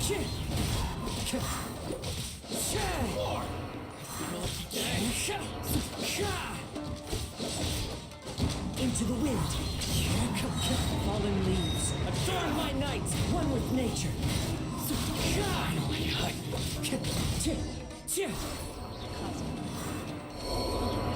are you feeling? You okay? I'm all right. The blade is performing largely as I expected. Having gone so long without proper use and maintenance, it's become very difficult to use. Though he's making every effort to persevere, I do not think he can last much longer. Something else on your mind? How strange. Rather than trying to control me, he is instead trying to match my fighting rhythm. Let's keep going.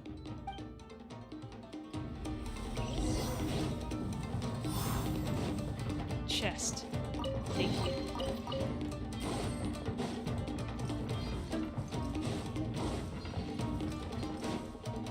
Let's get down to business.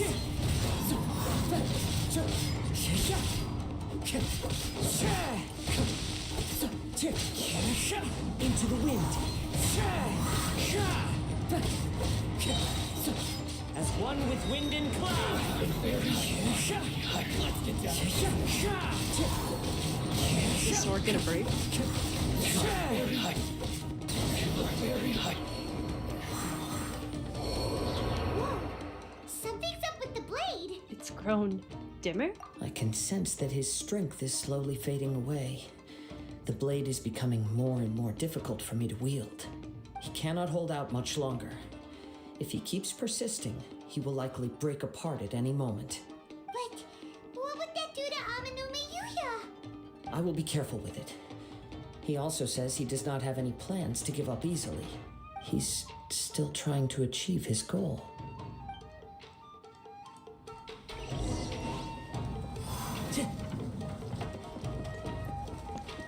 Time to go.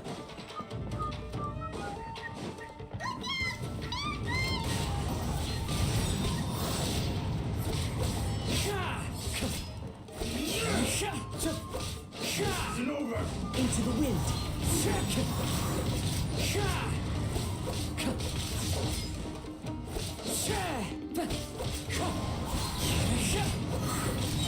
Fallen leaves. Adorn my night. The wind knows me. That hurts.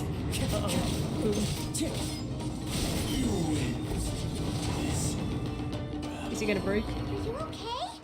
It looked like you were really struggling the entire fight! Yes. And it looks like he's reached his limit. The sheen's grown a bit dimmer again. It doesn't look anywhere near as impressive as it did at the start. Perhaps this time we'll finally have a chance to see his true form. True form? What are you talking about? Huh? What the? What the? Is this the same place Oh. as before? It looks like a piece of junk. The wear and tear is severe. If you choose to continue in the state you're in, you wouldn't even be able to beat Samurai and Kairagi, much less the almighty Shogun. Maybe you did truly wield power to rival the Shogun's light when first forged. But the long journey from Snezhnaya back to Inazuma has left you battered and broken. It barely needs stating anymore. Your ambition is a flight of fancy. Though the truth is right there in front of him. I've finally figured out why it was that you agreed to my bet. You wanted to reach a state of harmony with me. For perhaps then you would still be able to wield commendable power. But regrettably, we are nothing alike. I will never understand your obstinacy and cruelty, nor can I empathize with the one who made you. The only one who truly understood you had already passed away by the time you were born. Huh? What's are! Take them down!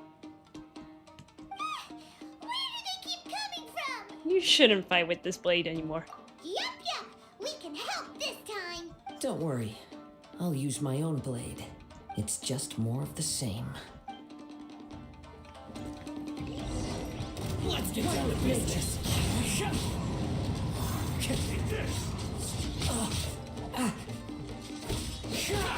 Stay focused. I wanted to see what blade he was using. Into the wind. The clouds high. The birds calm. One with nature.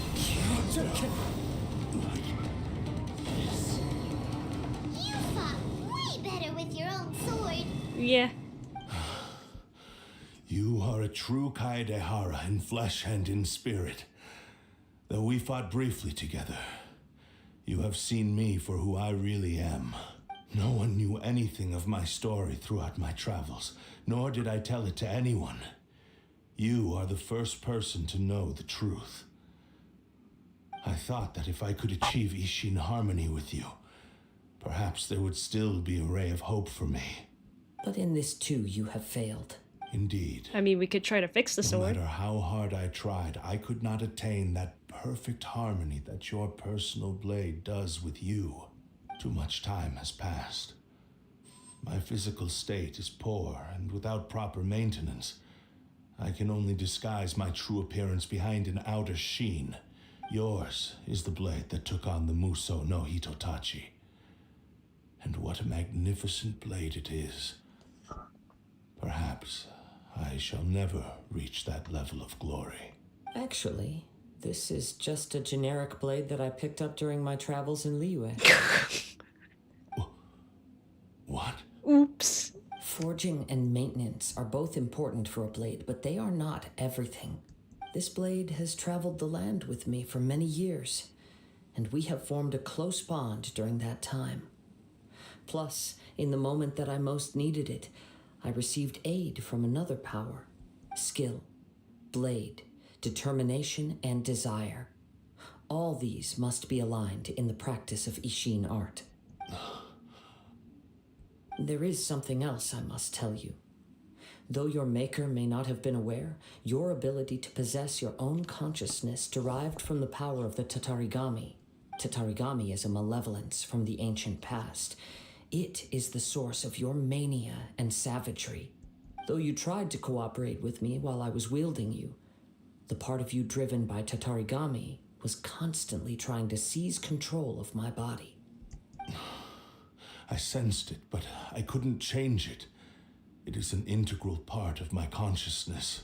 I resisted its temptations because I wanted to save Amenoma Yuya. But I do not know whether you yourself have any intention of trying to fight it. I feel a great sense of regret for you. Since you embarked on a journey bound for a destination you were destined never to reach. The moment you embarked on this journey, you lost the only person who could have ever unleashed your true potential. And yet there was no way for you to turn your back on his ambition.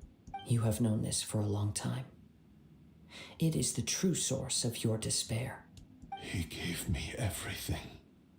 My life, my form, my consciousness, and purpose. How could I possibly deny him his wish? I said to him, "Do not worry, from here on I shall forge your legacy." How could I go back on my word? Aww. I believe our bet is now settled. I have nothing further to say. Where are you going, Kazuha? He now has neither the ability nor the motivation to cause further harm. Let's give him some time to reflect on things.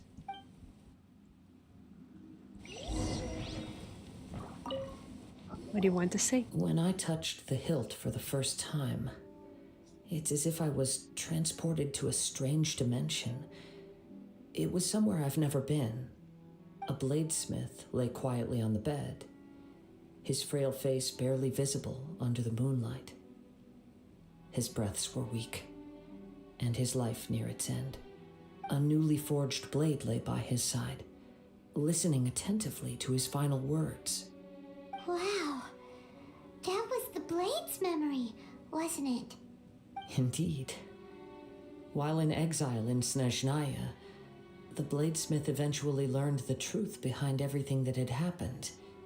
The Ishin art had been dealt a devastating blow by the desertion of its best smiths. He spent the rest of his life in the forge, not to vent his frustration and hatred, but to atone for his actions. He felt intense regret at being tricked by the Fatui, but he could never again return to his homeland. His sole wish was to one day return his single proudest creation back to the land of his birth. So he instructed this sentient blade to find a way back to Inazuma, no matter how long or how hard the journey. But he never wished to rival the gods.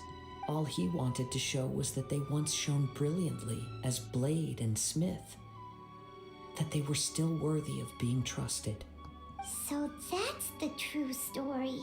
But after that, the blacksmith's intentions were warped by the Tatarigami, slowly turning his proud creation into the cursed blade of today. Right. I believe the bladesmith might never have known that the power he worked with was that of the Tatarigami. The hatred within that power is what sent the blade down its ill-fated path. This blade has committed unforgivable atrocities. I think I forgot a but chest only behind me. because it lost its original master. No one was there to correct its errors when it was losing its way. Shame it's too late now. I mean, it's never too late. Yes, it is too late. What do you mean, Kazuha? Time would not wait or stop because of his determination. While the world moved on, his ambition remained stubbornly stuck at that fleeting moment at the dawn of his journey. I mean, can't we fix seems the to have calmed sword? down, though. Let's go and check in. I mean, he doesn't have to fight the Shogun, but he can at least be a good blade, you know? Can I have the blade? He kind of looks cool.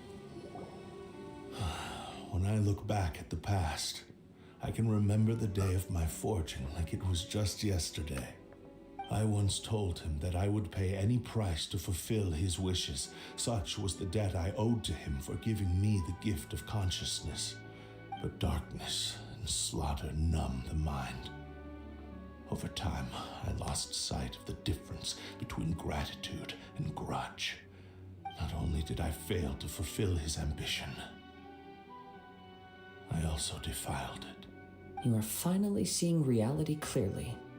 Since we agreed to the terms of the bet, I will honor the agreement and release Ame no Mayuya. But I still cannot bring myself to forsake his ambition. It is the entire purpose for my existence. So, may I ask you to help me fulfill the ambitions of myself and my creator? Hey! Now you're adding yours into the mix too? Jeez, don't push your luck, mister. It has to be done in this order. At least hear what I have to say. And if you don't agree, I will still release Ame no Mayuya as promised. My physical form, as well as the knowledge I possess, should still be of some value to you. His attitude has grown a lot milder. What do you think, Kazuha? I we think give him we a chance? should. Let's hear it. Thank you all. When I was first forged, my maker was already terminally ill. He told me that he had wanted me to have the grandest opening battle. Alas, after that, he never rose from his sickbed again. Nor have I ever had the chance to prove myself in battle since. My fights were devoid of any noble meaning. They were merely the next step in my never-ending journey. The next in a long line of transgressions. You are a fine warrior. I would like to request your hand in battle and experience a true duel between samurai. Oh? And who would be the opponent? I will release Ame no Mayuya and restore his consciousness. Perhaps after that, you can convince him to commit to a fight with you. You must have plenty of reasons to both hate me and desire a good fight. Understood. Then let's start by waking him up and seeing if he has the stamina and will to fight. Amino Yuya finally regains consciousness. I see. He used my body to inflict harm on others. I utterly despise him and his actions. But since he stayed true to your agreement by releasing me, he must still have some remaining semblance of honor. If a duel can help to set this state of affairs in order, I am willing to put myself forward. I do not wish to be a mere victim in this story. There's no need to worry. We'll vouch for your innocence to the Tenryo Commission. Thanks for your help. Who knows how this would have ended without your intervention. All right, then let's move on. More Ronin could appear at any moment. We can't stay here. In any case, for a final duel, I think we should aim for a greater sense of ceremony. Can we fix the sword first? Follow me.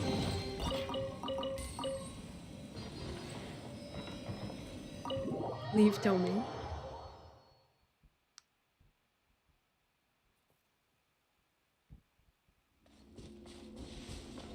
Ah, it's so far.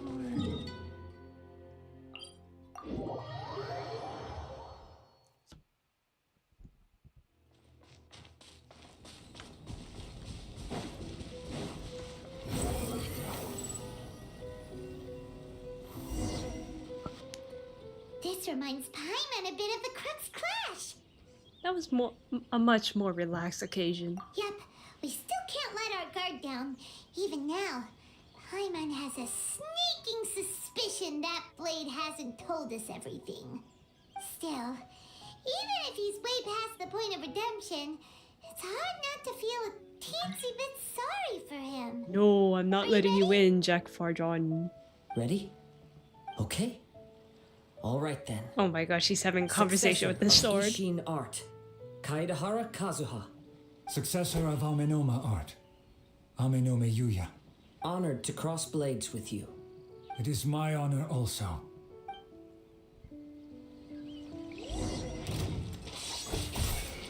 Wind Strider.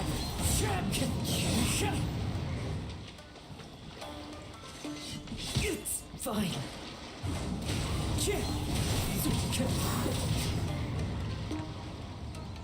Let's drown him. The wind knows me. Let me see this. What's this? Attack 0-0. This is so sad. No wonder I'm doing puny damage. One with nature. That hurts. Fallen leaves adorn my night. The wind knows me.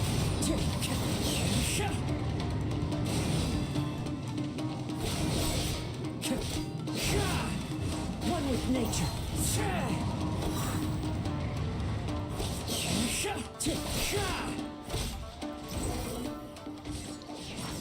Thank you for the experience.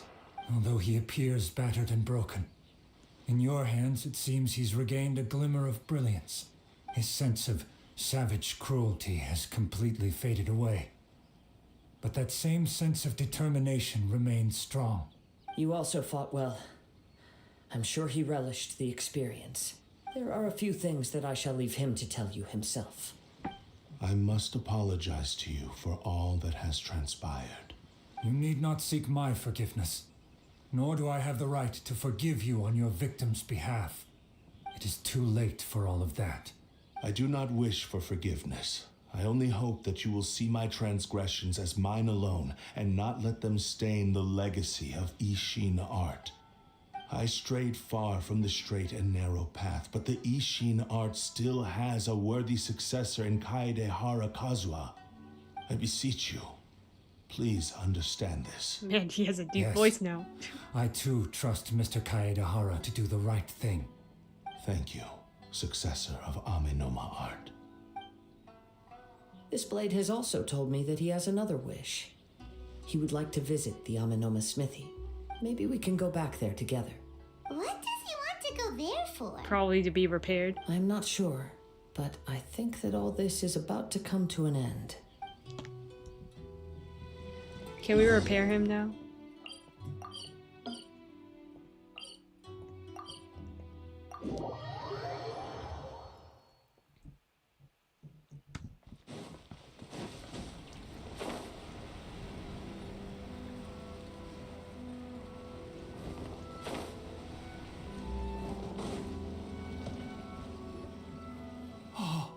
It's Yuya! You have returned! I am sorry to have troubled you. It's all thanks to them that I was able to return safely. You tell Amana Toko about the various things that happened. A prized Ishin blade. Turned weapon that controls the human mind. Considering their forging philosophy, this was indeed within the realm of possibility. This is a great pity. But I have some good news as well.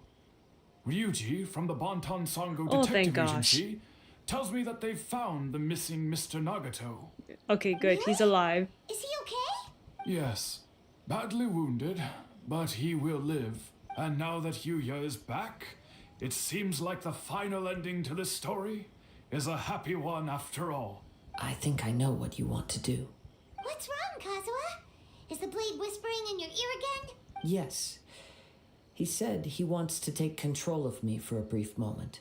What? No way! Hasn't it learned its lesson? He tells me that he's thought of another way to fulfill his maker's wish. And he assures me that he won't use my body for anything nefarious. I have decided to let him do it. Guess there's nothing we can say to change your mind, huh? I trust your judgment. Thank you. I will explain my reasons later. Okay, I am ready. Let us begin. Please, stay true to your promise.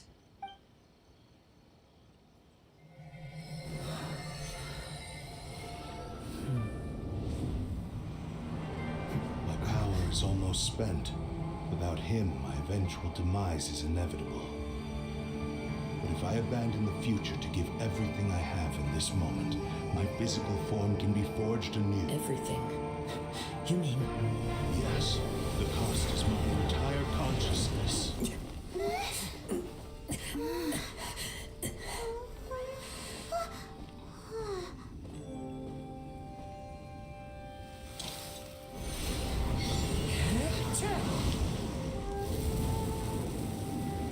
You were right.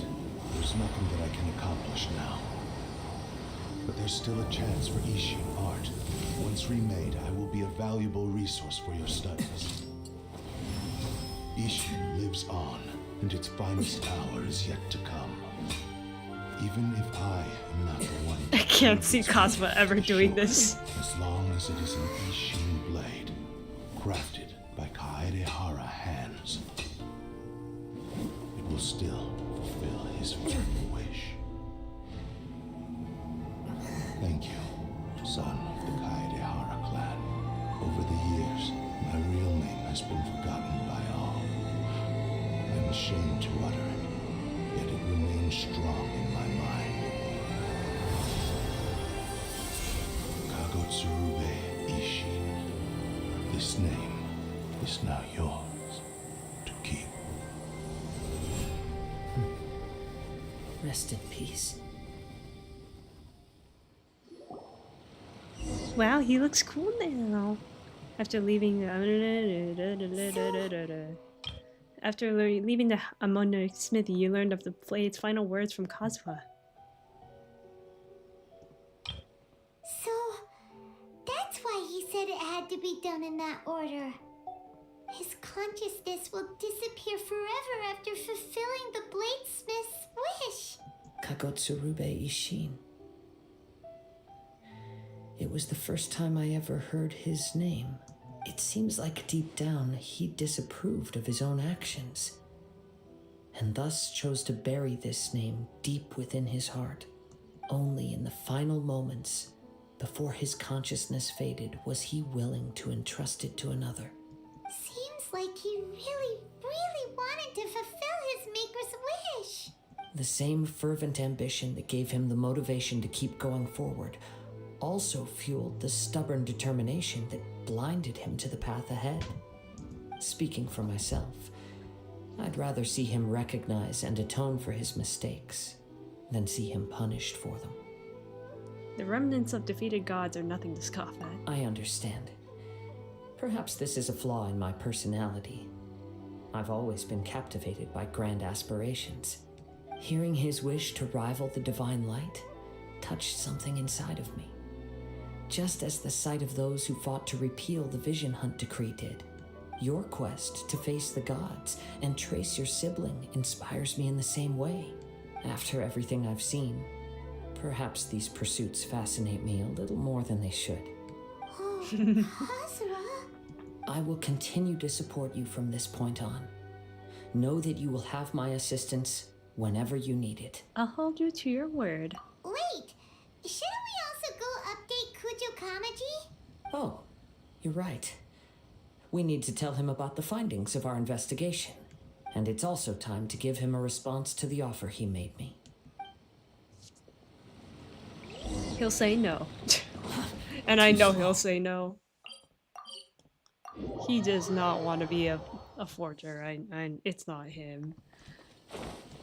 I don't see him saying yes.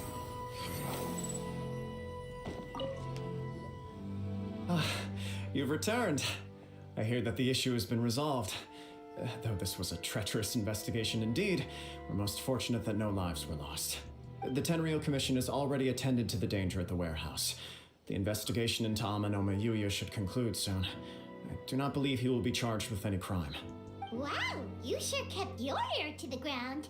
Then we needn't recount all the details again. Now, as to your earlier offer, I wish to give you my answer. Please take a look at this blade. What's this? Your enemy. Kagotsurube Ishin, a weapon crafted using a long-lost blade forging art of the Kaidahara clan. By means of a series of fortuitous events, I was able to recover and restore him. I also promised him that I will continue to study and pass on the secrets of Ishin art. And so, it looks like I will likely continue with my journey across the nations, learning more about this blade as I go. I see. I understand. The Kaidahara clan has always been a family of bladesmiths, so it is only proper for me to continue on this path. Were I to accept your goodwill, I may find myself embroiled in conflicts between the shogunate and Sangonomiya. That would not suit me. You misunderstand. That was most certainly not our intent. I am aware, but I still desire to continue walking my own path. Very well, I can understand. Then let's pretend this offer was never raised. However, if you should ever change your mind or find yourself in need of the shogunate's assistance, please do not hesitate to inform me. Great. Thank you for your generosity. Where will you travel to next, Kazuha? Where next? I'll probably take to the seas with Captain Beto again for now. As for my next destination, let's see where the wind takes me. Good wind sound effect.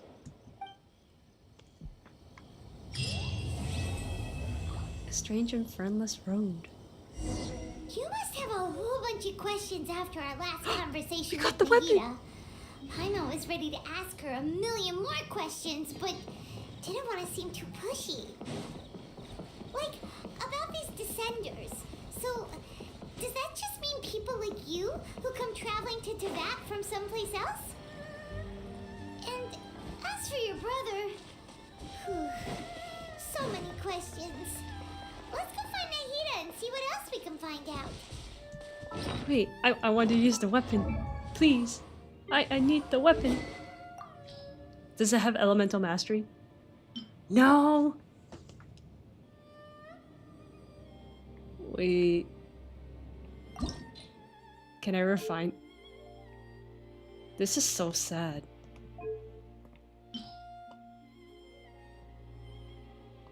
Wait, I need to do my research.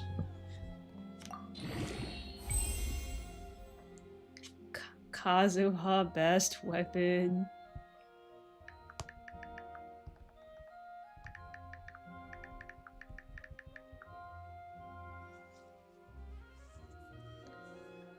What's the Ishin like?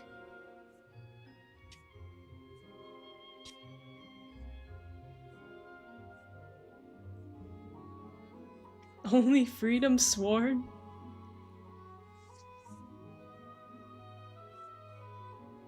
God.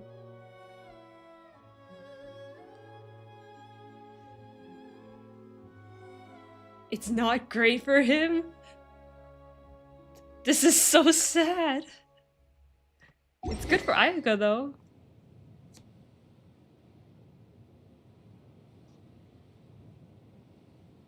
I mean, it really looks good on him.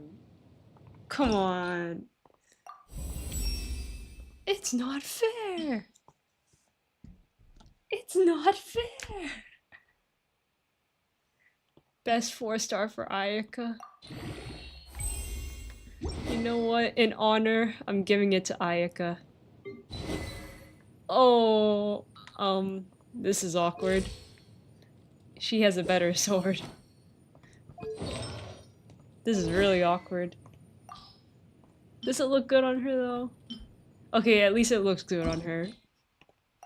You know, that's all that matters. That is all that matters.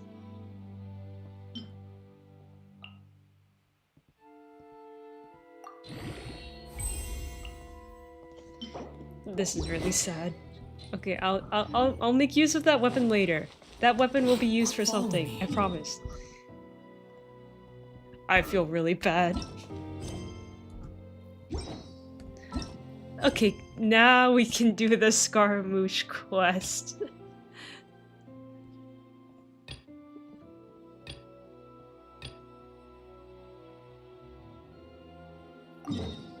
Now we can do it. Okay, it's like 4 in the morning. I think I'll only do this for an hour and then I'll end stream. I can't believe we didn't do the Fontaine quest. No Fontaine quest. Come on, serious suggestions, please. I'm not trying to write a thriller here. It's supposed to be an essay, you understand? An essay. That means facts and logic. Well, if it's facts and logic you're after, you shot yourself in the foot with your choice of research topic, didn't you? The Tatara Suna mystery. When so much remains unexplained, there's little to be objective about. Unless, of course, you restrict yourself to textual criticism. Yeah, well, this is my teacher's area of research. I can't change that. But it's fascinating enough without having to sensationalize it, don't you think? The strange location, the missing details, a mysterious person. I want to write my essay on something interesting, and I'm interested in getting to the bottom of all this. That's the only reason I came to you. Yes, you came to me, so all the more reason to take my advice. The fact is, it's the dramatization that will make people want to read it. There's no getting around that. Okay, but... What is going Did one on? of them just mention Tatara Suna? But that's all the way in Inazuma! Is it just Paimon, or is it kinda unusual for someone in Sumeru to want to write a paper about that? Everyone here is just going about their business. Maybe it really is just Paimon. Guess people here are free to research pretty much anything. Still, let's go listen in. Great! Let's go find out what this Tatara Suna mystery is all about. Immersion of Genesis. Now we're doing the Scaramouche quest. Yes! Is this the quest? Please tell me it is. Alright, I guess I'll go with my textual criticism and your editorial direction for the first draft. I have a feeling that the missing Kabuki Mono will end up being the main focus of this paper. Kabuki Mono? If only we knew where to find that traveler. From what they say about her, this seems like the kind of thing she'd know about. I'm right here.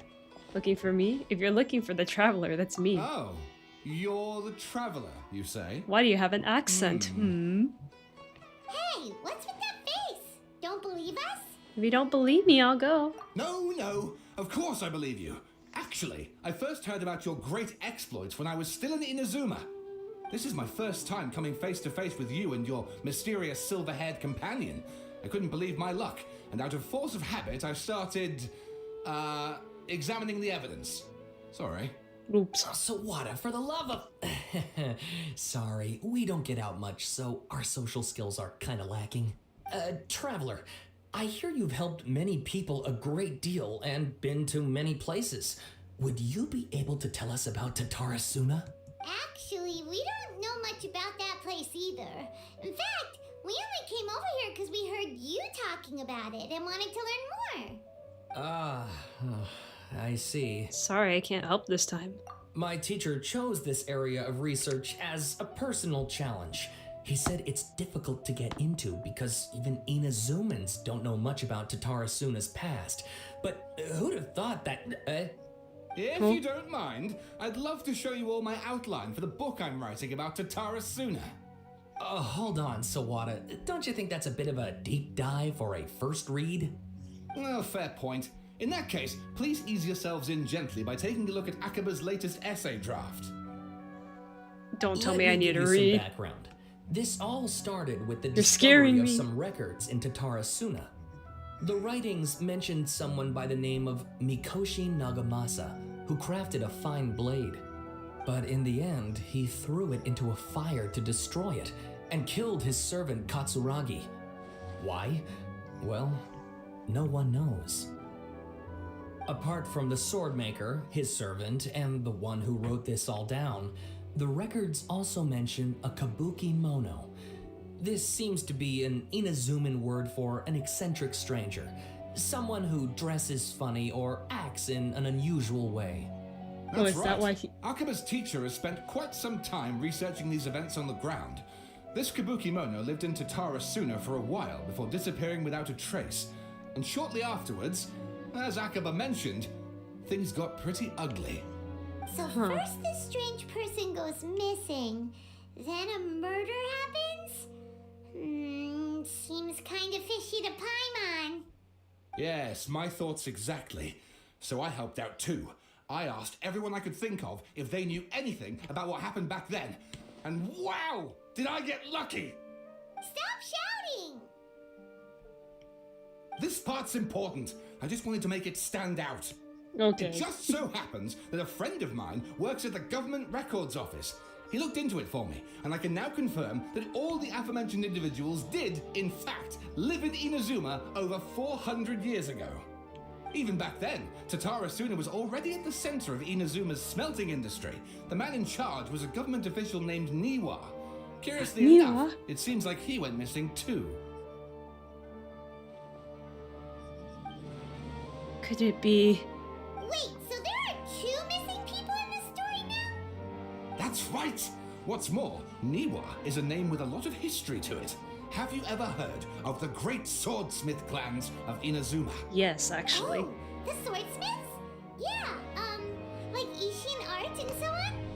Wow, yes. You really know your stuff. That makes things easier. So basically, this Niwa was a distant relative of the Kaidahara clan, the last practitioners of Ishin art. Something then seems to have happened in the Kaidahara clan, leading to their downfall. I don't know the details, but taken in light of everything else going on around that time, it makes you wonder whether it's all connected somehow. It's all connected. Nothing is a coincidence. Sawada, you left out the biggest detail of all. There's more. But wait, yes, there's of more. course. How could I forget? Brace your minds, ladies and gents, for they are about to be blown. Or maybe you won't believe your ears. I wouldn't blame you, of course, because in all my years as a writer, this is by far the most. Get to the point, for Pete's sake. According to information acquired by Akaba's teacher, the kabuki mono was not a human, but a puppet. Oh, no wonder. The Shogun puppet that the Electro Archon made should be ruling Inazuma with her as we speak. It couldn't be her. That kabuki mono has to be the balladeer. Well, what was he doing 400 years ago in Tarasuna? Aha! Judging by the looks on your faces, you do know something after all. I potentially do. Glare at Paimon and hope she keeps her mouth shut. No, Paimon just meant, how creepy. The way you described it makes it sound like a ghost story. Yeah. I agree. It does. But considering that non-human races in Inazuma are by no means uncommon, spooky events are to be expected. And that's exactly what my book is about. Please, take a look. Oh my god, why do I have to read? Oh my gosh. Thank you for making me read Scaramouche's story out loud to the people. Wow. Wow. You know what? I love Scaramouche so much, I will read this all. Author Sawada. Extract 1. A man arrived in Tadasuna around 3 in the afternoon. From afar, he spied laborers walking along the mountains roads toward the factories, their shoes scuffing along the jutting stones. They walked like people convinced that so long as they reached a fire raging in the mountain's belly, they might extract from its gems, beyond price. The mood that the sight inspired was ineffable, beyond mere description for those not present to witness it. The man barked a cheerful greeting and sprinted to join the procession. There, a towering character who stood half a head taller greeted him. Man, this must be Niwa, huh? Greeted him with a heavy slap on the back, and yet his words were filled with respect. Do my eyes deceive me, Sir Miyazaki? Miyazaki? I cannot think that the return trip here from Inazuma City could have been easy on you. Miyazaki smiled like a young man taking the first steps on the journey. Expression relax. By Katsuragi. Inazuma is the realm of the almighty shogun. I sailed upon the fastest ships, drove upon the fastest sea routes. What dangers could I have possibly faced? And what about the good news? There was some. Naturally. The two burst into uproarious laughter, roughhousing with the other workers until the past end. A young man dressed in a linen shirt and wearing a headscarf gazed into the dancing flames in the furnace before him. Now the flames of a forge are unlike any other, for their intensity affects the resulting integrity of both metal and blade. So too, then, was the flame watcher in an unusual individual. At his fingertips sat a lizard. In his face he wore a smile. The workshop was huge, and the furnace was deeper within. A reasonable person might think there should have been many working alongside the watcher, yet he stood alone. Only when Katsuragi and Miyazaki strode into the room did the watcher turn. The watcher was Niwa. Oh, Niwa! Armory officer and administrator of the Tatarasuna. I can't speak Japanese. Born to the Niwa clan, both served as one of the 3 pillars of the Ishin art. Niwa never argued with his siblings and was a worthy successor by all accounts. The post he received as a result of his high standing with those in power served as a statement unto itself. Miyazaki handed a well-bundled text to Niwa as he adjusted his expression and said, "It is as you have said, sir. The elders of the clan in the city do not think highly of our clan, yet I still believe it to be worth a try. As such, I have found the proper vendors and procured the materials that you requested." Niwa studied the text and nodded. "You should try some of these new forging techniques, whether Kaidahara says yeah or nah." Katsuragi frowned, and with a sigh he said, "Forging is a precise and difficult undertaking. You know this better than most, sirs. And still, you seek improvement each day with terrifying drive. Ah, should my lord Nagamasa hear this, the sourness on his face shall be hard to miss." Niwa smiled, replying, "And how does the forging of your lord's great blade, Katsuragi?" Katsuragi never wanted to shame his master nor lie to his 2 friends, and yet he could not think of any way to deflect, and so he groused, "I see your ears are as keen as your hands, Sir Niwa. The jokes of us unlearned men are as nothing before you." Miyazaki hid his grin upon hearing this. Niwa released his lizard from his hand into Katsuragi's palm, but as more words were to be exchanged, someone came walking nearby, their footsteps light with the clarity of youth. The head that peeked in was round and, in the light of fires, looked like an oiled jewel. The young man placed some box food at the side and nodding, he prepared to leave. Katsuragi called out after him, "What about your share? Aren't you going to eat it?" The young man, upon hearing those words, found himself slightly at a loss. After a while, he answered, "Very well, I'll try it." "You're welcome to the food. We all eat the same fare, after all," he said. The man nodded and left, seemingly deep in thought. Extract 2. The Kabukimono was by the coast. Sunset fell into the company of darkness. The bands of twilight showed themselves not, for in their place did thunderclouds roil. grumbling in the omens of a coming rainstorm. Darkness filled the flesh of the sea, and the dusk bade the clouds to kneel upon the land, its supplication mirroring the kabu kimono, with its knees bent and face pointed towards the waters. None passed that day, none passed that way, and none knew what he was waiting for in silence. Time passed, unmeasured and uncounted, till a black cloud suddenly tore free from the sky and began to circle the kapu kimono, bearing down on him like a nightmare. I'm trying to re-understand what this meant. Hold on. Oh, he's just sad. Okay. Though he was not aware at first, after his studying gaze was refined by time, he understood this cloud had marked him for the very start. Outbound, a fishing boat drew near, the lights of its bow flickering in and out of his sight. Beneath the falling sheets of rain, a mist unspooled across the area, stealing sight from the fisherman. Repeatedly, he exclaimed, "It is but dusk. How are my eyes darkened? Is there anyone who could deliver my boat upon safe tides?" Like a falling sphere, the black cloud reached the bottom of the boat, and it was joined by in its bereftness of direction. Like a charging boat,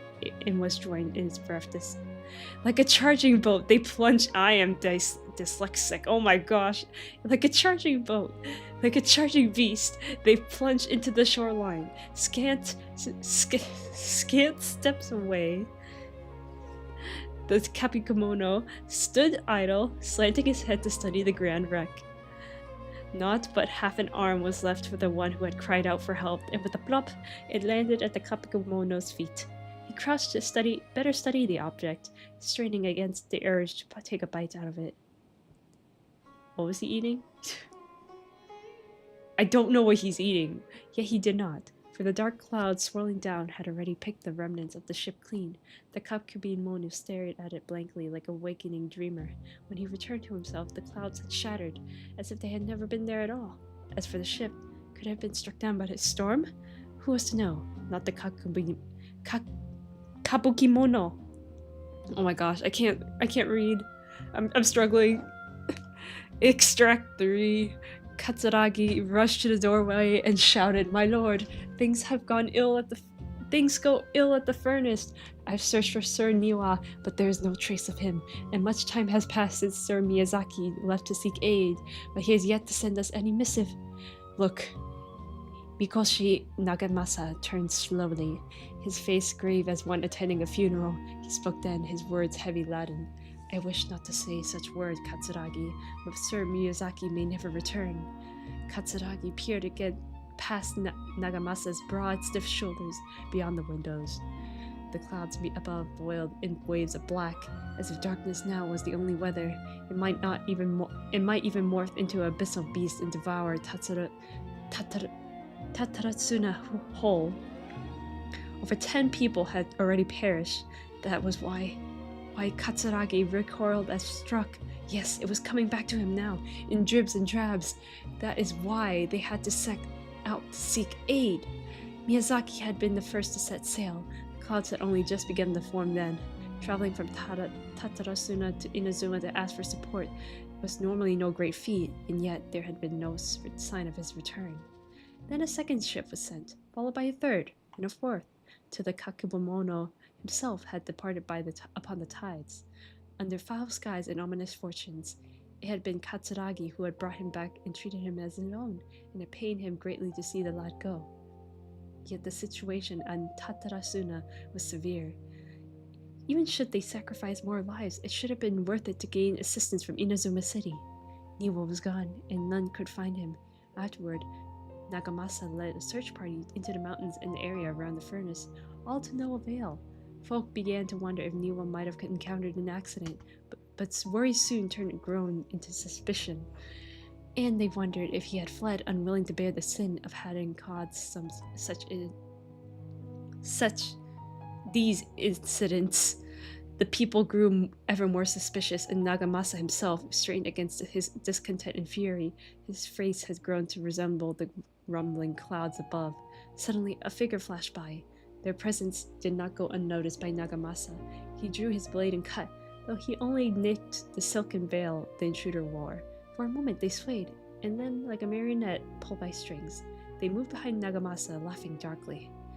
Are you seeking someone, my lord? Niwa, perhaps? Nagamasa bellowed in fury. You dare address Sir Niwa directly? Yet the figure parted like mist before his falling blade, only to rematerialize upon beyond reach, not beyond sight. A ghastly apparition indeed. Was it you who slew my people? Nagamasa howled in charge, held back by Katsuragi's desperate grip. As his senses returned to him, he realized he was but an inch away from falling into the furnace. It seems that the rest of his work remains unfinished from the existing text. However, it's apparent that this is a novel from a fantastical, colorful sensibilities born from an imagination well utilized. Oh, and please read my essay draft as well. No, there's more. No wonder people hated this. Oh my gosh. Hold on. No wonder people hated this. I can't read.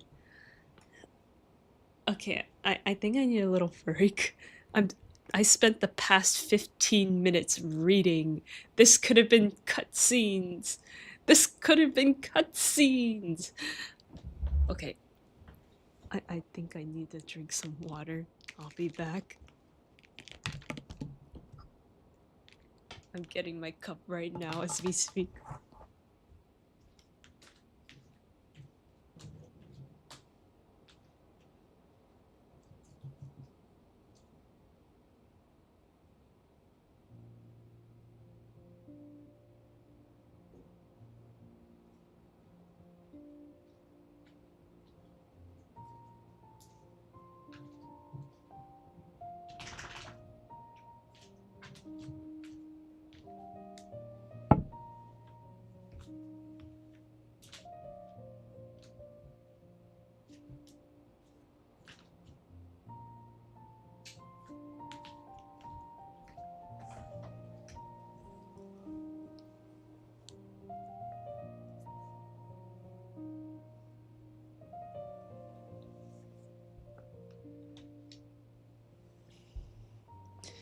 Okay, I'm back. I'm gonna go back to reading. I don't like this.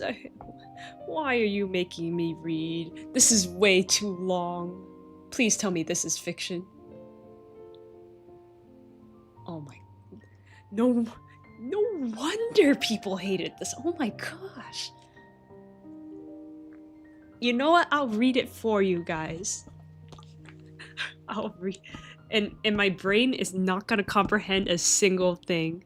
Because when I read out loud, my brain does not like process it. I just read and not think. I actually understand stuff better if I read it silently, actually. So apologies if I just lose my train of thought and I'm like, oh wait, what happened? And then I go back. I tend to do that when I want to read and understand. So back to reading. Details. This text belongs to a series of works sponsored by Bahumana's Bellcutter project. It has yet to be numbered. Author, Akaba. Abstract. The Tatarasuna area has always been a major pillar of Inazuma's smithing industry. 2 incidents have occurred here, and the details behind the first are vague at best. I believe, however, there might have been a hidden history behind the events that transpired. Hence, this paper will attempt to analyze what may have unfolded from the available data. Glossary. Tatarasuna area. Raiden Gogaten. Mikoshi Nagamasa. Kakubumono. Introduction. This paper continues and expands the work of my mentor, Mr. Rumi, in his report on the haplike hidden tales of Tatarazuna, and is intended to further this revenue of research. According to the data, the blade forging techniques of Inazuma were originally handed down from the Electro Archon, also known as the Raiden Shogun. Using the arts they have inherited from their Archon, the people of Inazuma devoted themselves to the process of forging. However, strange rumors that do not quite fit the steely nature of metalwork yet linger about Tatarasuna, which was the central pillar of the forging industry. There, the Mikoshi and Niwa clans, along with the eccentric puppet, serves as 3 windows of insight we need to investigate the truth behind what happened. Body, strange notes from the Tatsarasuna area. Their contents are as follows. 1. Perhaps I overstepped, but I think Mr. Nakamasa's mood grows better when he forges blades. The obsession to cleanse the stain of the name Mikoshi must eat at him. Also, Sir Katsuragi discovered a nameless eccentric while patrolling around Nazuchi Beach. The inspector bought a certain number of jade steel ingots. Sir Katsuragi discussed matters of I'm so sorry. What am I reading? Sir Katsuragi discussed matters of smithing deep into the night with the vice armory officer. We at least made a single nagamaki. We call it the Daitatara Nagamasa. The inspector was in high spirits, and he and the vice armory officer, Nozomu, was so taken by the beauty of Datara Nagamasa, he drew a picture of it, and he performed the sword dance with that wandering eccentric. And we could not find that eccentric. The inspector flew into a rage and slapped Katsuragi. The great blade cut deep into the flesh, cast his own nagamaki into the furnace's flame. Nozomu could not abide by that order, and drew that completely melted weapon out of the furnace. He was horribly burned. Nozomu died that night. I dare say that while Sir Katsuragi may have committed malfeasance,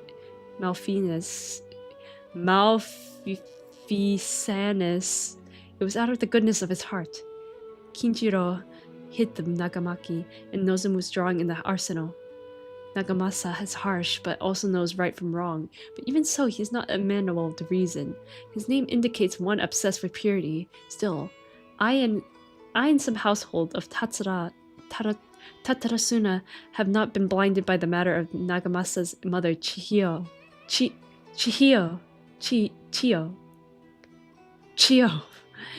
And we trust him.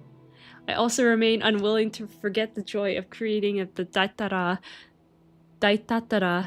Nagamasa with him, and that joy of watching the nameless eccentric perform that sword dance with Katsuragi. Before he withdrew, we should have divided the arsenal key into 3 parts, 1 for the inspector, 1 for the armory officer, and 1 to be left in Tatarasuna itself to prevent theft. But we were in too much of a hurry, and neither the inspector nor the armory officer could be found, so I was bold to hide in 3 pieces within treasure chests of Tatarasuna. The 7 notes mentioned prior have been scattered across the Tatarasuna area. Among the 7 notes, 6 seem to be of good physical integrity, though they still all look quite old, while the last one looks more recent. I believe that the first 6 notes and the last are of different time periods. Though the gulf in years between them seems to be verified, the contents of the first 6 should also be related to each other, as the incidents mentioned are quite consistent with one another. Rumi once mentioned that the Haplai Hidden Tales of Tatarasuna, hereafter known as Hidden Tales, that in the past researchers from Sumeru had investigated the cultural histories of Tatarasuna in Inazuma, though the place had fallen to some degree of disrepair since the Hidden Tales were written.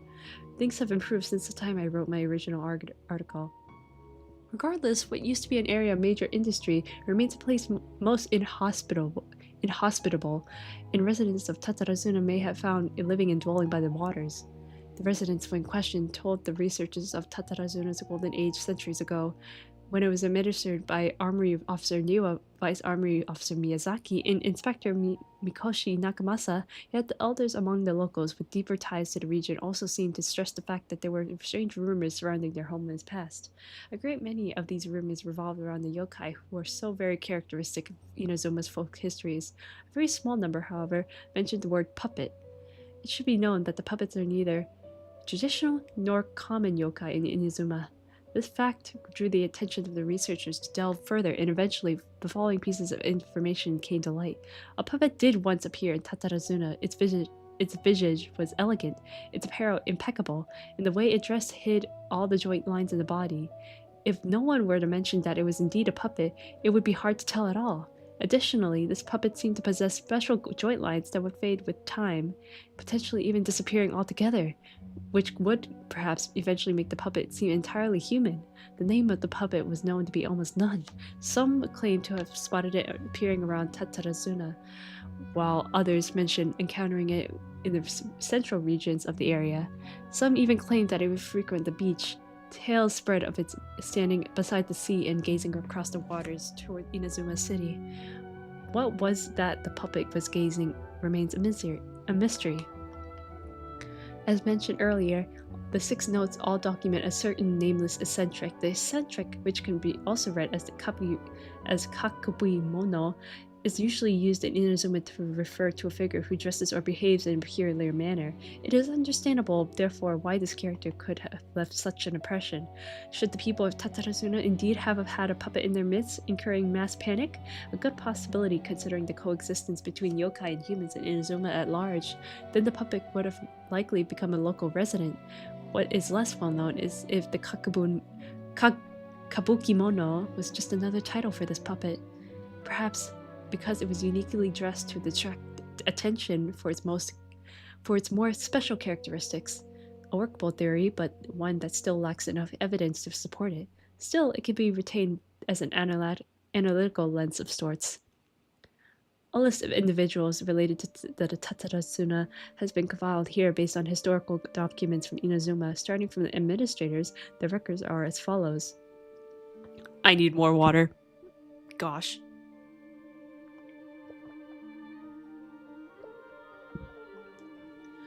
Armory Officer Niwa, full name Niwa Hisahide.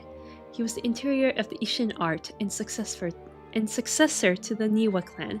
His family, along with the Akame and Karahara clans, were together known as the Ishin Sansaku. Records show that Niwa was a modest and intelligent individual who displayed remarkable talent in the administration of territory and people. His eventual whereabouts are unknown, but he was suspected to have left Tatarazuna with his family following the incident. Vice Armory Officer Miyazaki. Full name Miyazaki Kaneo. He was Niwa's second-in-command. His origins are unknown, and he primarily assisted Niwa in forging and personnel management.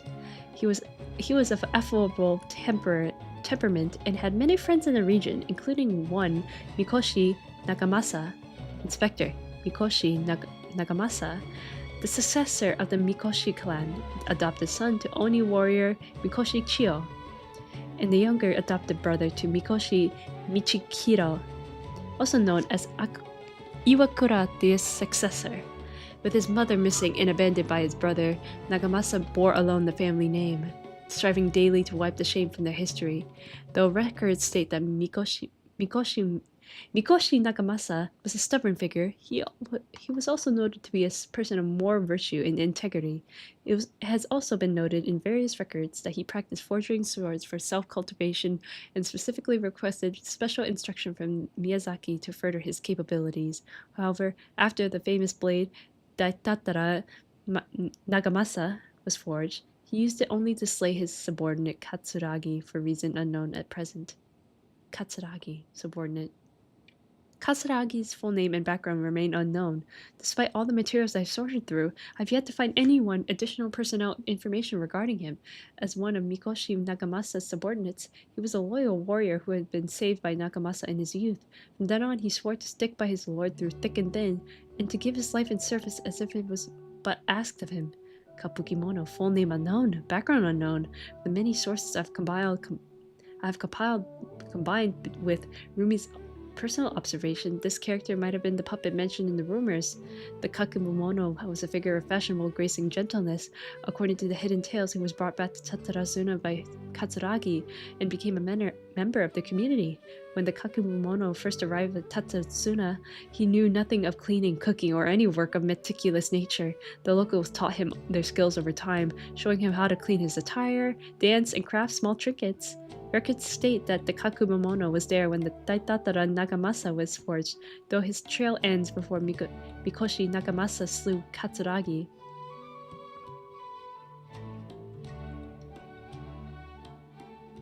I believe that the Kakemono was indeed an aforementioned puppet, and that he quite likely had a hand at Katsuragi's death.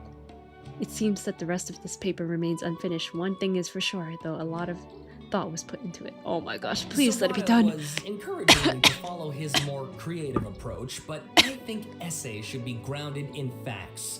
I don't think explaining everything away with mysterious forces will cut it. Oh, how about if I plug Was that the quest? in Sawada's narrative with political intrigue? Like, I could put a turf war between rival factions at the center of the whole series of events. That took a good 30 minutes. To just make stuff up? Pretty sure you've gone from essay to guessay there. Has this guy ever written an essay? Yeah, sounds more like a novel. Akaba, look. Your teacher has researched this extensively. I've reached out to everyone I could think of. Whatever information we have now is all that there is to know. This is as much detail as you're ever going to get. Besides, if there really was a political power struggle going on at anything like the level you seem to be suggesting, what hope would we ever have of finding out the truth? By the way, I'm terrible with names. Okay, back to the I completely board, I forgot guess. Katsuragi. Give me some time. I need to find a new angle on this. Niwa, all this. I'll leave you to it. Please leave me alone. I have some other stuff to do, so we'll have to say goodbye for now. Good luck with your essay. All right. Maybe thank I'll you. stick for half an hour find out longer. any more info That about reading all was this, painful. please Oh do my let me know. gosh. That Thanks took so much. that was a good 30 minutes of reading. Oh my god. My throat hurts. Why did I hate you two? I hate you two. Hey, so that thing they were talking about, it has to do with the balladeer, doesn't it? It has to. Okay, then even if we did know That something man about tortured it, me. we probably couldn't share it with them, huh? Yeah. After all, we kicked his butt and got him locked up. Information about people like that is usually super confidential, isn't it? I mean, yeah. If you ask Paimon, Akaba should just pick a different topic. There must be as many essay topics as there are trees in the forest. There's no point in... I mean, it's interesting. Whoa, wait. What's wrong? Hey, did you see that? He literally just went by, over there. It looked like... Oh! The balladeer! No, it can't have been. He got locked up. Oh, quick, let's catch up and see. I'm still recovering. Get over here! Where are you?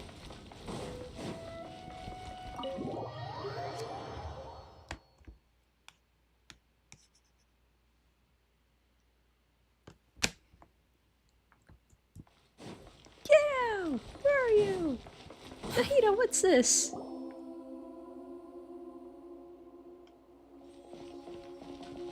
Traveler, Paimon, there you are. Was you making me read that entire essay? The balladeer strolling around in public. Did he escape or... Ah! It's him! Sure enough, you're here. Hello. Hey, what are you doing in the sanctuary of Surasthana? Aren't you supposed to be locked up? Why are you free? I must have a lot of questions. Please, allow me to explain. Okay. It was my idea to set the balladeer free. We made a deal, and he's gonna do some investigation in Irminsul for me. A deal? Huh. You sure you trust this guy? No. What did you expect? Why do you think Sumeru would keep me around otherwise? Or maybe killing me is all you can think about. Well, I wasn't thinking about killing you, case, why haven't you done it already? Don't flatter yourself. It was... Nahida said there's still some mysteries in you to figure out. Ah, so if it were up to you, you'd finish the job? Guess I had you all wrong. There I was thinking you were just getting cold feet. Well, that escalated quickly. Not a good start. Could I ask you all to please calm down? Okay. I'm worried about you, Nahida. Don't let him trick you. It's not every day you see people questioning the God of Wisdom's judgment. Just when you think you've seen it all. Don't you dare try to drive a wedge between us. Bro is trying to... As long as the terms are reasonable, in making a deal, even with the Balladeer. Well, I, for one, have no reason to doubt you, considering you even struck a deal with the doctor. Yes, one in which I gained valuable information. You'll come to understand more about that in the fullness of time. The Balladeer's power was all but completely spent after your battle. He's no longer strong enough to be a strategic threat to us. That puts him in quite a precarious position. Plus, he's a former Harbinger with knowledge of many of the Fatui's sensitive secrets. Being stuck here in Sumeru could make him a sitting duck, depending on how the Fatui plan to respond. Wait a second. Former? You mean he's not a Harbinger anymore? I take no pleasure in saying this, but it seems as if the doctor had no intention of welcoming back a loser. What? So he tossed you out like trash. Sometimes it's you using them, other times it's them using you. Most human relationships are this way. Certainly all the stable ones are. That's how it was between me and the Fatui, and also between each of the Harbingers. So as long as you have some value to offer, nobody will ever abandon you. But after recent events, even I have to admit that I'm not worth quite what I used to be. Really? What a crying... Whoa, we're bullying him like crazy. Well, if the Fatui are gonna reevaluate my utility, I need to have a backup plan for myself. As we discussed, I don't like causing harm to living beings, and you said you need protection. So, why not join forces with us? You should. I think these two have made their objection to that idea fairly clear, don't you? And they're your friends, so I guess you'll be siding with them. Yeah, obviously! Nahida, don't listen to him! Then let's put that discussion to the side for now. We still have time. Today can be a trial run. Where we go from here will depend on how well we manage to cooperate today. All right, then I'll do what we agreed. Good. Go now. Hello, hello. Nahida, are you serious about this? Yes. Yes. I have my reasons for this decision. In fact, I'm largely doing it for your benefit. Paimon. Yes, I know. Yes. She will be As I replaced. told you once before, there's information about your twin in Irminsul. Oh, yeah. Actually, that's the whole reason we came to see you today. So, you have an update on that? Mm-hmm.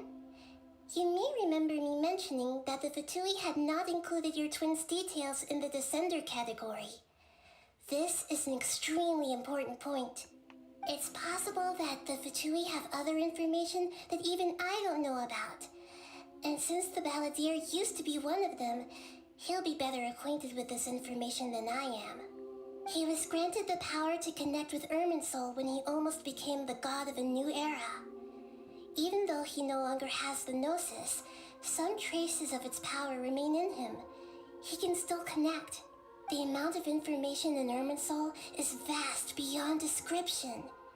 Sifting through all of it without knowing what to look for would take too long, even for me.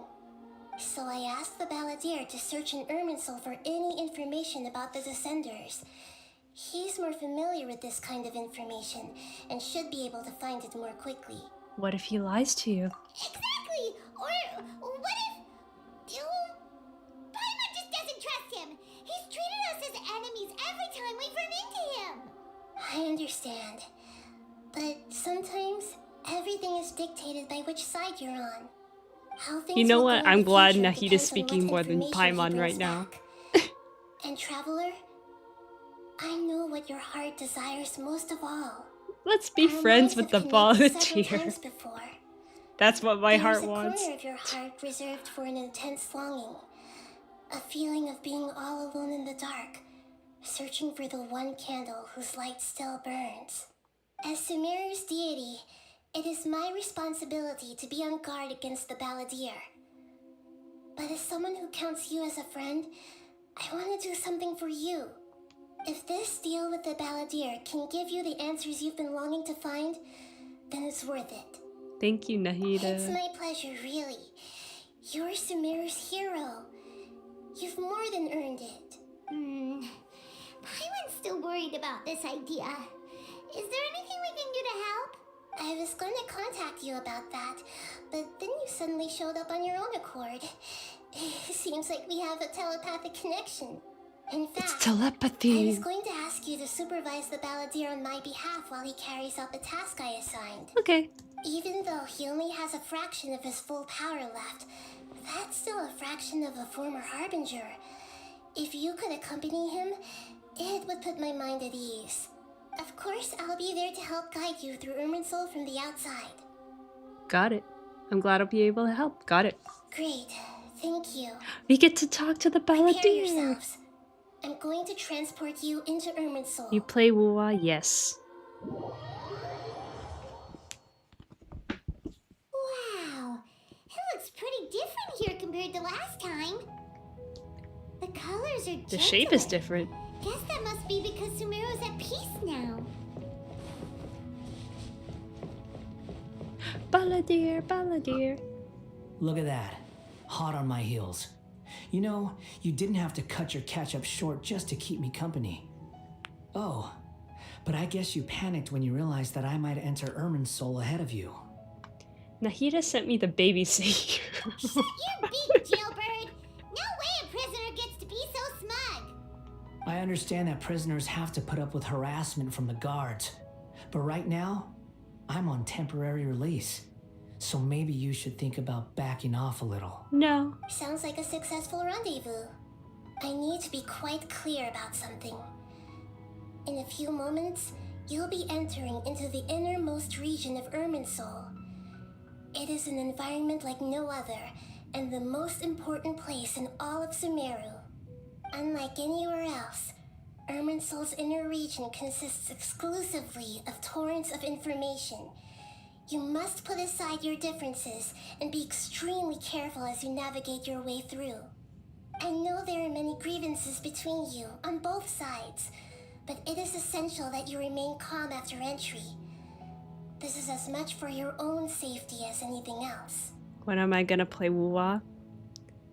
I don't know why you retracted all your messages, but whenever I feel like playing it, that's the answer. Understood. Fine, let's call it truce. But only until this mission's over. Let's cut each other a little slack, shall we? We are going to be traveling together after all. Per my agreement with Lesser Lord Kusanali, I'll be at the front. It's my job to lead the way and get rid of any obstacles in our path. All you have to do is keep your pretty eyes open and try not to fall behind. Thank you for the compliment. You sure are confident. Paimon will give you that. You make it sound like you're even more experienced at adventuring than us. If there are no further objections, I suggest we get going. Or did you need some time to mentally prepare yourselves? Ew! Ugh, the snark on this guy. It's unbearable. There's no need for all the biting sarcasm. We can start now. Irminsul access granted. Initiating connection procedure. Is this a small sapling?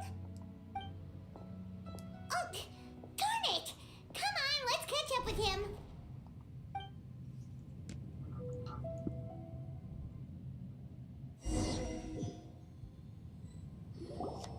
Wow. So this is the inside of Irminsul.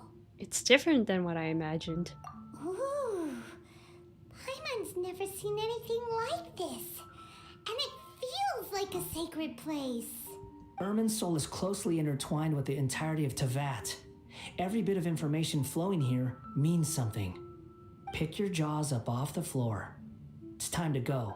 Why is it that Paimon just wants to do the opposite of everything he says? Lesser Lord Kusanali, we will now proceed to the heart of Irminsul. Can you still sense where the heart of Irminsul is? Yes. Bro, that guy, he Permission kept to begin searching for retracting his information there? messages. That's actually kind of Permission annoying. granted. Go ahead. Let's go. Stay close. Don't go running off. Hey, so That's really sus. say we did go running off in here. What would happen? What are you smirking at? I was just imagining the look on your travel companion's face if you went and got lost. Anything's possible in here. You can't rule anything out.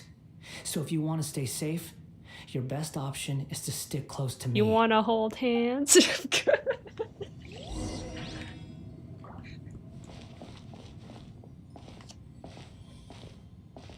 No, let me go closer. It's not fair. These sapling things have spread out. The fragment has dissipated in the space, blah blah Those blah. are all packets of information from inside Irminsul. Be careful not to touch them. The location's changed. Looks like we've been transported to another path. I'm sorry I want to be close to Scaramouche.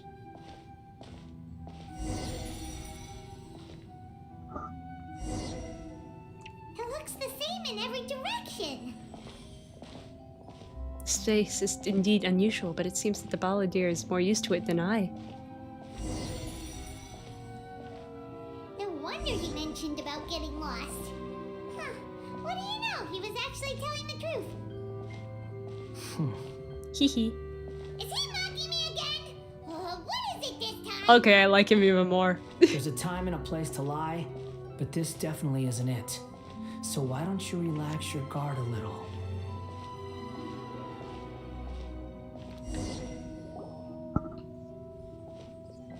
We're here. What a huge tree! This is the center of Irminsul. All the information in the world is flowing through it. Lesser Lord Kusanali, Good, you made it. Are you ready? ready when you are. Then please begin. Preparing to access cognitive currents. Establishing waypoint. The balladier's actually doing what Nahida tells him. Guess he must want to stay alive. He hasn't put up any resistance, and he seems good at working on the front line. Maybe he had a similar role in the Futui. First Akaba and Sawada stories, now this. What a strange individual. The rest is up to you. If you discover anything at all, make sure to share it with us. Will do. Huh. For once, we're the ones with nothing to do. Traveler, Paimon, would you like to talk? Nahida? Is this a telepathic conversation? Yes. I've also invited Paimon to join. Huh? What the? We can talk to each other inside our heads? I'm guessing you didn't want to disturb the balladeer. That's part of it.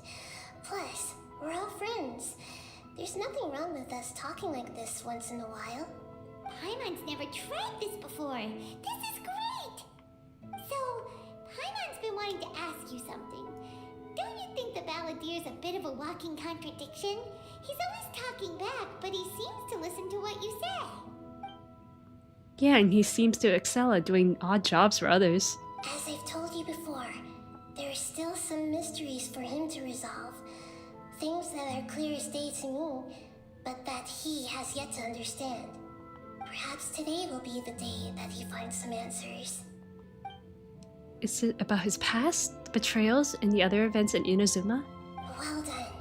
Smart and attentive as always. Actually, I caught a glimpse of a few things when I ran into Hypsia in the Paradise de High. You relate to what you saw in the balladier's mind while in this... So, you made contact with that part of his mind. Well, it's true. Betrayal turned the balladeer into the person he is today. Huh. Paimon thought nothing could get under that guy's skin. Turns out, he can get hurt and angry just like anyone else. Everyone has a history, Paimon. Even if you're a puppet created by the Electro Archon. Speaking of puppets, we ran into two people at the Academia today talking about an essay.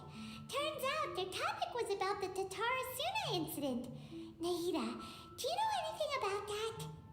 If you mean the mysterious events, the Kabuki Mono and so on, yes.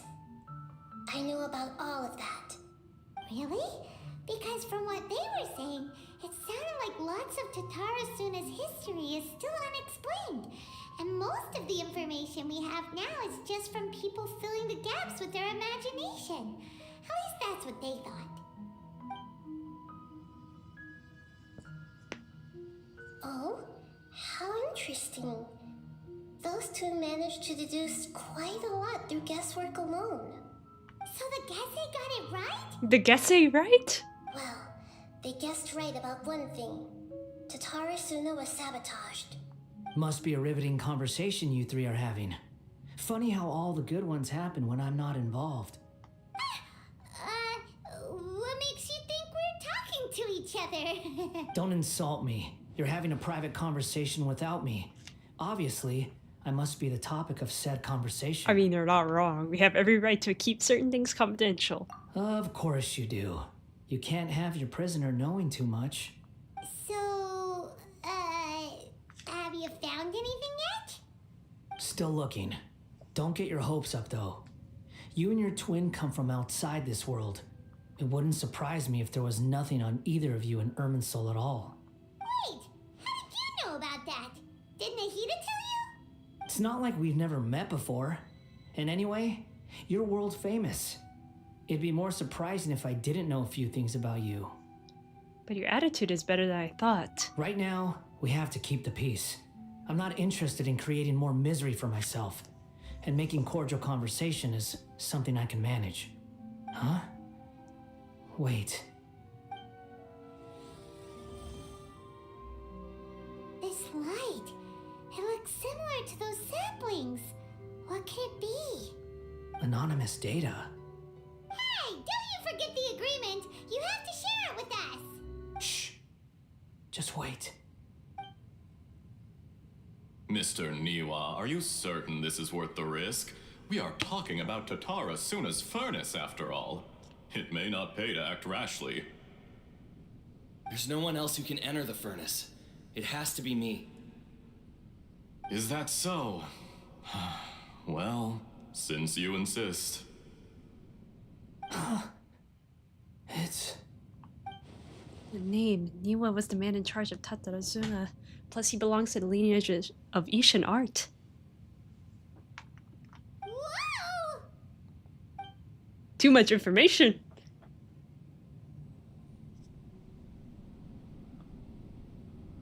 I have been in Tatara Suna for some time now. You have shown me great hospitality, as has Mikoshi Nagamasa, and indeed, everyone else. Under your leadership, Tatara Suna is a warm, welcoming place. Like a giant village. People are gainfully employed. Their lives have purpose. They are motivated. As I understand, the Raiden Shogun has, in recent years, eliminated much of the evil that plagued Inazuma. As for Tatara Suna, it was originally established as a means of safely disposing crystal marrow. The forging industry with crystal marrow as a raw material has since flourished, giving rise to generations of swordsmiths. Some world-renowned, others unknown, all passing on their legacy. Skills, blood, dreams. Every smith brought into this trade looks to find their purpose between steel and blade. That is why you accepted the proposal brought to you by myself and Akame. Yes, well, were it not for you coming to Inazuma and happening to make Akame's acquaintance, the two of you never would have joined forces. And he would be the first to admit that there's no way he could have revolutionized our forging process like this on his own. At least not on the same timescale. You allowed Akame to take all the credit for a method that you jointly developed. He sold it to me, and now every piece of ore here is smelted using the new technique. Even now, you remain one of Tatara Suna's key consultants, working right here alongside us. I believe it is you, sir, who are truly responsible for the changes in our manufacturing and forging methods. You flatter me. From the outset, I saw much that was commendable in the forging industry of Inazuma, and it has been my great honor to befriend you all. So you say, Escher. But is this really the truth? My good sir, what do you mean? I tried to resist thinking it was all connected, because I didn't want to speculate, and I didn't want to believe that things could turn out this way. What have we gained from adopting your new technology? Ominous black smoke? Mounting production problems? Worker fatigue and casualties are up and continuing to rise at an alarming rate. And recently, as you well know, someone died because of that strange filth inside the furnace. We've kept the truth from spreading outside, but still, I suspect you understand it better than I do. None of the people who went out to get help have come back. Now, our mutual friend, the Kabuki Mono, is taking the Golden Feather to Narukami Island to seek an audience with Shogun. This is our last hope. But that doesn't faze you, does it, Escher? Nothing does. Otherwise, why would you still be standing there with that smile on your face? I'm just surprised that you finally chose to be so sincere. I'm sure you've been harboring these suspicions for quite some time. Mikoshi Nagamasa may have noticed that there was one common denominator among all these events. Namely you, Escher. But Mr. Mikoshi is more cautious than I. He does things by the book. After all, Nagamasa is the adopted son of Mikoshi Torichio, the yokai struck down by the Shogun's own hand. If he truly seeks to redeem his family's honor, an abundance of caution is well advised. You're well informed on the subtleties of his situation for a mechanic all the way from Fontaine. Are you sure you're not a little overqualified? Why, Mr. Niwa, are you suggesting I find a job as a diplomat? Sadly, I am so very attached to my craft. Enough, Escher. I'm here because an evil force is raging inside the furnace. And someone needs to take your new device inside the high-risk zone so we can absorb it and put an end to the problem. I'm in charge here. And I'm about to take some responsibility and head inside. Probably to my death. But what about you? What are you still doing here? Judging from the look in your eyes, you don't seem to trust me. Drop the act. We're past that now. Whoever you are, it looks like your plan to destroy Tatarasuna has worked. I just want to know what you're still doing here. What's left? Don't you have all your answers by now? Honestly, I'm just waiting for the right moment. Uh-oh. A moment like this, where you finish talking and I stop you from entering the furnace. You...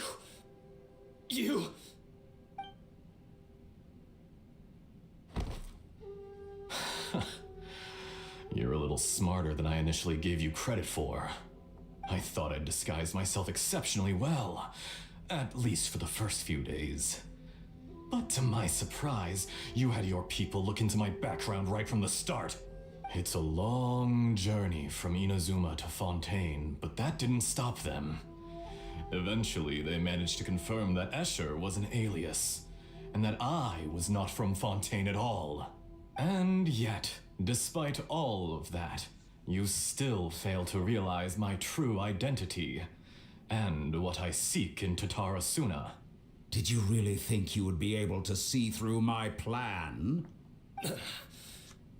If you kill me, there's no one who can get inside the furnace. So you're really going to destroy this place? Is that it? Oh, but you're quite wrong. There is one other person. Some may not see him as a person, but you told him yourself. You're not a puppet. You're a human. You're just missing a heart. Whoever you're working for won't get away with this. They'll be found out. But this makes no sense. What are you really trying to accomplish by all this? Why go to all this trouble? It's no trouble at all. Patience is a virtue which I have in abundance. This is all part of a carefully controlled experiment. If you must know, I'm happy to divulge my true identity. I'm a Fatui Harbinger. Oh. Call me the Doctor. Oh, this is how he used to look like? Oh my gosh, he changed. Just to create minor inconvenience for your nation. That's it? That's why you gave us your cursed technology? Just to let loose the evil energy from the crystal marrow? Look how even the righteous soul is filled with venom when faced with its demise. My device functions precisely as you say. It is the only chance you have of preventing a catastrophe and keeping the truth from the outside world. However, I did not make it with you in mind. It is easier for a person to be possessed by evil spirits when they are filled with hate. So give in to your fury. I want to see what happens when a malevolent heart is placed into an unsuspecting puppet. Make no mistake, even without you, that pure, innocent puppet would only end up being used by someone else instead. What other reason would a human have for befriending one who is not of our kind?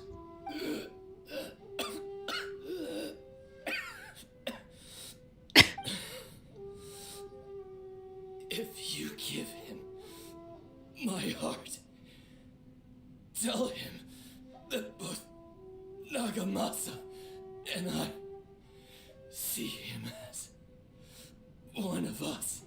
He has nothing to prove to anyone.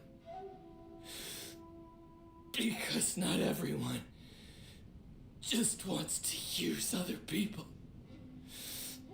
The only ones who think like that are people like you.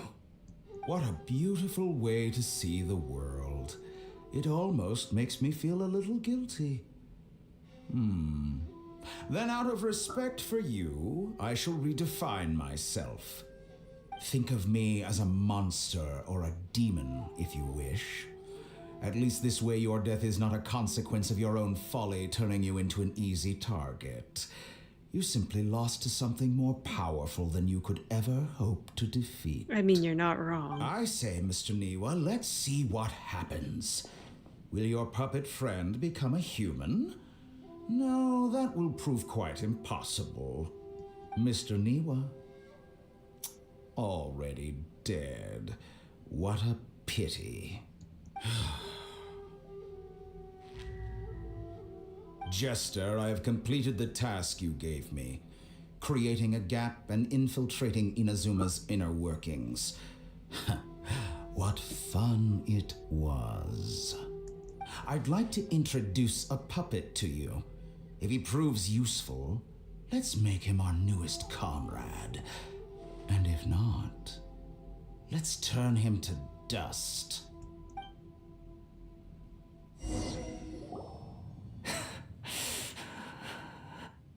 You good?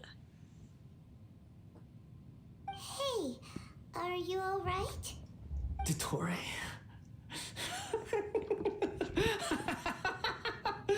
Dottore!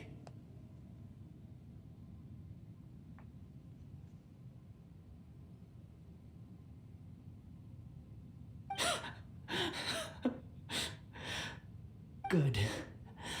Good. Was that the doctor?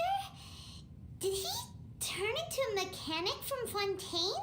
He was the one behind the Tatarasuna incident. But why do we see things from his perspective?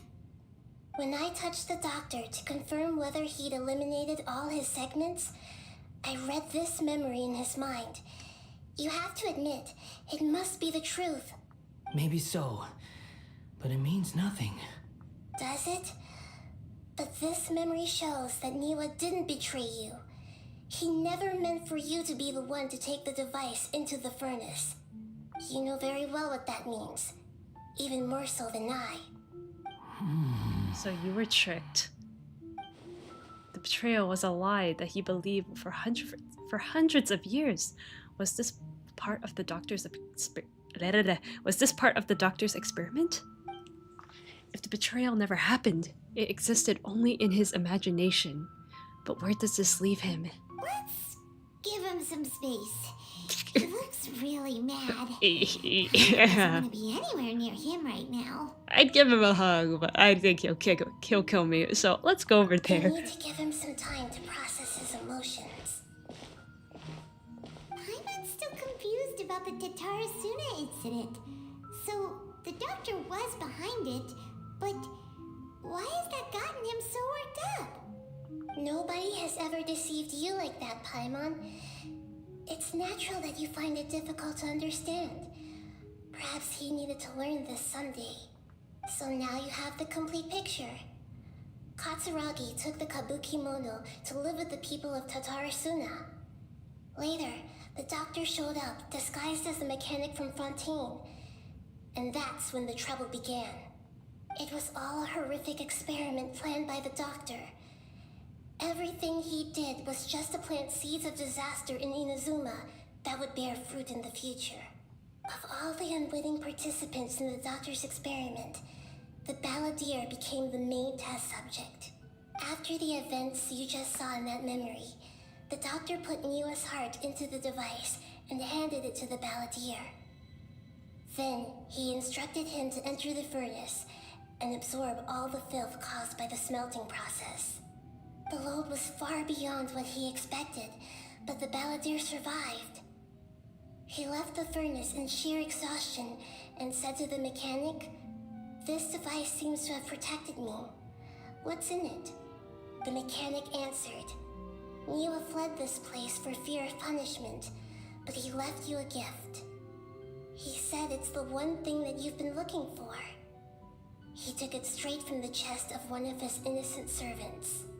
The mechanic removed the withered heart from the device as he spoke. Oh, that was his the heart. balladeer was stunned that such unthinkable cruelty had brought him the thing he'd been longing for his entire life. A heart acquired through cold-blooded murder is a cursed thing, but it has protected him from the filth. He thought Niwa had completely betrayed him, and yet this very betrayal had ensured his survival. Overwhelmed with anger and sorrow, the balladeer threw the heart to the ground and left Tatarasuna without looking back. Oh my... Holy moly. So the doctor killed an innocent man and pinned everything on the victim? That's terrible. And you threw his heart. Being betrayed and abandoned by a close friend is sure to cause great resentment now that we know what was behind his decision to take revenge on the Raiden Gakuren 100 years ago.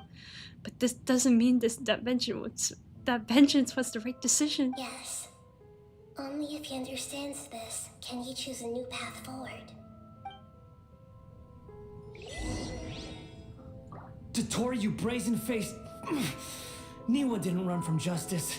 You killed him.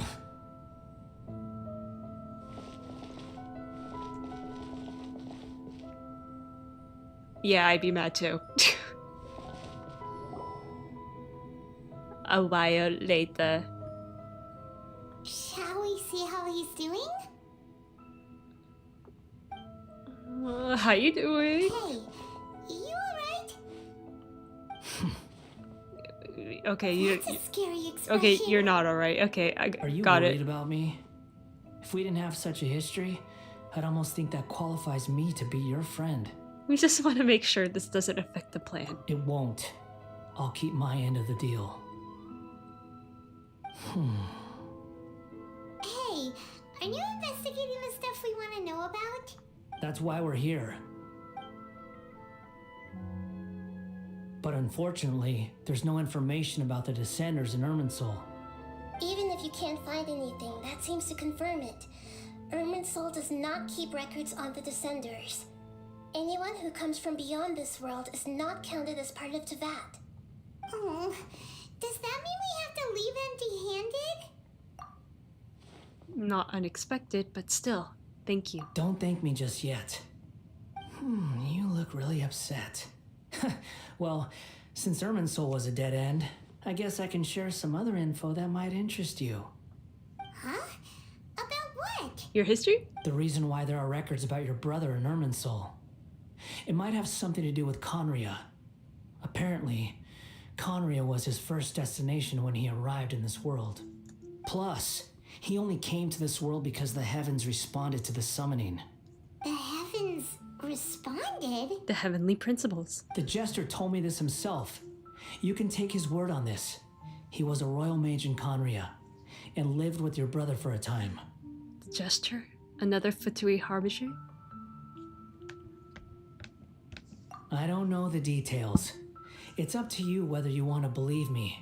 All I can say is, I wouldn't lie to you about this. Did you get all that, Lesser Lord Kusanali? Yes. Astonishing news. Does this info count towards my mission? It wasn't from Irminsul, but was it valuable? Very valuable. Why are you smiling? Good. In that case, I'll take some time for myself now. Huh? What have you done? Lesser Lord Kusanali was right. My power's all but completely spent. Even if I use all of the divine power left in me, I can't sustain this shield for very long. I shared a secret with you, and now you owe me. So in return, I'd like you to answer a question for me. What do you want to know? Give me your hand. Yes, yes. Yes. You look mad. Can you hear my voice inside your head? Yes. Are you trying to brainwash me? No, I can't do anything like that anymore. At most, all I can do is exchange a few words with you. So tell me, in this world, is it possible to change the past? I don't think so, bro. Wait, why would you ask that? Done. Huh? What the? What happened? She must. I only saw you hold hands for a second. That must be really awkward for you to see. Nothing. I was just thanking her for helping me. You know what? Sure. Wait, that look. Did you see me hesitate? But that was because I know about the Greater Lord Rukatabaka. Uh-oh, I think by not... long. Whoa. Uh-oh, I think by not denying it immediately, I gave him the answer he needed. So long. I suggest you get yourselves out of here quickly. Where are you going? Hey, wait up! Didn't you say not to go running off? Balladeer, stop! Fast reaction time. But I don't think we'll be seeing each other again. No, we will. Don't worry. From this day forth, the names Balladeer and Kabuki Mono will cease to exist. Those who died in Tatarasuna because of me deserve another chance at life. Hey, Balladeer! Don't do anything stupid! You know, I never did like insects. Hordes of the puny things swarming together can be a real nuisance. And I enjoy nothing more than to stamp them out like the pests they are. But if a colony of harmless ants isn't threatening anyone, I guess they deserve to be left alone. Luckily, everything can be set right. It's time to solve this once and for all. Balladeer! Balladeer! Uh-oh, he disappeared. Come on, we gotta find him somehow. Oh my gosh.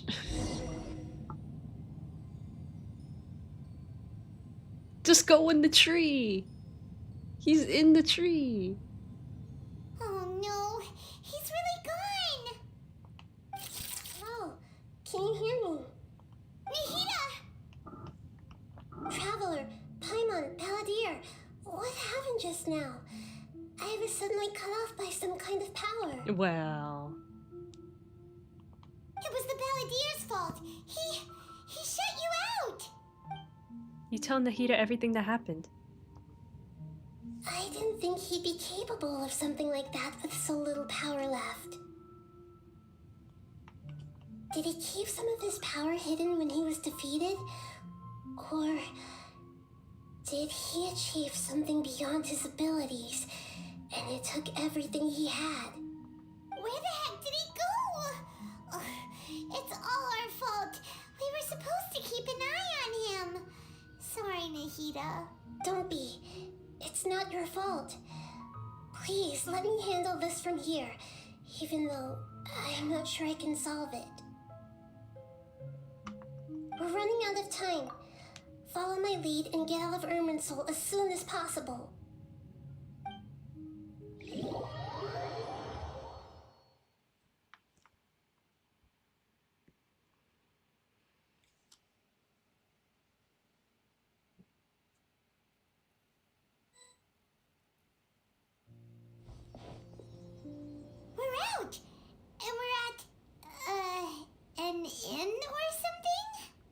This is an emergency. I'll have to ask you to stay here for now. Everything's arranged, and nobody will disturb you. Isn't there anything I can do? I'm sorry, but this isn't something I need your help with. Leave this one to me. An emergency? How bad is it? Nahida, will you be okay? Don't worry. If my assessment is correct, though there may be some minor disturbances, it won't lead to a disaster. Please rest and recover your strength here until I say it's safe. Her voice has gone. Paimon can't shake the feeling that something really big has happened. What do you think the Balladeer meant?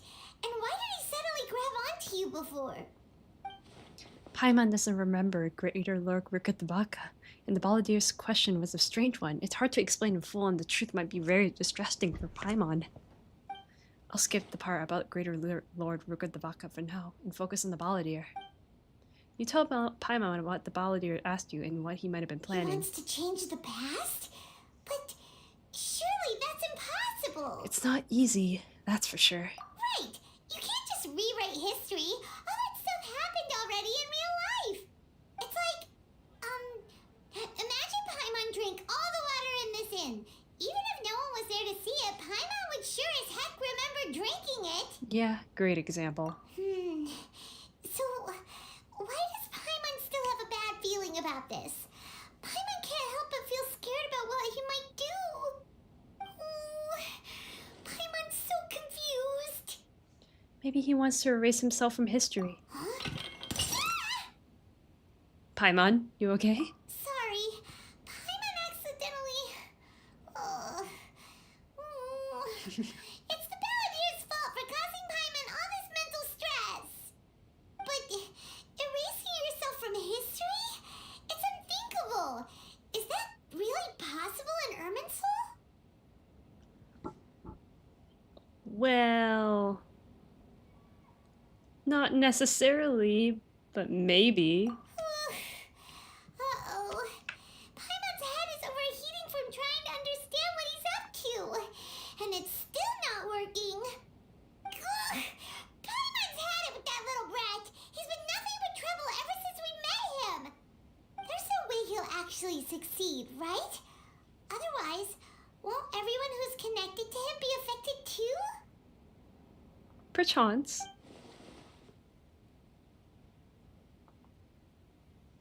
Oh shoot.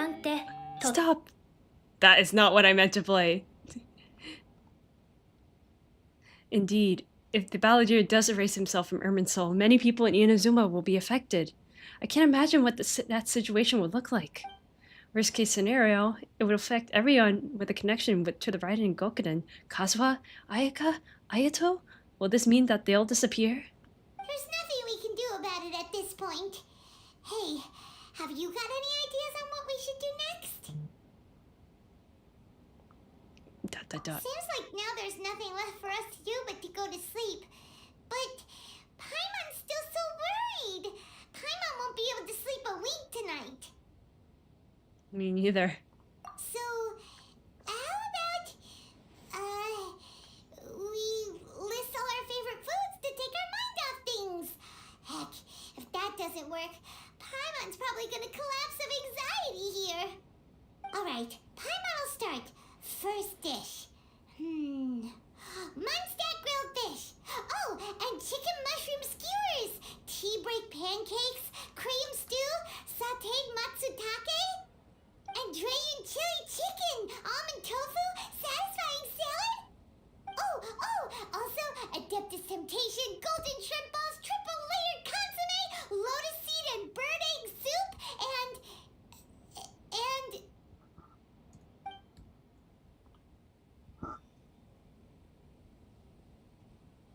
Oh boy.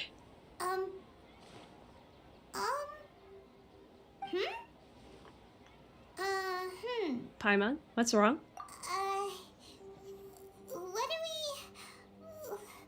What was Paimon supposed to be doing just now?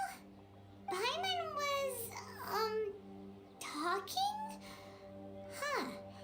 Paimon suddenly can't remember what she was talking about. You were getting so worried about the situation with the balladeer? The balladeer? Is that a food too? Huh. Weird name though. You forgot? Huh? Paimon doesn't remember the balladeer? That must mean he actually pulled it off? But how did he have that ability? That doesn't make sense. What's wrong? Your eyes are like saucers.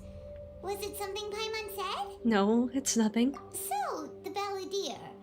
Is that someone's name? 'Cause it sounds like a nickname or something. If this is really happening, I need to know what else has changed. Paimon, come with me. We're going to Inazuma. Okay, sure. Where are we going? I want to go back to Inazuma. Huh? Fine by Paimon, but is everything okay? You're acting like this is an emergency. Now's not the time to explain. We're going all the way back.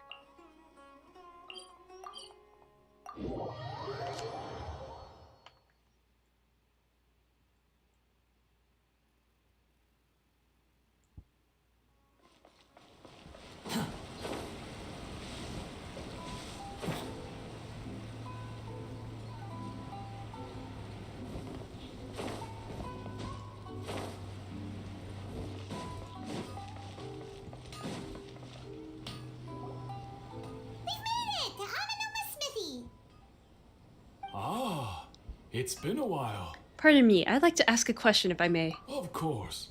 Go ahead. About the Raiden Gokuden. Oh. Now there's a question I wasn't expecting. Very well. I'll tell you what I know once more. The once renowned Raiden Gokuden, comprised of 5 branches. Amenoma, Futsu, Ishin, Hyakume, and Senju. The art of forging practiced by these 5 clans was first taught to them personally by the almighty Shogun. Over time, the 5 branches diverged from one another as generations of bladesmiths honed and perfected their craft until they became 5 distinct traditions. Most of the great swordsmith clans of old have since fallen into decline, and for a long time, only the Amenoma branch kept its art alive. But fortunately, Kaedehara Kazuha recently returned to Inazuma and took up the mantle of the Ishin art. Now, 2 clans remain of the original Gokuden 5. If my memory serves me right, you yourself were present when he forged the Ishin blade. Oh yeah, we were! Paimon remembers that now.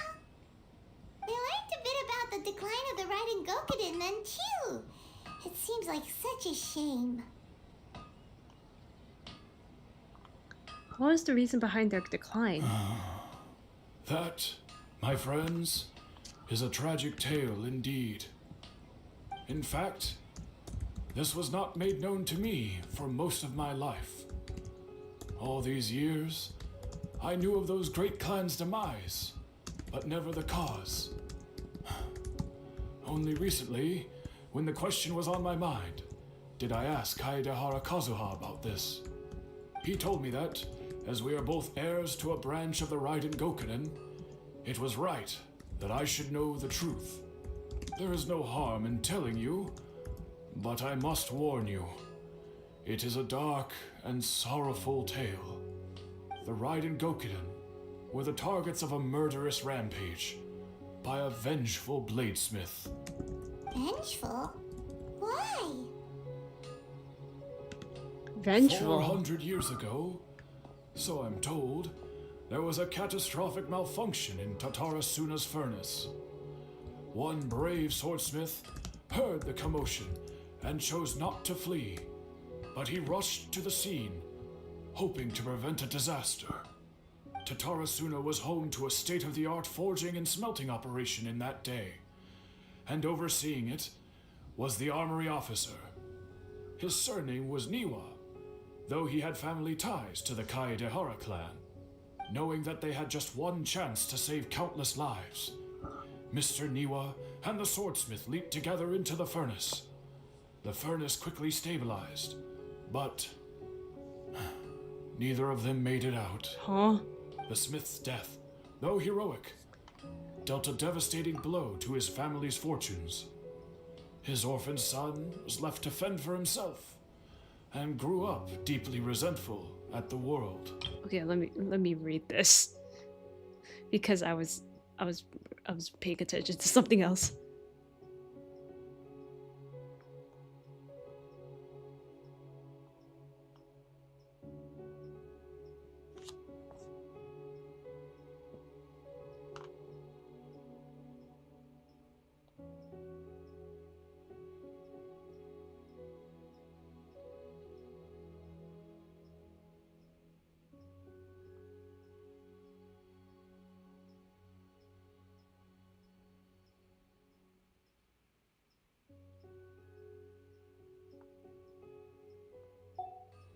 In his heart, the whole of Inazuma was culpable in his tragedy.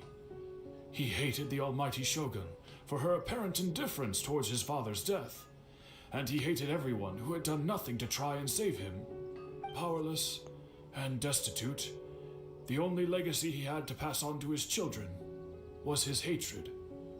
Generation after generation bore this grudge, living in utter misery. Alas, if only the story could have ended there. But 100 years ago, the then head of this family reached the end of his wits. He could bear their fate no longer, and yet he could do nothing to change it.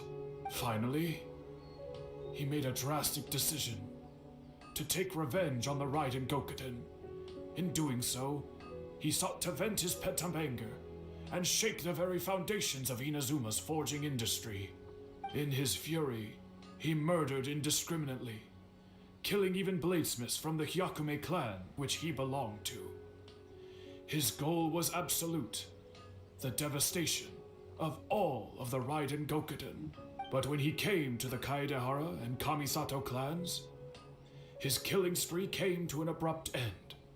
He failed to catch them unawares. They fought back fiercely, and they did not spare his life.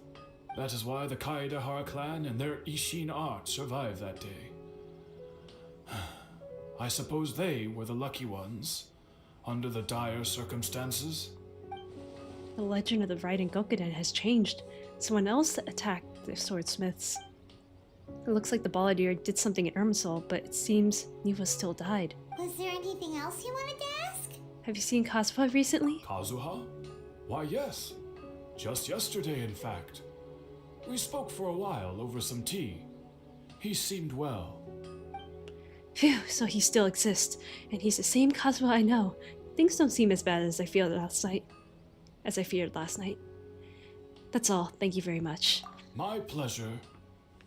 Don't tell Paimon. There are other places you want to visit too, right? Your expression says it all. You can't hide anything from Paimon. On to the next stop. Lead the way, traveler. Paimon will be right behind you.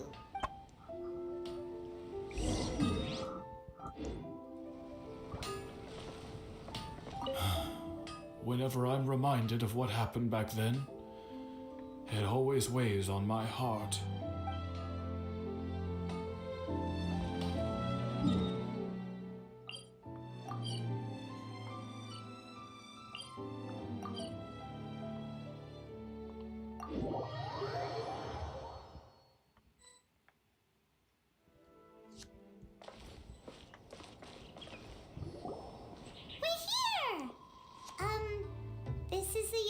Commission's headquarters, so... Traveler, it's been a while.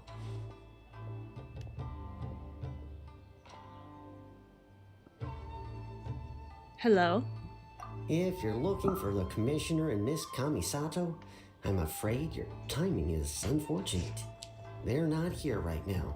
Are they out on business? The Commissioner is out on business, and Miss Kamisato is standing in for some meetings in the Commissioner's place.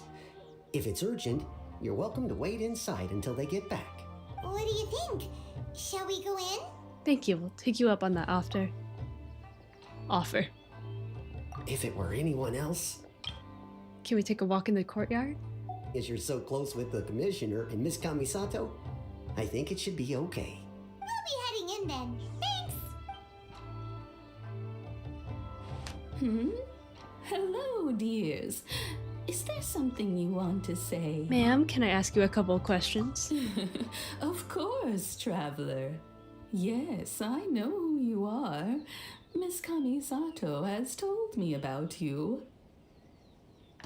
What would you like to know? How are the commissioner and Miss Kamisato these days? Oh, they're both very well indeed.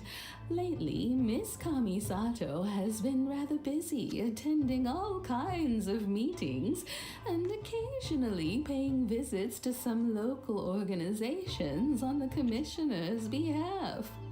As for the commissioner himself, well, you know. Busy as ever, that much hasn't changed. Although he does seem to be in a rather good mood these days. So pretty much business as usual in the Yashiro Commission, huh? Very much so. Ayato is still in the Yashiro Commissioner. Is still the Yashiro Commissioner, and Ayaka is still the lady of the house. No changes there. As far as I can see, nothing changed in the Yashiro Commission either. I was expecting as much, but it's still a big relief to know that the Kamisato siblings are both safe and well. Well, got any more questions? That's all for now. That's all for now. Many thanks. You're very welcome. In fact, I would love nothing more than for you to come and visit more often. But I'm sure you must be far too busy to have time for that. Miss Kamisato talks about you all the time. She seems so thrilled to have you as a friend, and she's always saying how talented you are and how much she admires you. I must say, many things in Inazuma seem to have taken a turn for the better since you arrived here. So you're not just Miss Kamisato's knight in shining armor, you know. Oh no, the shipping. You're a hero to us all. I'm flattered. Alright, goodbye for now.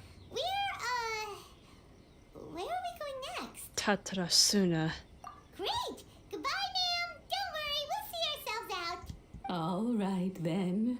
Take care now. Hope to see you soon. Okay, let's go. Can we hurry up? Are you two leaving? Yes, already? we're leaving. Bye. Everything's taken care of now. Don't worry. Very well. Safe travels. Goodbye. See ya. Bye. Let's go.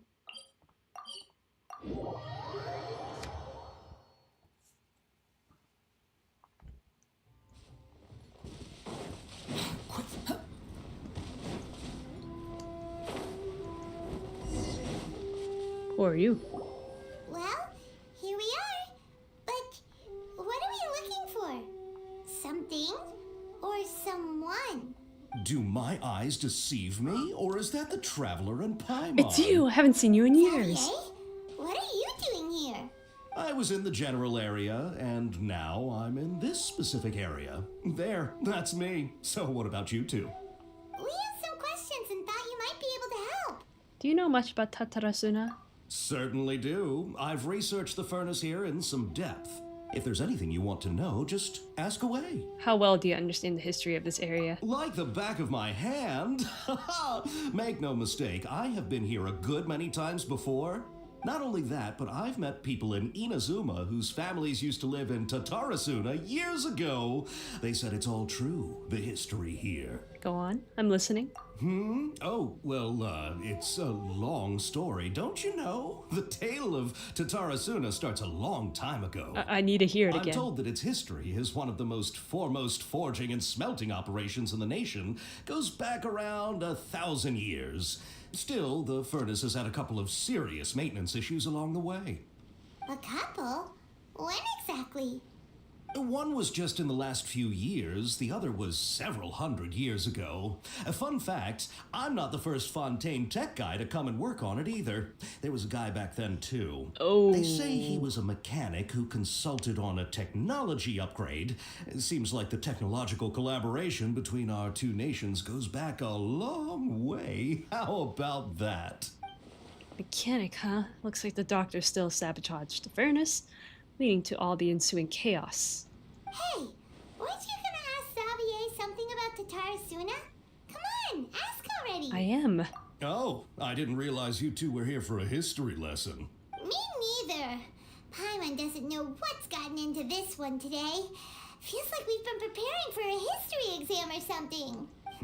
What brought this on? Did you just wake up today with a sudden burning desire for historical knowledge? Pretty much. So can I ask one more question? Sure, go ahead. Have you ever heard of a kabuki mono connected to Tataratsuna? A kabuki mono? No, I can't say that I have. I do know the word, Inazuman for those eccentric types who always go around dressed to the nines. Just the sort of person that I'd like to meet, actually. But sadly, I've never had the pleasure, nor have I come across anything to do with a kabuki mono where Tatarasuna is concerned. So there's no more kabuki mono. Did the ballet deer really manage to erase himself from history completely? If so, he must have wanted to change the world and revert everything back to the way it was. But so far, it looks like the majority of changes have only affected himself. Thank you, Xavier. Of course! Don't mention it. Oh, we're leaving? Okay, bye, Xavier. Oh, you're most welcome. More than happy to help. Farewell. Looks like you got all the information you're looking for. Time to go back and see Lesser Lord Kusanali. Sure, but what's up with you today? Whatever it is, it seems like it's really troubling you. Keep your smile, Spinal Crocodile. No matter what happens, Paimon will always be there for you. Alright. Come on, you gotta keep it together. Why don't you grab something to eat? You can't go facing life's challenges on an empty stomach. Alright, let's head off and go eat Nahida. Echoes of history.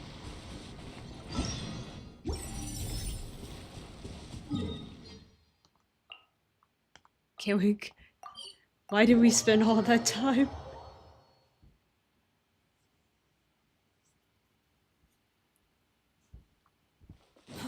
Too slow.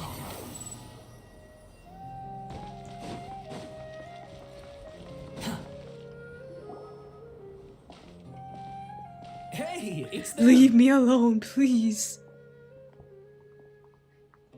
Don't make me read another essay, please. Akaba, Sawada, you're still here?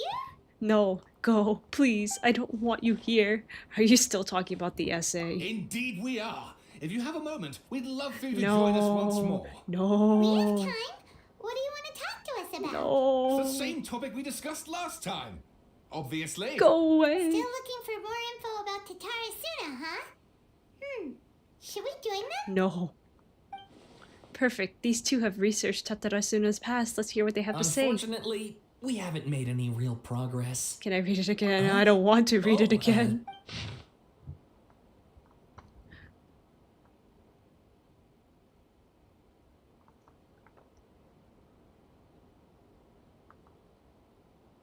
Okay. This is the good stuff. A great many of these rumors revolved around the yokai who are so very characteristic of Inazuma's folk histories. A very small portion, however, mentioned the word outsider. It could be known that the appearance of such a character who is suspected to be based on a real person is a very curious case. This fact drew the attention of the researchers to delve further, and eventually the following pieces of information came to light. A foreign mechanic once visited Tatarasuna, reportedly for the reason his immigration was to exchange knowledge and forge ties with the locals. However, the mechanic seemed to behave suspiciously, often wandering around essential or restricted areas, and if someone tried to turn him away, they would earn incomprehensible mumbles from his lips. The mechanic often turned into the furnace, seemingly to check on its condition. Uncynically, he also spent a substantial amount of time watching the local residents. Judging from the era, it was not uncommon to see cross-cultural exchanges of technical knowledge in places such as Tatarasuna. After traveling across the tides, foreign experts being welcome in the region was likely not unreasonable either. Yet calamity came not long after this exchange of knowledge, which hints at high potential for causation between these events. However, some current residents believe that these assumptions were merely the results of the forebears' overactive imaginations attempting to theorize how things actually unfolded. The mechanic. Long have I delved through many texts and documents, but I was ultimately unable to decipher even a specter of a clue to his background. Still, mentions of the mechanic grew scarcer in the aftermath of the Tatarasuna incident. I speculate that instead of the mechanic possibly being a figure woven from overripe imaginations, he actually did exist, and perhaps even had a hand in the events that took place in Tatarasuna. I presume you'll want to read mine as well. Here. Miyazaki hid his grin upon hearing this. Niwa released a lizard from its hand into Katsuragi's palm. But just as mere words were to be exchanged, someone came walking nearby, their footsteps steady and confident. The head that appeared by the door was that of one from abroad. The newcomer placed some lunchboxes to one side, nodded, and made to leave. Katsuragi called out after him, "Sir, what about your meal? Are you not hungry?" The man smiled upon hearing Katsuragi's words. "I already ate. I hope that you, my lords, may also find time to sate your hunger soon. You are our guest, sir. To see you help in these trifling matters fills me with embarrassment," Niwa said with sincerity. The man smiled as if it were no matter. Then with a nod, he departed. Any more? Like a falling spear, the black cloud reached the bottom of the boat and was joined with a breathless of direction. Like a charging beast, they plunged into the shoreline. Scant steps away, the mechanic laughed, slowly approaching the grand wreck.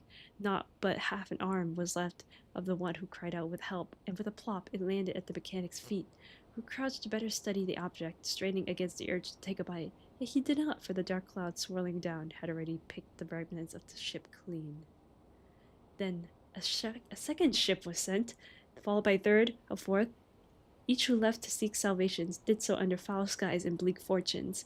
Reason dictated that they should not have risked anyone else, but the situation with Tatarasuna was severe. They even needed to gain aid from Inazuma, even should it cost them more lives. The content has changed, another effect of tampering with the information in Ermin's soul. The balladeer said he'd erased 2 of his names. If he really succeeded, he must have taken all of his might. But still. Well, what do you think? A masterpiece. Hey, Traveler, remember how last time Akaba was saying how he wished he could gather more information about all this?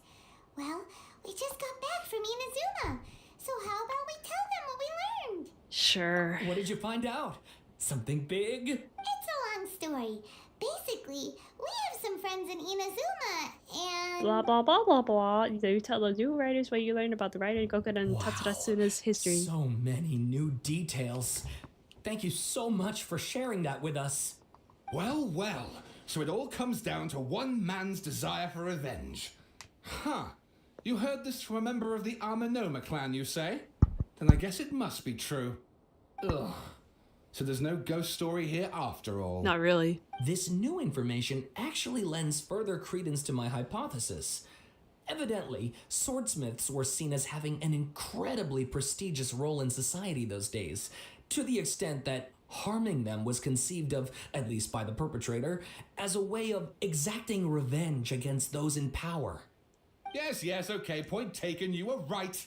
But that doesn't mean I can't carry on with my novel. Novel? Not essay? And they're back at it. These guys are really into this. We've got some big things to take care of. Bye for now. Oh, I'm so sorry. Look at us, prattling on about our projects and ignoring you.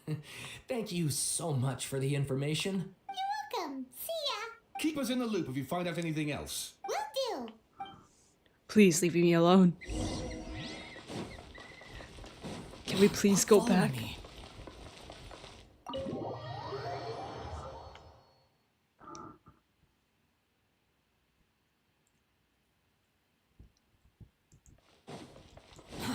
too slow. Quit following me. Nahida, we're here! Traveler, Paimon, how have you been? Ugh, where to start? Paimon hasn't had a moment's rest this whole time.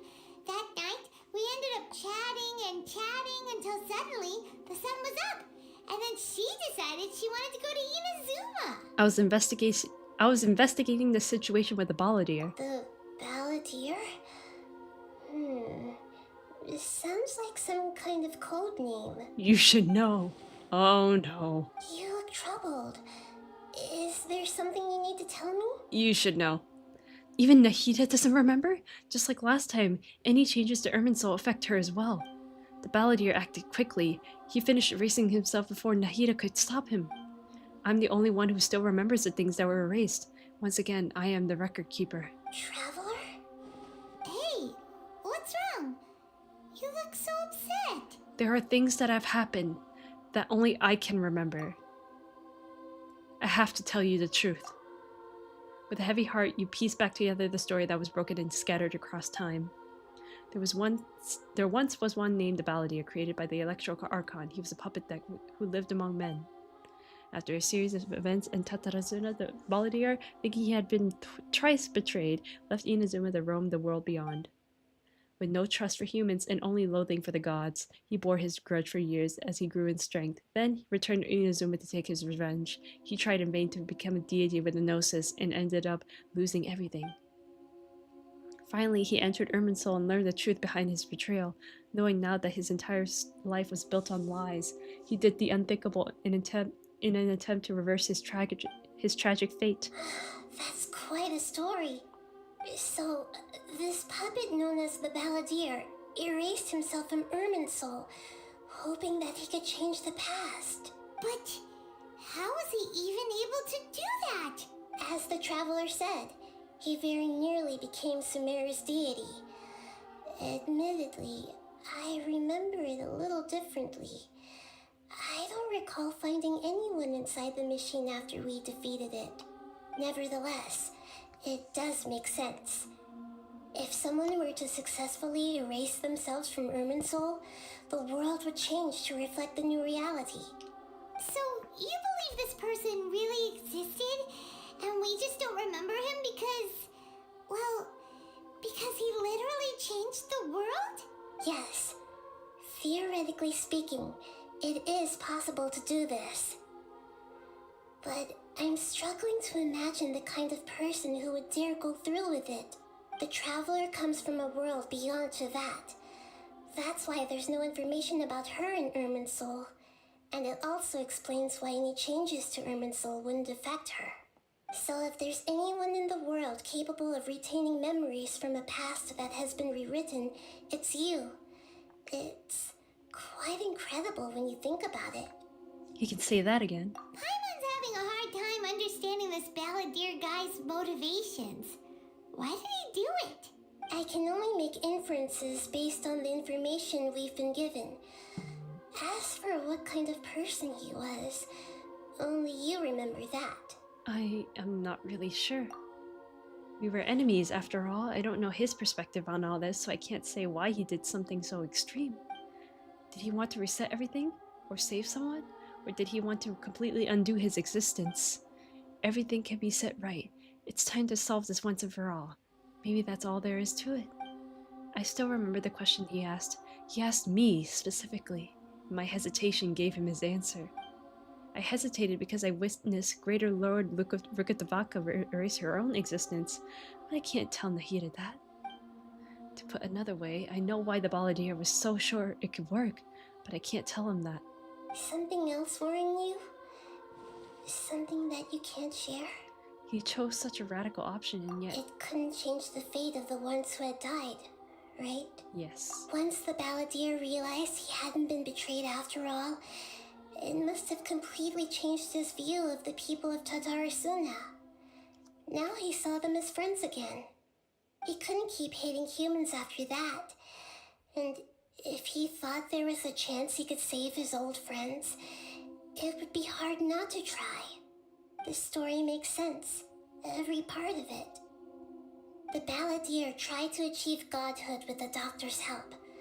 He was unsuccessful, but retained the power to connect with Irminsul. That power then enabled him to change what was recorded in Irminsul and erase himself, even though he didn't have much strength left. Yeah, it does make sense, but it still ended in tragedy for his friends. It just feels so hopeless. He gave everything to do this, but it seems like he got nothing in return. Yeah, he changed the world in many ways, and yet the dead still didn't get a second chance. Those fated to a tragic end could not be saved. What exactly did he want to fight back against? The betrayals in his life, or did he wish he never existed at all? I mean, Scaramouche, will you do the Please wait a dunk? moment. I want to check something. Found it. This should be the one. It turns out that I have a strange way of confirming everything she has told us. What is it? A record from a personal collection. It was tucked away in a corner. You should take a look. Surprisingly, the information is presented to you in a way that resembles a fairy tale. Is this a fairy tale? Who wrote it? This matches everything I said. I authored this record myself. Huh? You wrote a fairy tale that somehow has something to do with the balladeer? When combined with the traveler's narrative, it's clear that this story is an allegory. Everything in it is a symbol for something else. Hold on. So this record survived from the past? Yes. Any information about the balladeer or the kabuki mono and other records will have been changed. But I wrote this story in a way that means it was left intact. Changing the information in Irminsul changes to that. But Irminsul can't change information that was well hidden in advance. I guess I must have written this story as a backup before the balladeer entered Irminsul. That's incredible! What a great idea! And sending the traveler into Irminsul with the balladeer must have been a further precaution. I knew she'd remember everything. This story is abstract enough that it still resonates with the present information recorded in Irminsul. But if we connect all the different pieces together, the true story that emerges is the one she told us. The now erased life of the balladeer.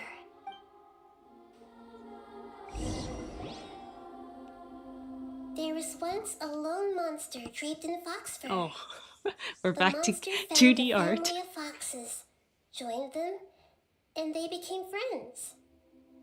The monster lived with the family day and night, and everyone treated it as one of their own. Once in a while, the monster would take off its fox fur at night and lament to itself as it gazed at its reflection in the water. I am a monstrosity, yet they are too foolish to see it. I pity them. But the monster soon found solace when another came to live among the foxes who was not their kin. A kitten, carved from the wood of a Scar white Cow. tree who had been Scar abandoned Meow. by the humans. He's so The kitten too wished to become a fox, but its tail was too slender. I said Scar and it could Cow, not grow sorry. a coat of richly colored fur. Yet when the other foxes saw this, they spoke words of comfort to the kitten. Even without a tail and fur like ours, you are still one of us. Furious at this happy resolution, the monster lit a fire on the mountain. The terrified animals panicked as the fire spread. The only way to extinguish the flames was to make a sacrifice. A gray fox stood up and addressed the monster. It said, "You are the cleverest among us. Surely you can help us find a way to solve this." The monster smiled, led the fox toward the fire, and murdered it. The gray fox's heart was turned into a beautiful drop of water, clear, spotless, and pure.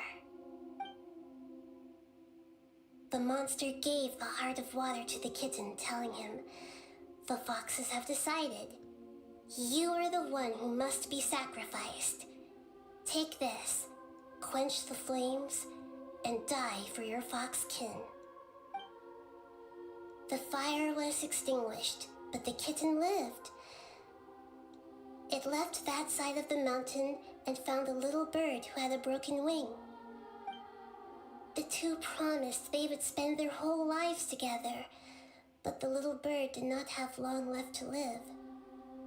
It passed away soon after. After burying the bird, the kitten left the mountain for good. Never again would it cherish a single creature, nor a single blade of grass that stood on that mountain. The kitten spent the nights wandering aimlessly, gnashing its teeth at the moon. How it wished to swallow the moon and devour the moonlight. If the world could only return to darkness, then it would finally be peaceful and content. I will become the new moon, the answer to everything. Then, no one will know that there were once birds, foxes, and cats in this world. And no one can know that they were different.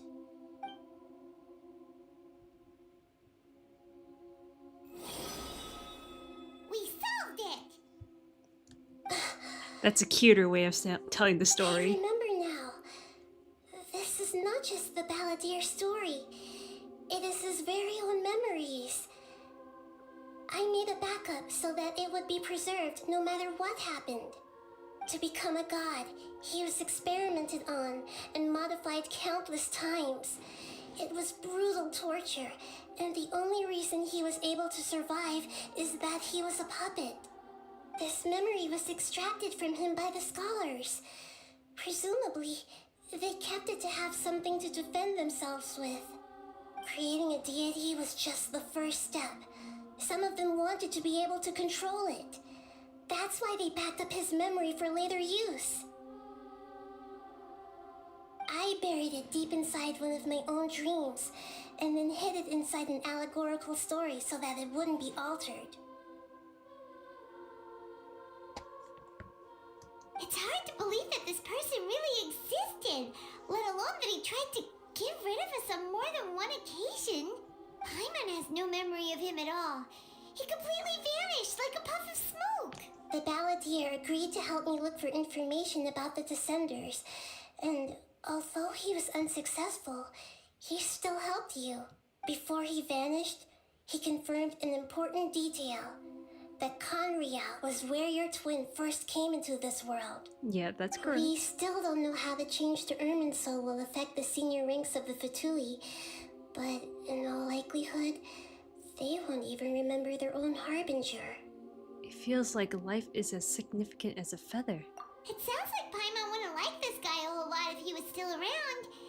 But still, Paimon doesn't like the way it all ended that much better. This is why wisdom alone cannot answer all our questions. We look, we see, and we comprehend, but the question still troubles us. So the answer is not everything. People yearn to find the truth and then conquer the troubles they face. When you give someone the truth, you give them a chance to choose their own destiny. To others looking on, this may seem like a pointless endeavor, but for him, the chance to act on his desire to disappear must have meant a lot. Never forget that even when we walk beneath dark clouds along a road filled with suffering, the light of wisdom is always there, guiding us toward a better destination. And that is what you have been doing all along. Yeah, Nahita's right. Cheer up. How about we go get something to eat? We can pick up this heavy conversation again later. Good idea. Paimon, why don't you take her out for a walk to clear her head? You got it. Come on, traveler. You need to get out of your head for a while. You'll feel much better after taking a walk. I have a bad feeling about this walk. I have a real bad feeling about this walk. For one of the stalls in the Grand Bazaar. That'll be sure to lift our spirits. There's a few things I'd like to look into. You should go take a walk and try to unwind. Okay, I'll walk for a bit. It must be really tough being the only one who remembers all that. But Paimon's always here to help cheer you up. I'm getting out of here. Okay, maybe now is a good time to either take a break or end stream because I've been live for 6 hours, and it's almost 6 in the morning. Great. Okay, let me just use the bathroom real quick. I haven't peed in a long time.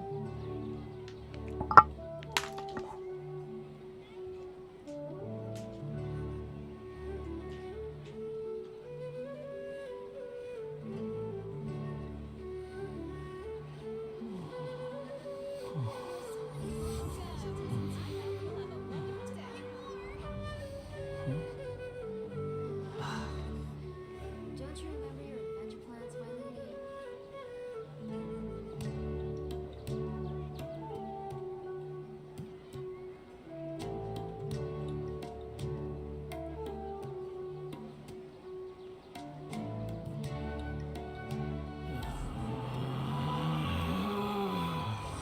Relax.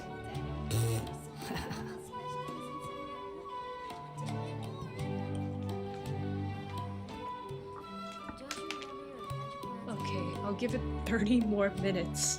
No more. I can't continue this quest. I need to sleep.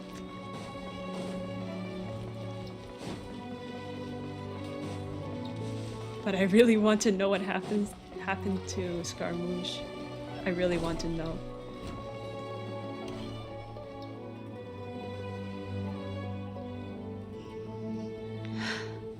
We're here!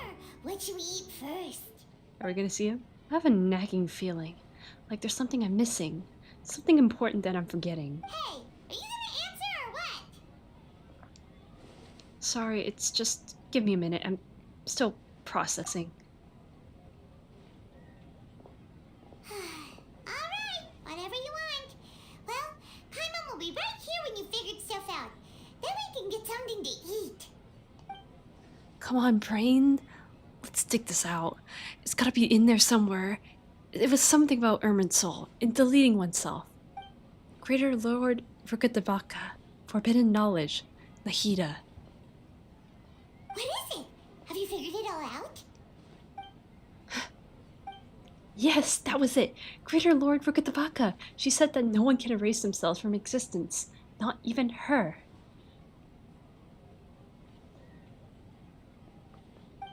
Otherwise, why would she need to create her own reincarnation in Lesser Lord Kusanali to do the deletion for her?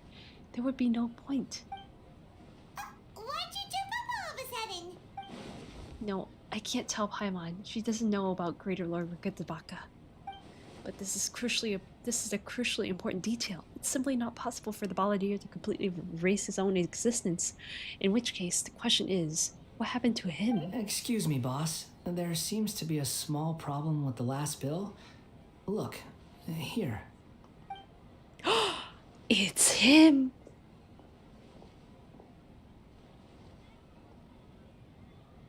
Hey! Hey, wait! Hmm? You mean me? No, not you. That kid. Didn't you see? Little rascal grabbed my last 2 fresh Sunsetias and ran off. Look, if you're gonna help out here, you can't keep spacing out, okay? What is it? Work's too boring for you? Or has the big city got too many distractions? I wasn't paying close enough attention. Sorry, boss. I think you're right. Maybe it's the city. It's so exciting. It can be hard to focus. Who's that guy? You know him or something? That guy is the Balladeer. He's who? You're a strange one, kiddo. You say you don't want any money for helping out here, and then when I actually give you some work to do, you keep letting yourself get distracted. I don't want to take advantage, so I'm happy to pay you what I'd pay anyone else. But if you keep acting like this, pretty soon I won't be able to afford to. No, please. I mean it. You don't need to pay me anything. I'm just so thankful you agreed to take on an outsider like me. You're welcome, I guess. But I got bigger things to worry about. Look, we're all out of Sunsetias, and I promised the lady down the street I'd deliver a fruit bowl this evening. Leave it to me. I'll find some more. Just a moment. I'll be right back. Stop. I'm gonna level with you, kiddo. I've never met a worker who said they didn't want a wage before. And at first, I got greedy. Couldn't believe my luck. But I figured you'd start asking for something in return eventually. You don't want money. You don't take days off. And in your free time, all I see you do is wander around, taking in the sights. Are you a drifter or something? That's right, I am. We can talk more about that later. First, let me get those fruits you needed. Sunsetius, was it? I'll be right back. Hey, what do we do now? Let's follow him. Okay, stay out of sight. Don't let him see you.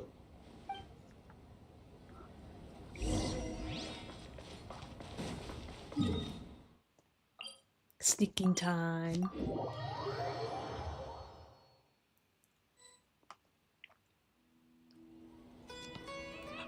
That is a completely obvious distance that we're following him. Yeah, this'll do. Even though you say he's the balladeer, what are we planning on doing? Stealing his Sunsetius? Isn't that a bit too cruel? Shush. We're not doing that. This should be enough. Guess I should wash them before I take them back. Do you always talk to yourself?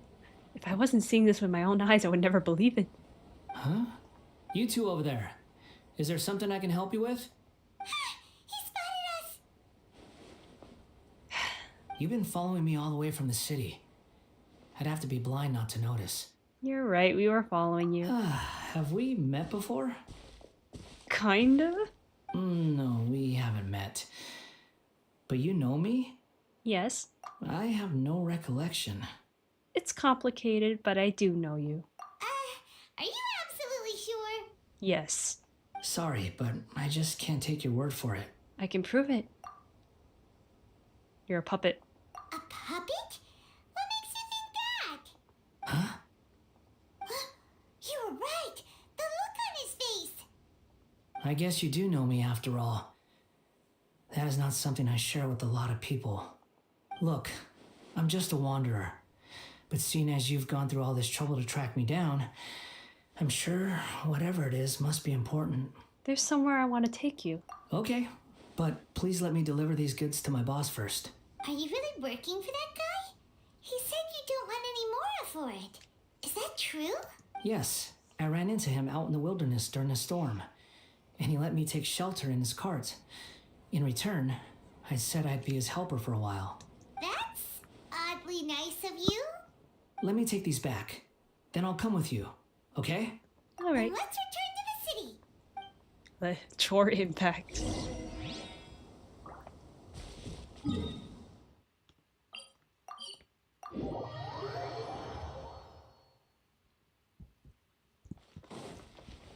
Okay, this is faster.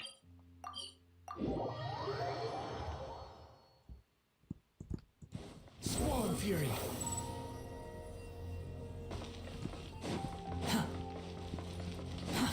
Too slow.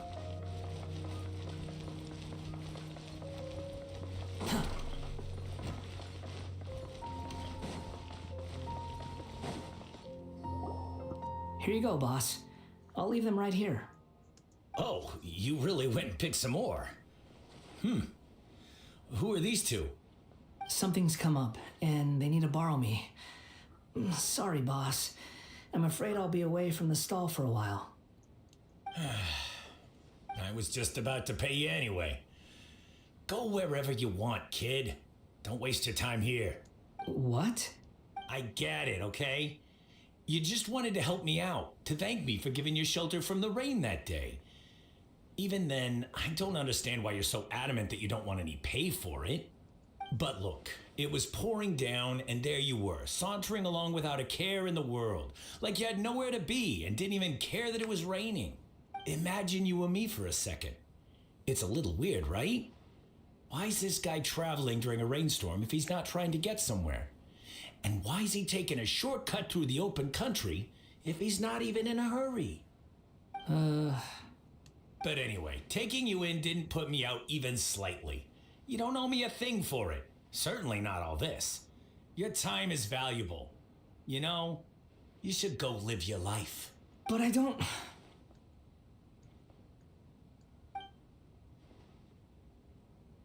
No, you're right. Then I suppose this is where we say goodbye. Thank you again for taking me into the city. Don't mention it, kiddo. I've run into all kinds of characters over the years. I just hope you find your path. Thank you. All right, done. Thanks for waiting for me. We can go now.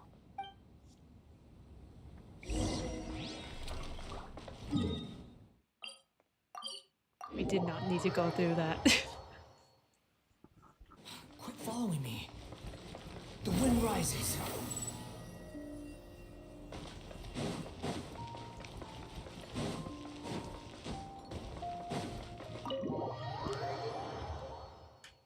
Nahida, we got a present for you. Too slow. Quit following me. Nahida! Nahida! What's wrong? Huh? Are you? Hello. I do apologize for the sudden intrusion. We found this guy in the street, but he doesn't seem to remember anything. So, yeah, quite an eventful walk. You tell Lesser Lord Cusinality what happened at the Grand Bazaar. You say that you are trekking across Teyvat to train yourself. Many other Inazumans who describe themselves in this way call themselves Shugenja. Why do you refer to yourself as a wanderer? Well, it seems more relevant in my case. To me, it sounds like a plant with no roots. But these two claim that they know me, and that I have a hidden past unknown even to myself.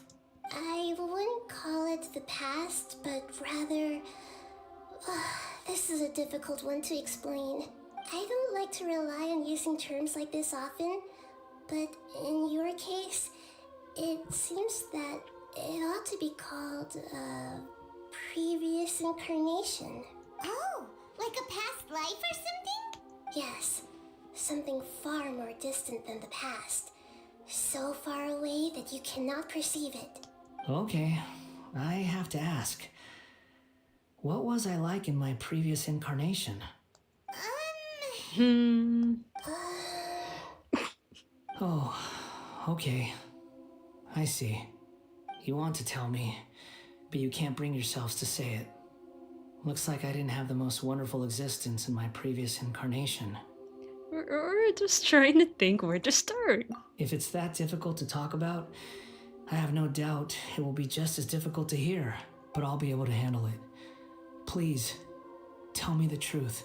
Is truth something you care a lot about? Yes. Then I'll be straight with you. In your previous incarnation, you did many things that would be considered evil.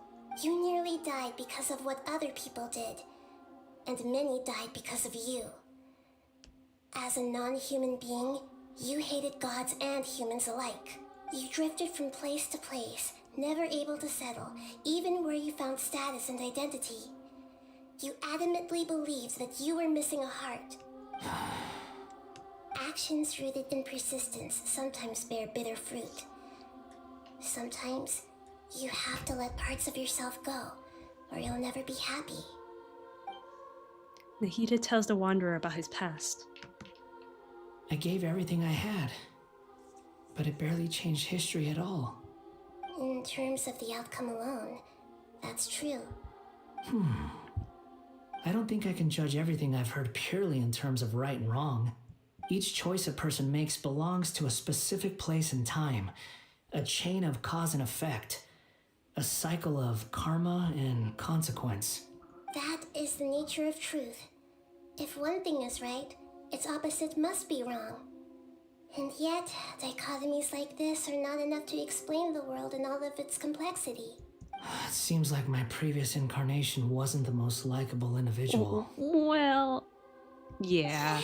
We're not trying to hurt your feelings or anything, but yeah, we weren't your biggest fans. We were each other's enemies. If we were enemies, why are you trying to help me find the truth? Well, you were helping us, so we help you back. It's so frustrating! This guy's supposed to be our arch enemy, but now he's just some random stranger we met on the street! He's got so much to answer for, but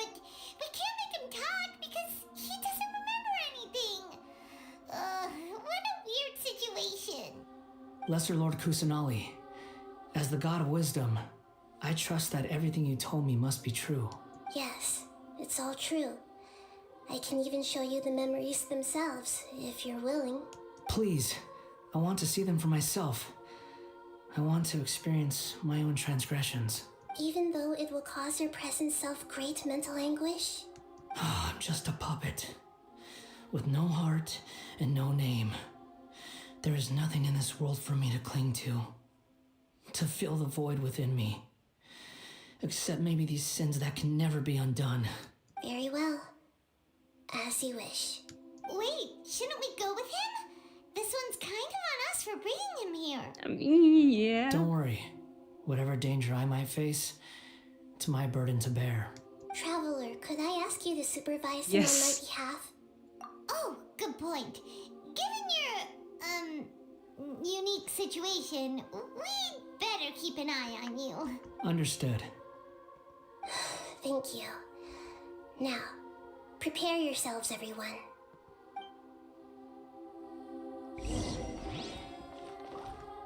Entered the memory.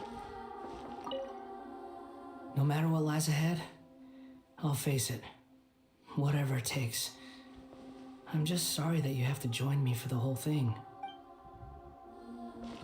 Hold on, I need to know what he's thinking.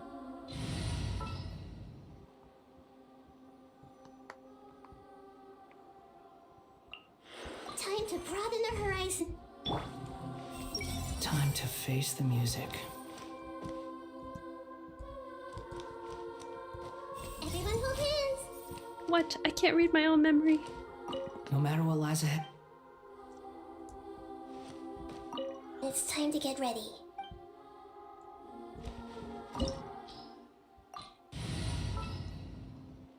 Okay, Varazan. You know what? We can deal with this. You can bring Nahito in. This looks like Inazuma. Right now, you're in a dream I created using information extracted from your memories. These memories will show you the raw truth, but be aware that enemies may react just like in the real world. Please be careful. Sounds like an immersive experience. It's a good thing we came along. You don't need to do this for me. I don't deserve your protection. We never give up halfway. Well, we had to once, but that was your doing. And now we're finishing the job. All right. Thanks. Wanderer, this is the Shake Pavilion. In your Balladeer incarnation, this is where the Electro Archon placed you after your creation. You had a great many memories here. Is that because this is kind of like his birthplace? You could say that, in a sense. You'll see why shortly. I hear footsteps. This place is huge. I can't believe the landslide didn't fill it in. I wonder who built it. The Crystal Marrow Miners? No, there's no way. Look at this exquisite construction work, and so well preserved, too. No mining crew would be capable of this. There's someone passed out on the ground. Who are you? You're awake. What happened? How'd you get stuck here? Are you injured? Huh. Not a scratch. And these fine clothes. Who are you? This man is Katsuragi, deputy to Torichiyo's adopted son, Mikoshi Nagamasa. He found the Balladeer in Shake Pavilion and took him back to Tatarasuna. And the rest is history. Well, it used to be. In the original version of events, Katsuragi was ultimately killed by Nagamasa. Let me get you out of here. Our people are nearby. Hang in there. During the Tatarasuna incident, Niwa was murdered by the doctor disguised as a mechanic. The Balladeer, then known as the Kabukimono, disappeared not long after. As the second in command at Tatarasuna, responsibility for what had happened fell to Mikoshi Nagamasa. But Katsuragi had sworn lifelong loyalty to Nagamasa after the latter had once saved his life. At Katsuragi's insistence, Nagamasa killed him to put an end to the Tatarasuna incident. Katsuragi seems like he was a good guy. He looks like a warrior, but he has a kind face. Why couldn't he live a long and happy life?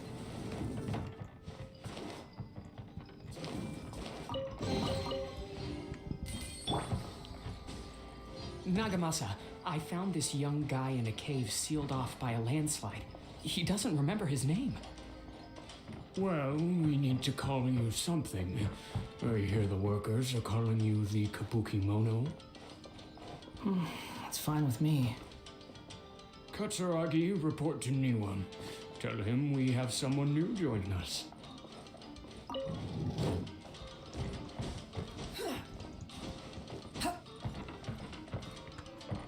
Oh, we're not supposed to go here.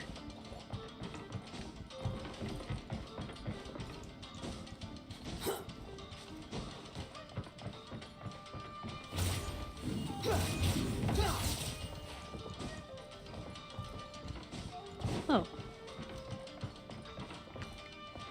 Where am I supposed to go?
Let me in.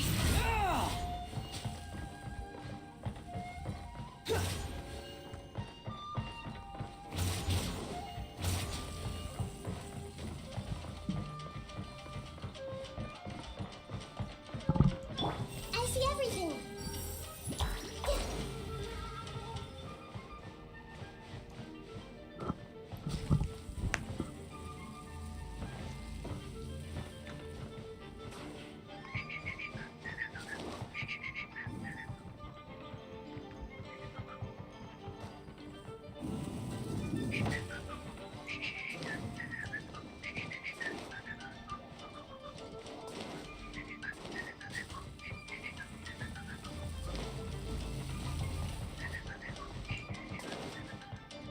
Oh, I'm an idiot.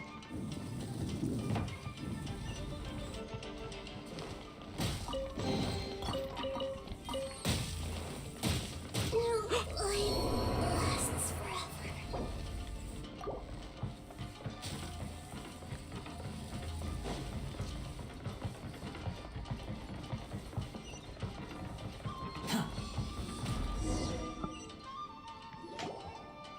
Huh?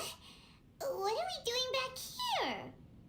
I hear voices. Whoa, this is where you were born? It's pretty, but there's nobody here. I was abandoned, like you. I lived here for a while at first, but there's nothing for us here. We can't stay. Okay. I heard my mom and dad used to make swords, but the factory manager died, and then my dad got sick. He kept coughing all the time, just like me. Then Mom started coughing too. But you can't. You promised me. Yup, we're family now. We're gonna be together forever and ever. This child didn't have a name. Or rather, the balladeer didn't know what to call him. His father died before he could name him.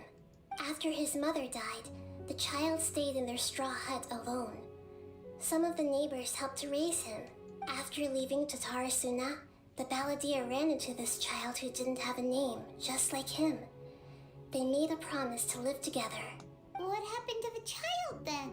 He died from his illness while he was still very young. The balladeer came home one day and found that he had stopped breathing. Hey! What's wrong? Say something! You promised me we could be family! You're no different from Niwa and all the others. You betrayed me too.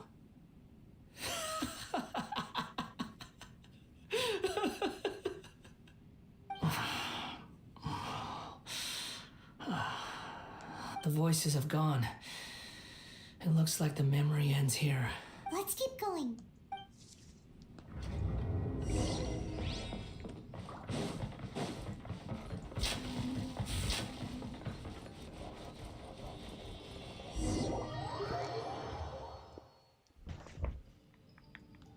You do realize you're blocking my path. I come not to obstruct you. I've been waiting. Here comes Harm truly is a weapon, one that could be wielded with an iron will. Or continue to drift. Are you trying to win me over? The long-fated rebellion has begun. Why not take your place at the banquet and join your feast? One with nature. Looks like I went too far.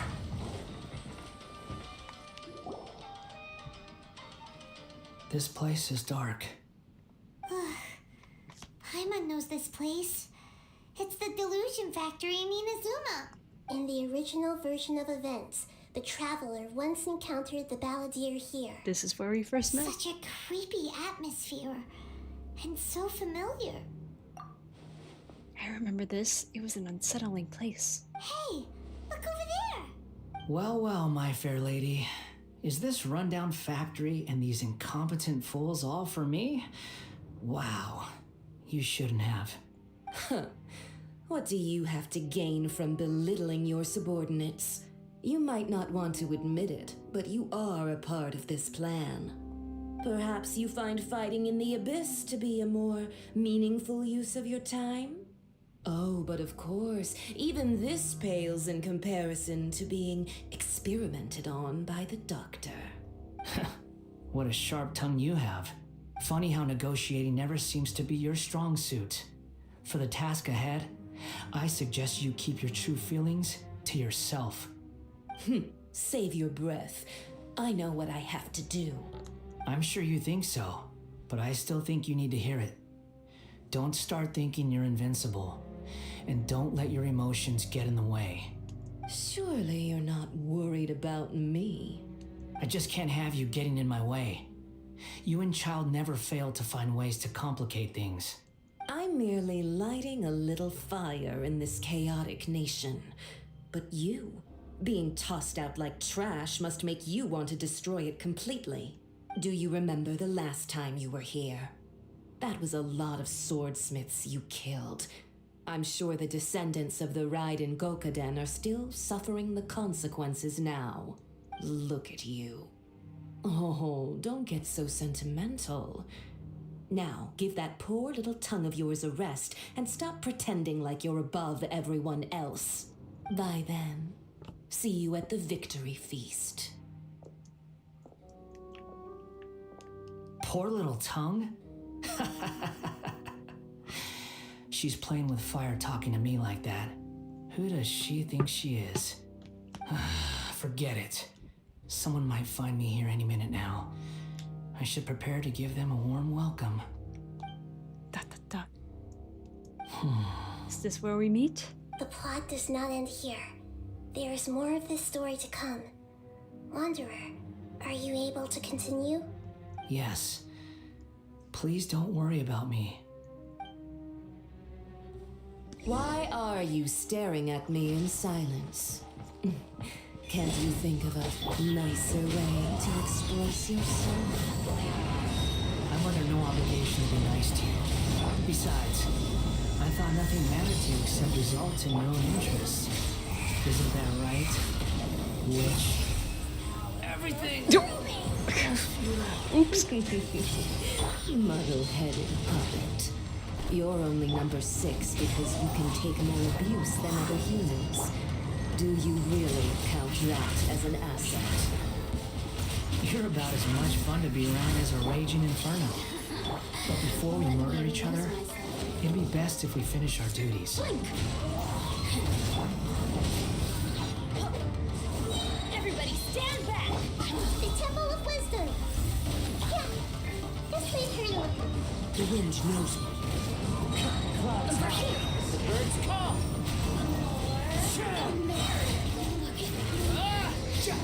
Just once.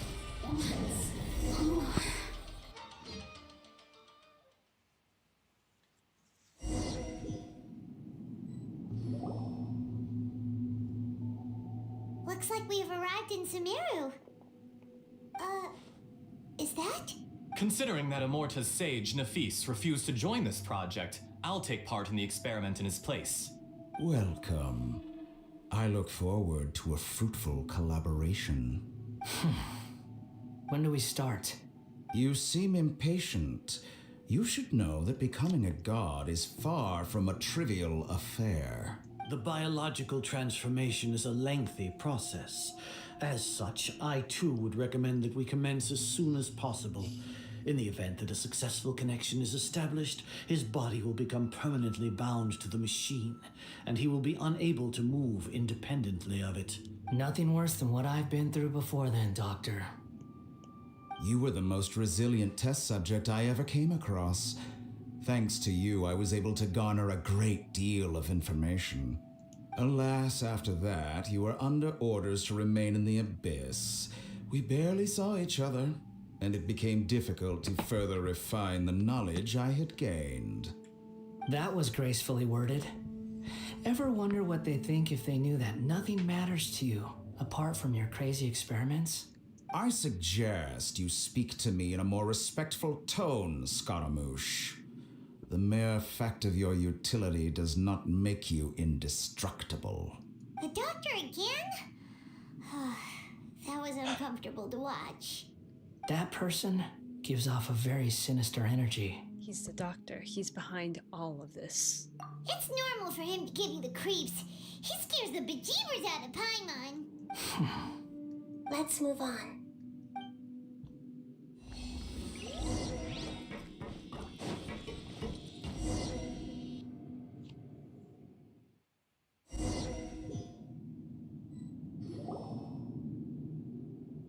You're a god. Do you think I'm evil? Well... If you accept that he is you, just as you are you, then yes, you are evil.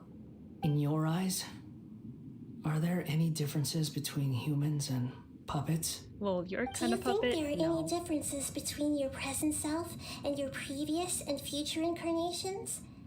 If not, then what are the differences between humans and puppets? Whoever has tasted the joys and sorrows of life in the human realm is human. Whoever has loved and lost, cried with grief, howled with rage at the tragedy of death that eclipses the miracle of life, they are human too. I've seen enough of my past. If possible, I'd like to reclaim the sins that are mine to bear.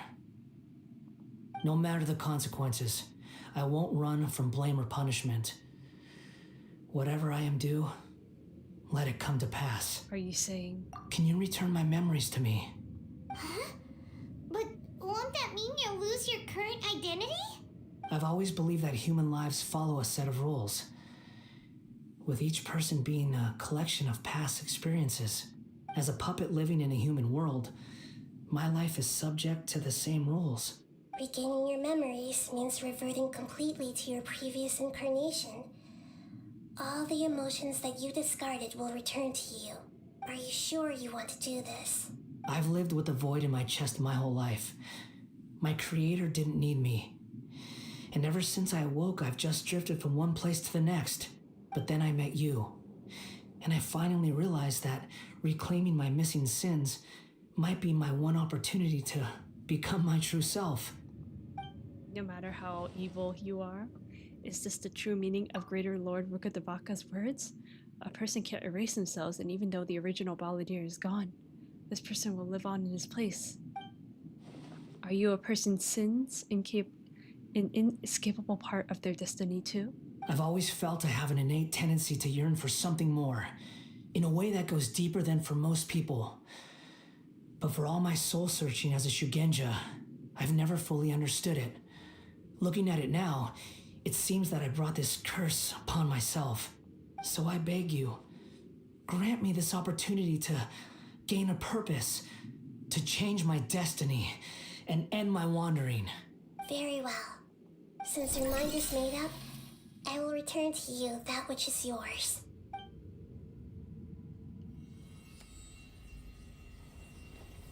You have made your decision. Now, take this.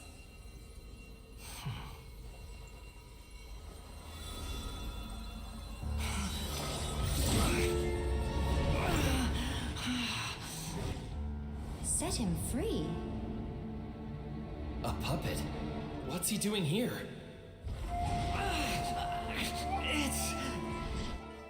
You're a human as far as I'm concerned. Everyone's here. Wonderful. What a fine blade. Nagamasa will be thrilled. This is my...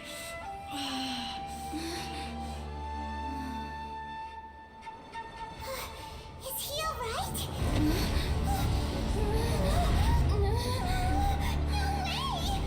Why is he awakening?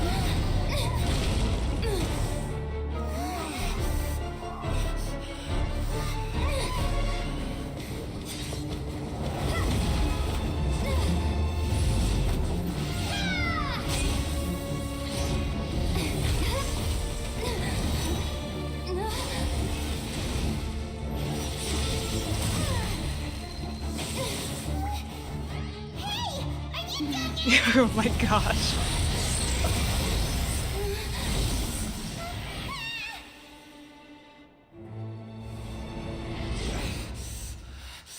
All worthless dross will be purged. That's why this won't be the end.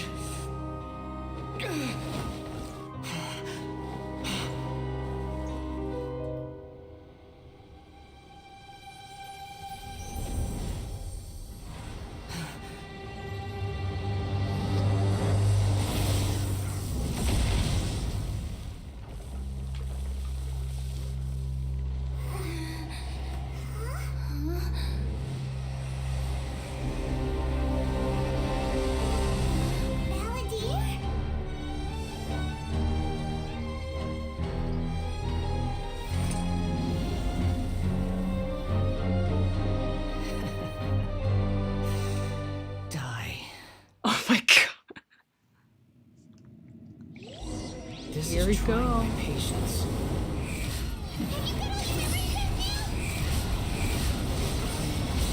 Questions?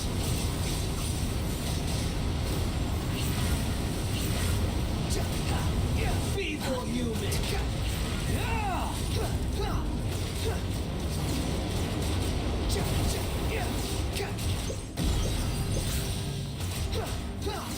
The wind rises. I don't like this boss. I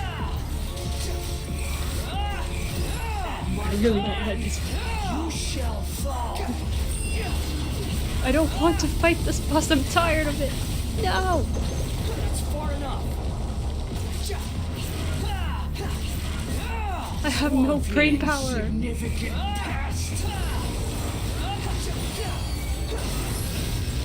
You're dead. Cry louder. My endless cycle begins. Too slow.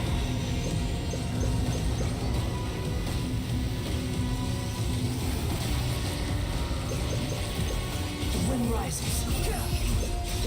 In Significant past.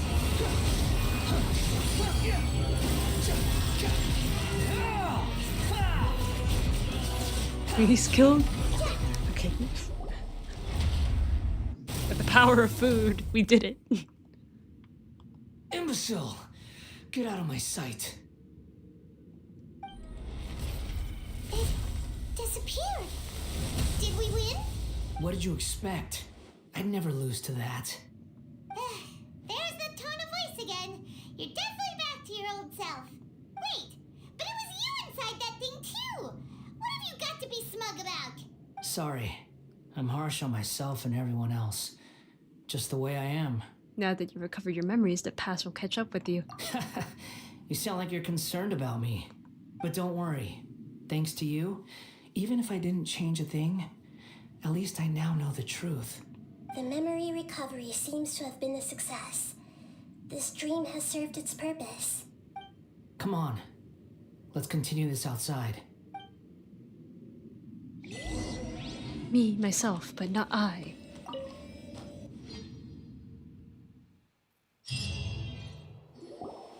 Welcome back, traveler. Paimon, Balladeer. It feels like we just went on a really long journey. Paimon's exhausted.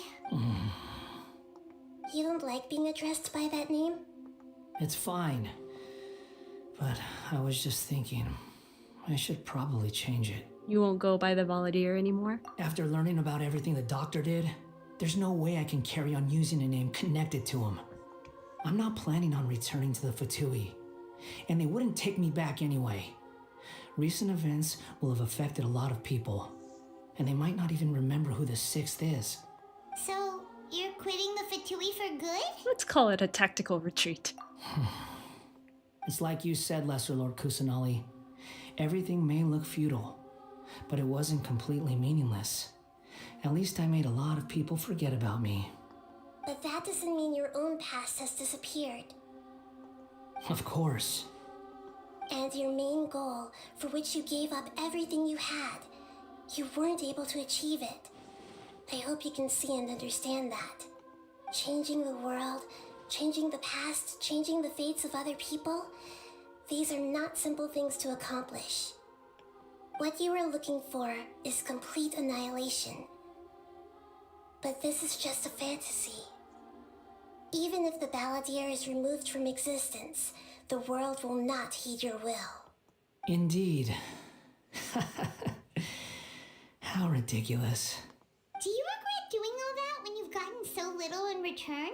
Even if I'm completely worthless, there's nothing in the world worth regretting. Lesser Lord Kusanali, you purposely left that information in Irminsul, didn't you? Yes, and I took pains to make sure that you'd acquire that information naturally. Why would you go to such lengths? You trying to win me over too? In all honesty, your past experiences have made you a useful asset to Sumeru and to me. Winning you over was indeed a part of my plan. But before that, I wanted to tell you the truth about your past. If all I wanted to do was use you, then I'd be no different from the doctor. Very clever. I guess you could say that's one of my virtues. Utility to others is what gives me worth. So if embracing my sins is what it takes to make me useful again, so be it. Mahida doesn't see you in that way. Oh right, I almost forgot. You're the good guys. You're into justice and all that. Sorry if I have a slightly different perspective on things, but I don't feel like I've been duped. The wisest leaders are fated to end up with the best helpers. I can live with that. I'm glad you're able to think of it in that way. Traveler, in the future, I'll continue to search Irminsul more deeply and see what secrets can be uncovered, including the beginning of your twins' journey recorded in Irminsul. What exactly happened before and after that point? I want to know as well. Thank you. Let's hope you can find some answers. I will try. Traveler. Yeah. Yes? After I dove into the information torrents in Irminsul, why did you go to Inazuma? Because I wanted to know what you changed. So that's how you found out whose fate had changed. And how? Well, whatever your reasons, you did me a favor. And I'll do everything I can to pay it back. I didn't do all of this for a reward. Borrowing and returning are the only real relationships between individuals. I'll balance the books one day. Don't you worry. That's not true. A relationship between two people is not simply a ledger that can be reset to zero. I think deep down you realize this. People who show up in your life don't just evaporate like water drops and leave nothing behind. There is no such thing as balancing the books. Some things in this world can never be brought back, and they can never be changed, which is why there is emotion in the human world. Everything that you feel is real and lasting, and whatever is missing in you will not be made whole. To be human is to live with imperfections. You can choose whether or not you want to be human. But humans can't live without a heart, can they? Anyway, I gave up trying to become a human a long time ago. You understand what pain is perfectly well, even without a heart. You're just bearing your feelings. The past is set in stone, but you can keep moving on. And the longer your future lasts, the shorter your past will become, until one day, it is but a tiny fraction of your life. Sounds like you've got a future planned out for me. I hope you can give Nahida a chance. Everything's ended up being pretty darn complicated. Paimon doesn't even know where to start, but the most important thing now is that you need to follow Nahida. Otherwise, all our efforts will have been for nothing.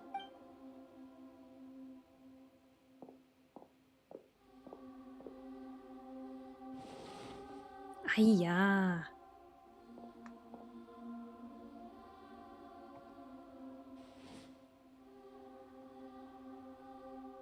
Then I guess I'll be helping you from behind the scenes from now on.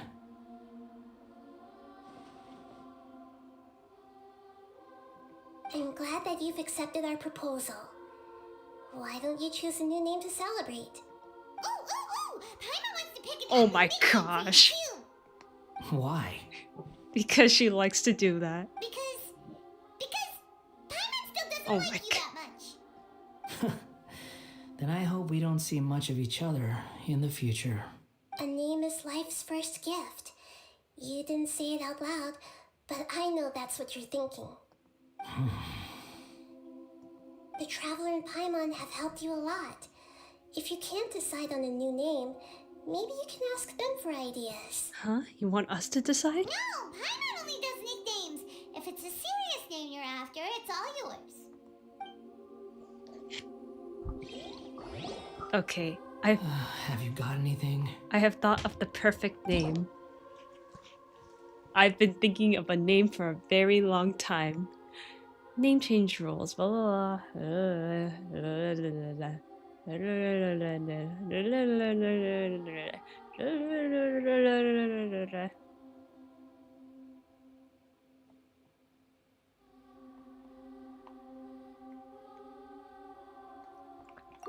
Okay, for years, I have thought of a name for this man. I've thought long and hard. Very long.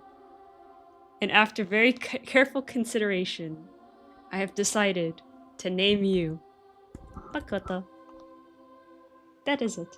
Is this allowed? Please tell me this is allowed. Are you sure? Yes! We can do it! Because I think it suits him very well. Yes, I think this will do. Oh, alright. If you say so. Now you are Makoto. There. Now you have a name of your own. What about a nickname? Are you done yet? Still thinking. Stop rushing me. I want the ugly nickname. Take your time. I don't need to see you again until you've thought of one. What do you plan to do next? Everyone who manipulated me and made me suffer will have to pay the price. You mean the Fatui? The doctor, at least. Now that your stance has changed, I believe your future path will change accordingly. But it won't be immediate. You still need some time to compose yourself. One more thing. there are still some descendants of the Raiden Gokuden living in Inazuma. Some of them know. Well, they ought to know about the connection between Raiden Gokuden and myself. I don't plan to leave Sumeru for the time being. If you see them in Inazuma, please tell them that I was the one responsible for the Raiden Gokuden's downfall. Even though the events have been erased from the world, they still deserve to know the truth. I see. That is up to you. Huh? But if we do that, then... It's fine. Let them stab their blades into my chest if they so desire. Maybe that's how it always should have been. Fine. No nonsense. I like it. All right, let's call it a day. Goodbye, wise deity. And you too. He's gone. What he went through today would have been like living an entire lifetime in an instant. He'll need some time to calm down. Yeah, true. But even so, after everything that's happened, he doesn't seem quite as fierce anymore. There were some bumps along the way, but it's all over now. So we can finally go eat? Paimon is starving. Thank you both. I hope you will find somewhere nice to go and relax for a while.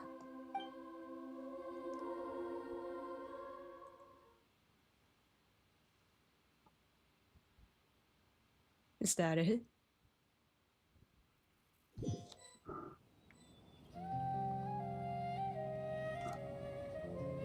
I've got it! I can end my novel with some words from Mikoshi Nagamasa. You mean because everyone else in the story is dead? Yeah, I heard that Mikoshi Nagamasa died at a ripe old age. He's the perfect fit to be the narrator of the epilogue. The dark clouds had dissipated, but they continued to cast their shadow in Mikoshi Nagamasa's mind for decades to come. Then, one night, as an old man, he had a dream. On the night when that prized blade, the Daitatara Nagamasa, was forged, the people rejoiced, and there was painting, dancing, and drinking. All these expressions of joy melted down in the furnace fire and turned into red clouds that rallied around the final sunrise that Mikoshi Nagamasa saw in his lifetime. Life is a story too long to be told, a journey that you must walk to behold.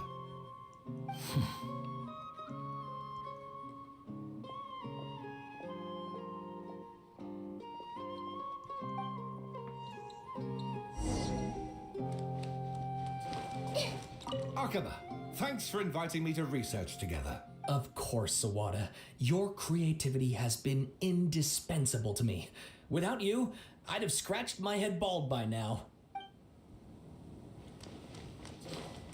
Wait, hold on. I feel like you've enlightened me.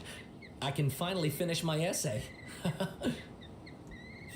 I guess the sword that entered Mikoshi Nagamasa's memory in his final moments was called Daitatara Nagamasa instead of Katsuragi Kiri Nagamasa, because he still had fond memories of it.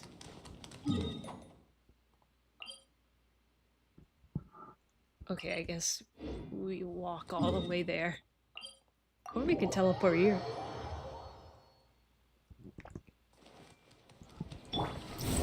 Now your name Makoto!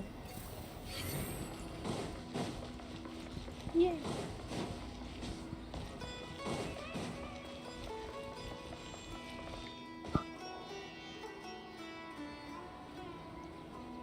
Whew, it's about time we had a break. As soon as you stop, all the tiredness and hunger comes rushing back. Rest up, Paimon. Wow, great! Huh? Look at the vase. What about it? Did someone break it while they were cleaning the room or something? Like, Paimon doesn't remember there being a cleaner. That night we stayed here, Paimon bumped into the table after being startled by something to do with the balladeer and broke the vase. The balladeer erased his existence. He changed the world. So why is this vase still broken? You sound lost and confused. Who's that? I know why you are troubled. Any who knew of this would find their mind overwhelmed. Huh? Is there someone here talking to us? Unfortunately, the fate of Tevat cannot easily be changed. Perhaps a god may have a slim chance, but for anyone else, Who can say? When a small animal runs into a tree trunk, though the tree may sway, it is not displaced. The same is true of fate, like a vase that falls to the ground. Whether it is broken by a cat or by a bird, the result is still a broken vase, is it not? Who are you? How do you know about all this? History does not change easily, but human hearts can. Believe your own eyes. Only that which you see is true. What is unseen is but an illusion. Is that the god? The voice has disappeared. Kiana? From Honkai Impact 3rd? And what were they doing coming out of nowhere and saying all that scary stuff? Believe my eyes? Does she mean I should trust my memories? Anyway, that vase is still lying there broken on the ground. Should Paimon go get someone to clean it up? It feels wrong just leaving it there. Just a moment. Paimon will be right back. I wonder what else awaits me in the future. Okay, we're done. I'm ending stream. I'm tired. Please, get me out of here. I need my sleep. Now what? Please tell me it's Fontaine next. Good. Okay, guys, I am very exhausted. I need to go sleep now. It's like 7 in the morning. I went overtime. Okay. I'm happy to do this quest, but I initially wanted to do Fontaine. I didn't think it would be like 6 hours. But hey, Makoto's happy now. Anyway. Bye.